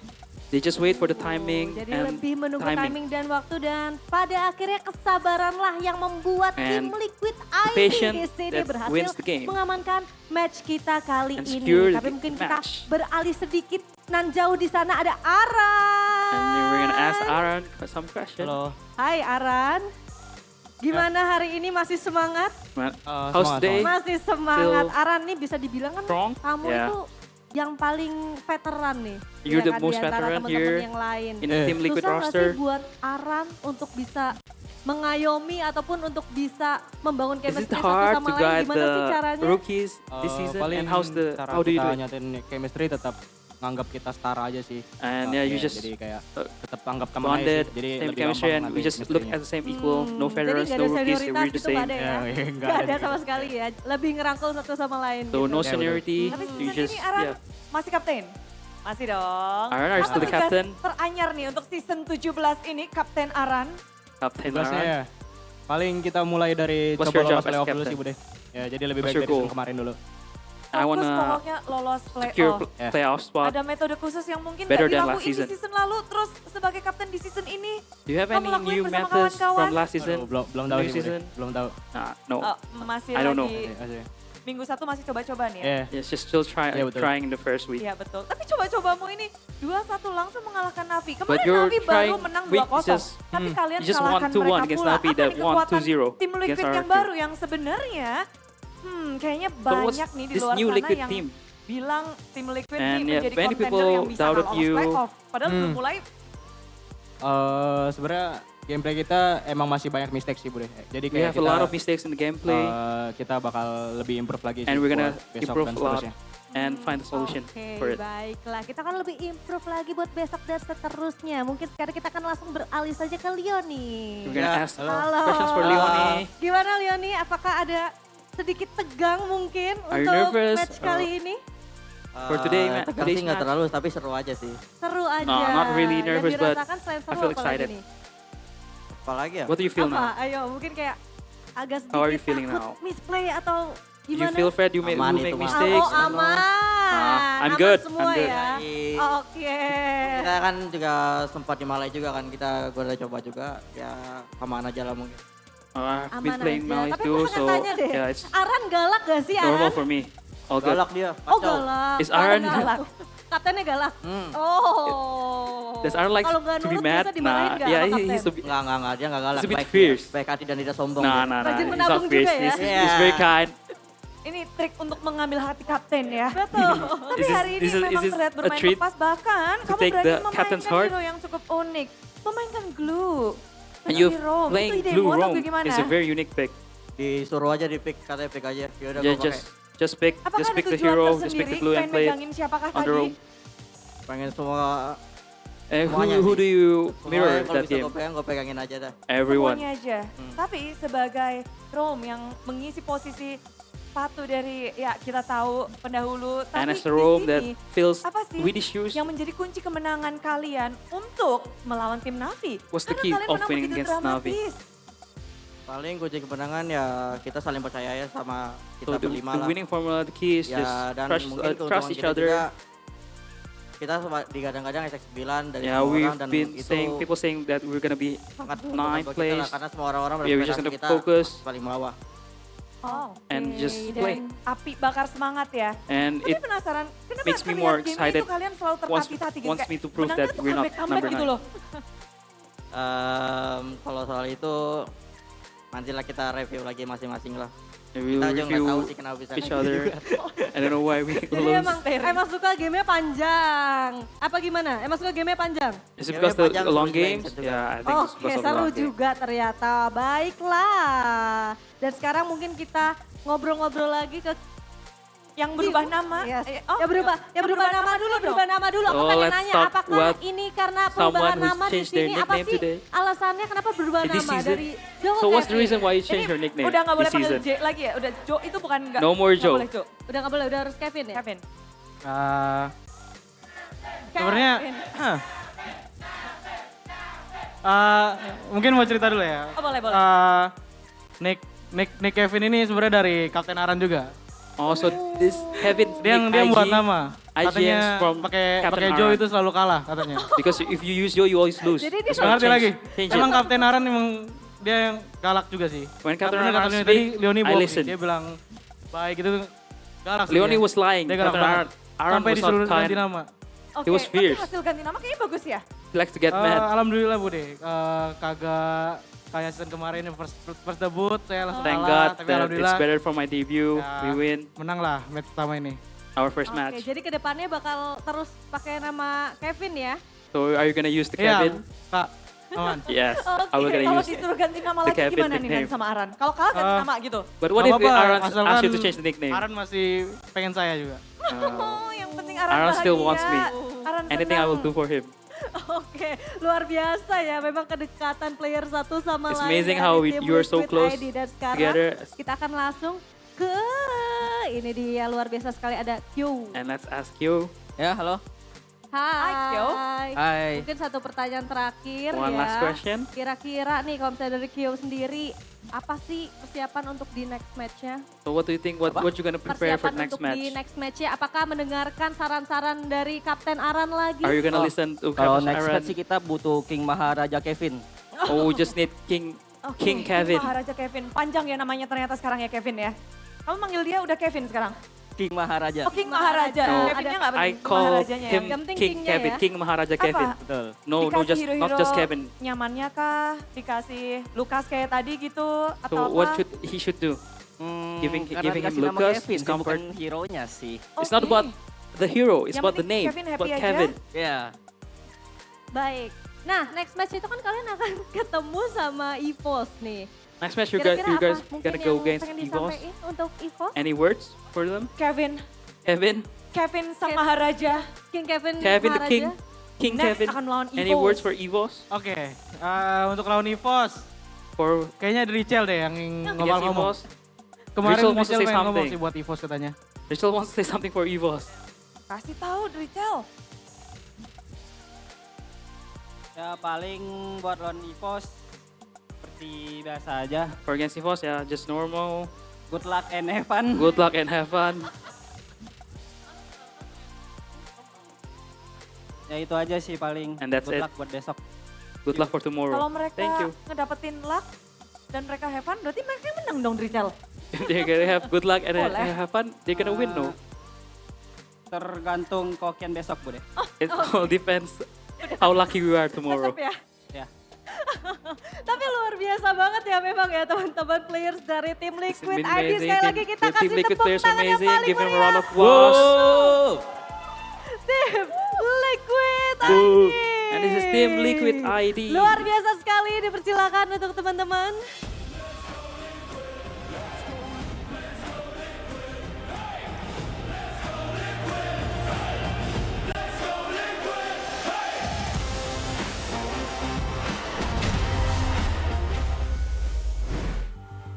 So Liquid are going Liquid. again because it's let's go Liquid, and they're going. Not to the playoffs yet, but to get their win. Still very concerning for both teams, right? We identified the problem from game one. I think they've also identified the problem, but they haven't found the fix yet. Early game is a big problem for Liquid. Yeah. Closing out games is a big problem for Na'Vi. I don't know. That game was, again, I mentioned this before. That game felt like a fever dream. You know, the dreams I have when I'm sick and I have a fever. Yeah. The same thing happening 3 times. Why do they keep fighting? I just don't understand. Like with Na'Vi, you've gambled enough to build a lead, right? At that point, you've taken so many fights in the early game. You've built up 6K, I think it was. It was game 3. Game 3 was. Why are you 5v5ing? Why are you giving them the chance to 50-50 at every time? You know, just use the leads you got. And it was over a red buff. Orange buff, the orange buff. Yeah. It was over the orange buff. Crucial moment here, Coach Aldo. I think this game, I might say, Chiwe was not in his best performance. The Zaman 4 was way off. Yes. Very way off. Like almost the team fights that Liquid won, it was because Chiwe's Zaman 4 was quite sus. I must say. Very sus. Well, and Kill was out-damaging him mostly in the team fights, and look at that face. The guy. Well, mostly we haven't been raiding that much up top, but now he is your MVP, presented by our official gaming phone, Infinix, and that's gonna be Kyo. 5-2-8, but this Moskov early on super bullied, but on the team fights, the SOD landed. He was able to kite back, and he got the damage needed. I think the turn for Liquid was when Na'Vi was focusing on the second turtle. Kyo was hitting the mid tower and getting the mid tower, which opens up the map for Team Liquid. Yeah, this is surprising. Yep. Too, And he got the kill on the Ando. So yeah, I think Kyo played very well this game. He played. I mean, Moskov is signature hero, right? So he's playing very well. But yeah, Na'Vi here over orange buff, overcommitting. Kive, the late purified as Mirko mentioned, and Kyo, very good positioning. And yeah, this is the turnaround. It was 8K lead, I think.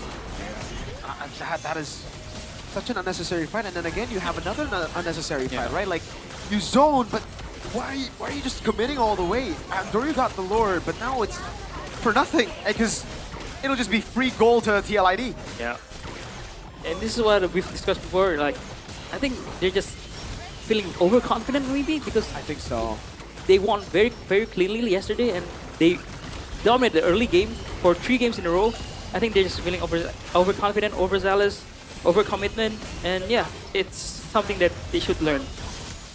And this is a very good SOD. We thought it's a kind of Moskov moment, SOD moment, but he bought that Winter Crown to bait out, and yeah, changed to Immortal, and yeah, close out the game. That was kind of crazy, not gonna lie, man. I didn't expect him to use the Winter Crown that way. I thought it was just a defensive tool. He used it to bait them all, to corral everybody to look for him, and then the whole team collapsed. While he was doing that, just collapsed, and then he got out. He got immortality as well. Oh, that was great stuff by Kid. Beautiful item swap. Can you item swap? Yes. Yes. Really? Yep. Can you item swap? Of course. Oh, okay. I can too. You guys believe that? And yeah, Not really. I think what's interesting here is Aaron's build. Freya. A semi-tank. I think the Corrosion was the last item because his first item was the Golden Staff and 2 War Axe and 2-3 defensive items, and then Corrosion to change out the boots, which is a very... It shows how broken Freya is. No matter what you build, it still hits like a truck. Yeah. I can't believe they made Freya XP against an Esmeralda work in the end, right? Like we were kind of being mean a bit, but I think it was warranted because it really looked like they got cooked. Yeah, they did. And we talked about the Harris as well up against the Moskov. It's mostly like it's all about the pilot, a skill matchup, but Steve was quite off. To be honest, today Steve is off. That Freya game 1, game 2, it was okay. It was okay. Game 3. I mean, the Harris was completely bullying Kyo, and I did not expect Kyo to really recover from what was happening to him. I mean, if you're taking more damage as a Harriet rather than dealing damage, I think it's a questionable thing. Yeah. He is tanking more damage than giving more damage, and that's the problem. I mean, early on, you could see how the CO damage also contributed to Na'Vi just owning the early game. So again, it's like what I said, an unstoppable force meeting an immovable object. Like a bad early game It's a against a stoppable bad late force game. versus a movable object. Yeah. So are you gonna say this is a battle of mid? I think so, because like they still have very glaring, like big problems. I don't know. This made me question a few things, right? Obviously, I'm questioning now Navi's. How did that happen 3 times? They should be able to work that out by game 3, you know? Liquid ID, how did it happen 3 times? How did they lose early game 3 times? But also, how did RQ get completely curb stomped, right? Because they had scaling comps as well. Were they that bad? Or is it just because it was their first day? There's still jitters, still new roster. I don't know what it is, but it's definitely not the best look for RQ right now, right? Because if Navi won, RQ could just be like, man, Navi are good. Navi are really good. Team Liquid, the team that most people have expected to be 9th place, have just taken Navi down, which means if you look at the standings, we're going to see Alter Ego are going to be 9th, but they went against BTR Alter Ego. BTR Onyx. So it makes sense a bit, you know, we can give them a bit of a pass. At least they're able to tackle down the hard games first. Yeah. Then they'll, I don't know, ultra chill maybe on the games against Dewa, against Geek Fam, against now VTL ID. But I don't think they'll ultra chill. The season has been very hard. I realize RQ will have Onyx tomorrow, so yeah. 0-2 is possible. And well, for RQ, a lot of glaring mistakes, like you said. It begs the question that how was Navi able to win against RQ, like you said? Early on they were stomping, but in this context of like both teams having problems, for TL not being able to win the early game, for Navi not being able to close out the game, I'd prefer to be TLID. I'd prefer to have a very bad early game as long as I can close out the game. I get the win anyway. What do you think, Aldo? Because I'd be on Navi. I'd be on it, yeah. I'll be more happy. As a coach, Navi, it's easier to close out games, to learn how to close out games rather than early game, because early game has so much intricate things, you know, the patterns, everything, pathing, and they show perfection. Yeah, let's say. That's the reason why I picked TLID, because you know, the teams I support, Kings of Remontada, so you know, Onyx that Lord Hold, and then we like have how you Remontada at Arsenal last oh night. My God, that is closed the stadium. Yeah, right? it's a rice All cooker. that. It's a rice cooker. But yeah, Remontadas are very beautiful, but true what you said and what you said as well. It's all about maintaining tempo and just, you know, asserting your dominance in the early game is what is going to win you games on the long run. TLID can't completely just depend on blunders and then try to close out the game in a comeback fashion. That is, number one, very tiring, and number two, unconvincing as well.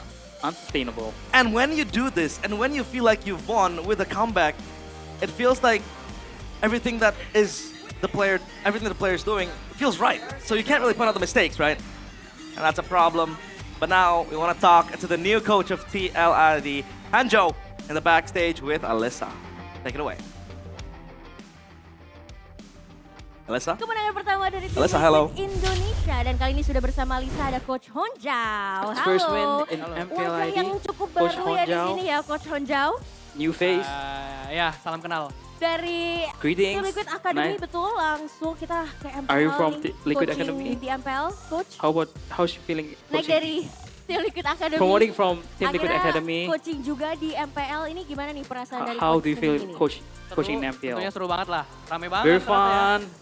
The Rame crowd ya? was Ya, rame, seru, enjoy juga. a lot. It was sangat menikmati very lah. good atmosphere, and I was Oke. very enjoyed. Tapi Coach Honjao sendiri, ini hari ini nih tim Liquid Indonesia bisa mengalahkan tim Navi. So, yang Coach dimana Honjao, tim Navi ini today lagi Team di Liquid bawah naungan can coach beat kelas dunia, why Navi, not? which is coached by gimana nih world-class perasaannya coach, bisa why not? mengalahkan coach kelas dunia, why not?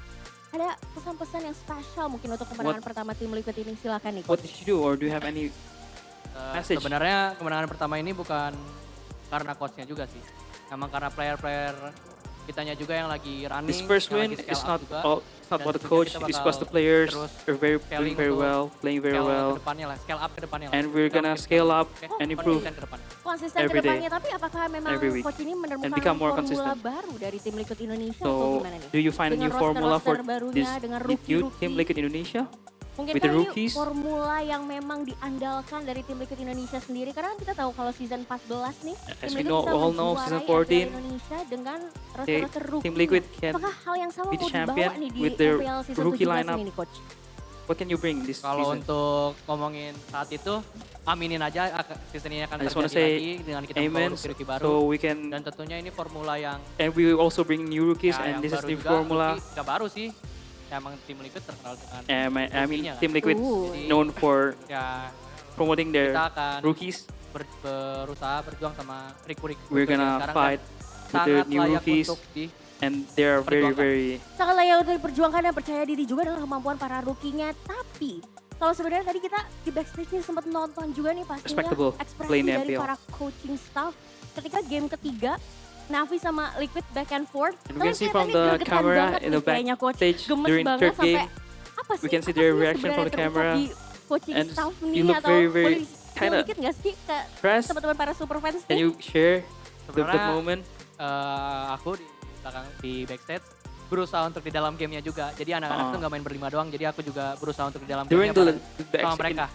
in the backstage, Jadi I was kenapa bisa like ekspresi banget karena emang visualizing jadi that I played emang too with them, pengen so dalam game they're juga, they're ikut just dalam not game playing sama as 5. They Jadi play merasa with 6. intuit So juga 6 man, dan ikut I wanna terlibat juga dan feel into the bener-bener game gregetan banget too. ya. Tapi akhirnya kemenangan dong ya, akhirnya But didapatkan yeah, nih at least you got hari the win ini. today. Gimana untuk yakin bisa tetap konsisten untuk minggu-minggu ke And depan how do ini, you Amin. make sure Tentunya that you kita can juga be harus consistent? Tadi juga masih banyak PR-nya.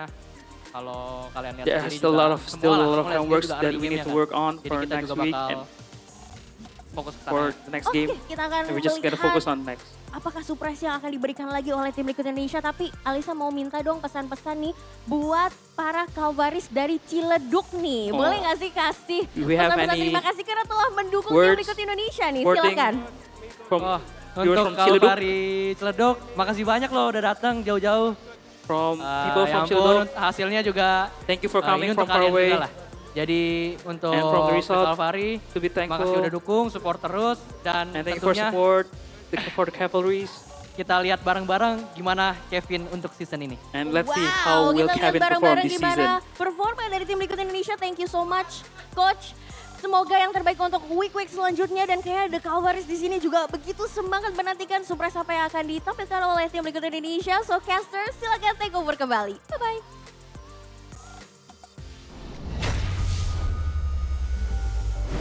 My bad for mispronouncing his name. It's Honjao, not Hanjo. Because Hanjo is like the hero, the guy that can That's Hanzo. go around. Hanzo. Oh, speaking of Hanzo, it feels like Hanzo and Suyo both suffer from the same problems. What? Magic burst. Yeah. Yeah, struggling. But for Honjao, over there, TLID coach, looks very happy, looks Of optimistic. Of course, man. Everybody thought they would go win. Implode. Yeah, everybody thought they would implode, the roster is not good enough, blah, blah, blah, whatever. They proved everyone wrong today, at least today. And this win against Na'Vi is of high magnitude because Na'Vi beat RQ yesterday. So it becomes a statement game, and now our M7 finalists down bottom. Alter Ego, RQ Hoshi. Number 8, 7 is Geek Fam 6, Dewa still yet to play a game. TLID climbs to 5th. Na'Vi number 4, Bigatron dropping to 3. Onyx and Evo still up top with a 2-0 scoreline. I mean, this is just the first week, second day, so yeah, it's supposed to look like this, but yeah, it's kind of surprising to see Alter Ego being the ninth place. But yeah, but they back again, as we discussed, they're having a hard matchup this week. Hard matches to have to play tomorrow. Schedule though over here, Sunday, March 29, 2026. Will you be casting tomorrow, Mirko? Yes, sir. Okay, no? Nope. We'll be enjoying the games from home. Dewa against Bigatron, Evos against TLID, RQ against Onyx. Man, This derby. feels very rare. A Royal Derby On Sunday. on Sunday and straight away in week 1. Yep. Usually it wait to week 2, week 3. But yeah, RQ Onyx. Quick predictions. BTR, Evos, Onyx. BTR Evo's on it. Bigatron, Evos, Onyx. Ah, and They was scary though. They was scary. Yeah, I they want to was see scary. what they was got because they will look at. I've heard things.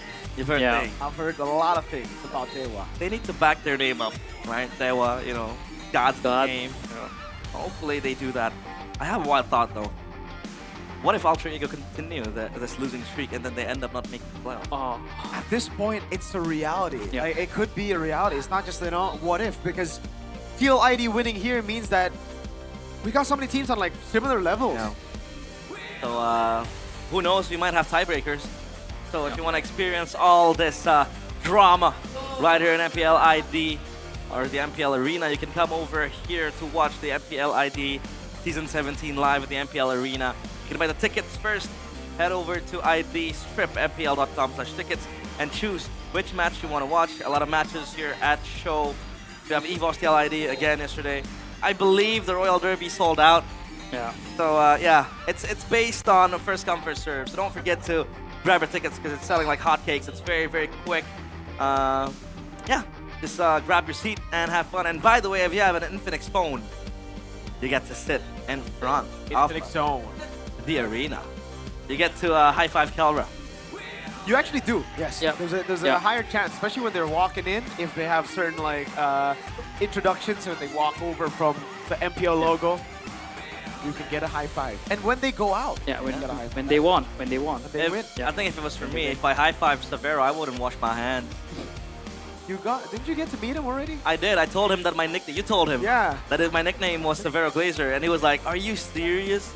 And then yeah, I fist bumped him, and I didn't wash my hands for like, I don't know, 2 weeks. You should swap with an MPL PH caster because he's in the Philippines now. Yeah. You have a blast casting. Philippines. I'd love I to will. cast MPL Philippines. Yeah. Great games over there. Sending you abroad. You know, we could have a student exchange type deal. That's true. That's actually a very cool idea. Yeah, that is. Learning about our neighboring regions and our neighboring competitions. Obviously, M8 is still a long way to go. It's going to be in Turkey this year. And so far, we do have a glimpse of what the teams are preparing. But it's still a long way to M8. How do you feel about today, Coach Do? It's been an honor finally joining for real this time. Welcome. Not guest analyst anymore. Guest. Yeah, maybe there's some jitters.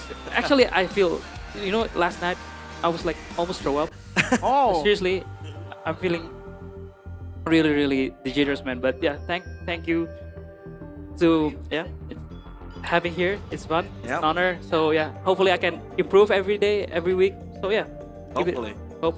Yeah, we'll be there helping you. Yeah. But this has been us, Realize Mirko Aldo.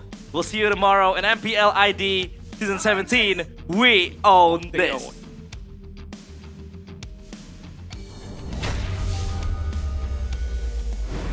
Yap, thank you caster. Dan hari ini betul-betul tak terduga di hari yang kedua minggu yang pertama MPL. Bagaimana tidak 2-0 dan terakhir 2-1 dengan dramatis. Yes, betul sekali. Tapi tidak lupa untuk di esok hari sebagai penutup minggu dari MPL Indonesia Season 17. Ini benar-benar luar biasa sekali karena akan ada match-match panas dan kita akan melihat satu tim nih yang akan menunjukkan kebolehannya. Benar, karena kita masih ada Dewa United yang belum bermain di season 17 dan akan menjadi debut mereka esok hari. Dan tentu saja penutupan match yang nggak boleh kita lewatkan. Nah itu dia, makanya jangan lupa untuk amankan tiket kalian. Karena aku dengar-dengar ini udah sold out deh. Yes. Bagaimana tidak, dari Kingdom dan juga Sonic pastinya sudah sadar betul bahwa ini akan menjadi match yang besar, apalagi udah begitu panas tadi. Yes, betul-betul panas banget dari semua tim bahkan, makanya kalian juga jangan lupa nih untuk dukung terus, mungkin di kolom live chat boleh juga. Betul, tapi sebelum kita berpisah Budi juga mau mengingatkan dan tentu saja MPL Indonesia Season 17 begitu meriah karena kalian dan juga para sponsor dan partner. MPL Indonesia Season 17 powered by Moonton, supported by PBSI, presented by official gaming phone Infinix. Dan pastinya untuk official e-wallet kita ada GoPay, official gaming share ada Todak, dan untuk partner ini sports ada Garnier, Bayu, Dunia Games, dan Gamesmax. Ditambah dengan supplier ada IndiHome, Indomaret, dan Aqua. Hari yang kedua telah usai, semuanya pasti udah gak sabar untuk penutupan minggu yang pertama di mana Royal Derby di depan mata.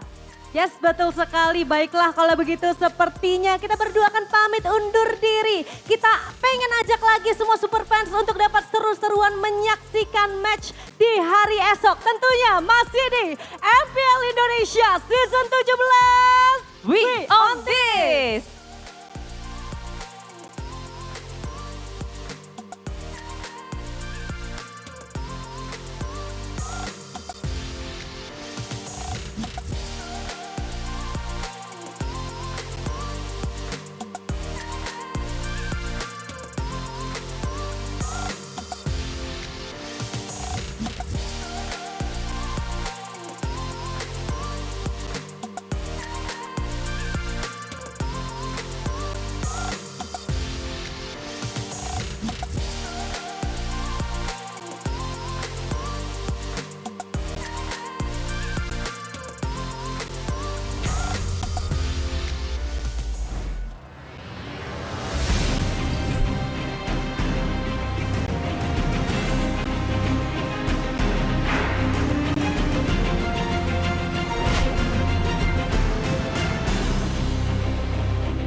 Kan berdiri dan terus berlari, terus ke arah puncak tertinggi.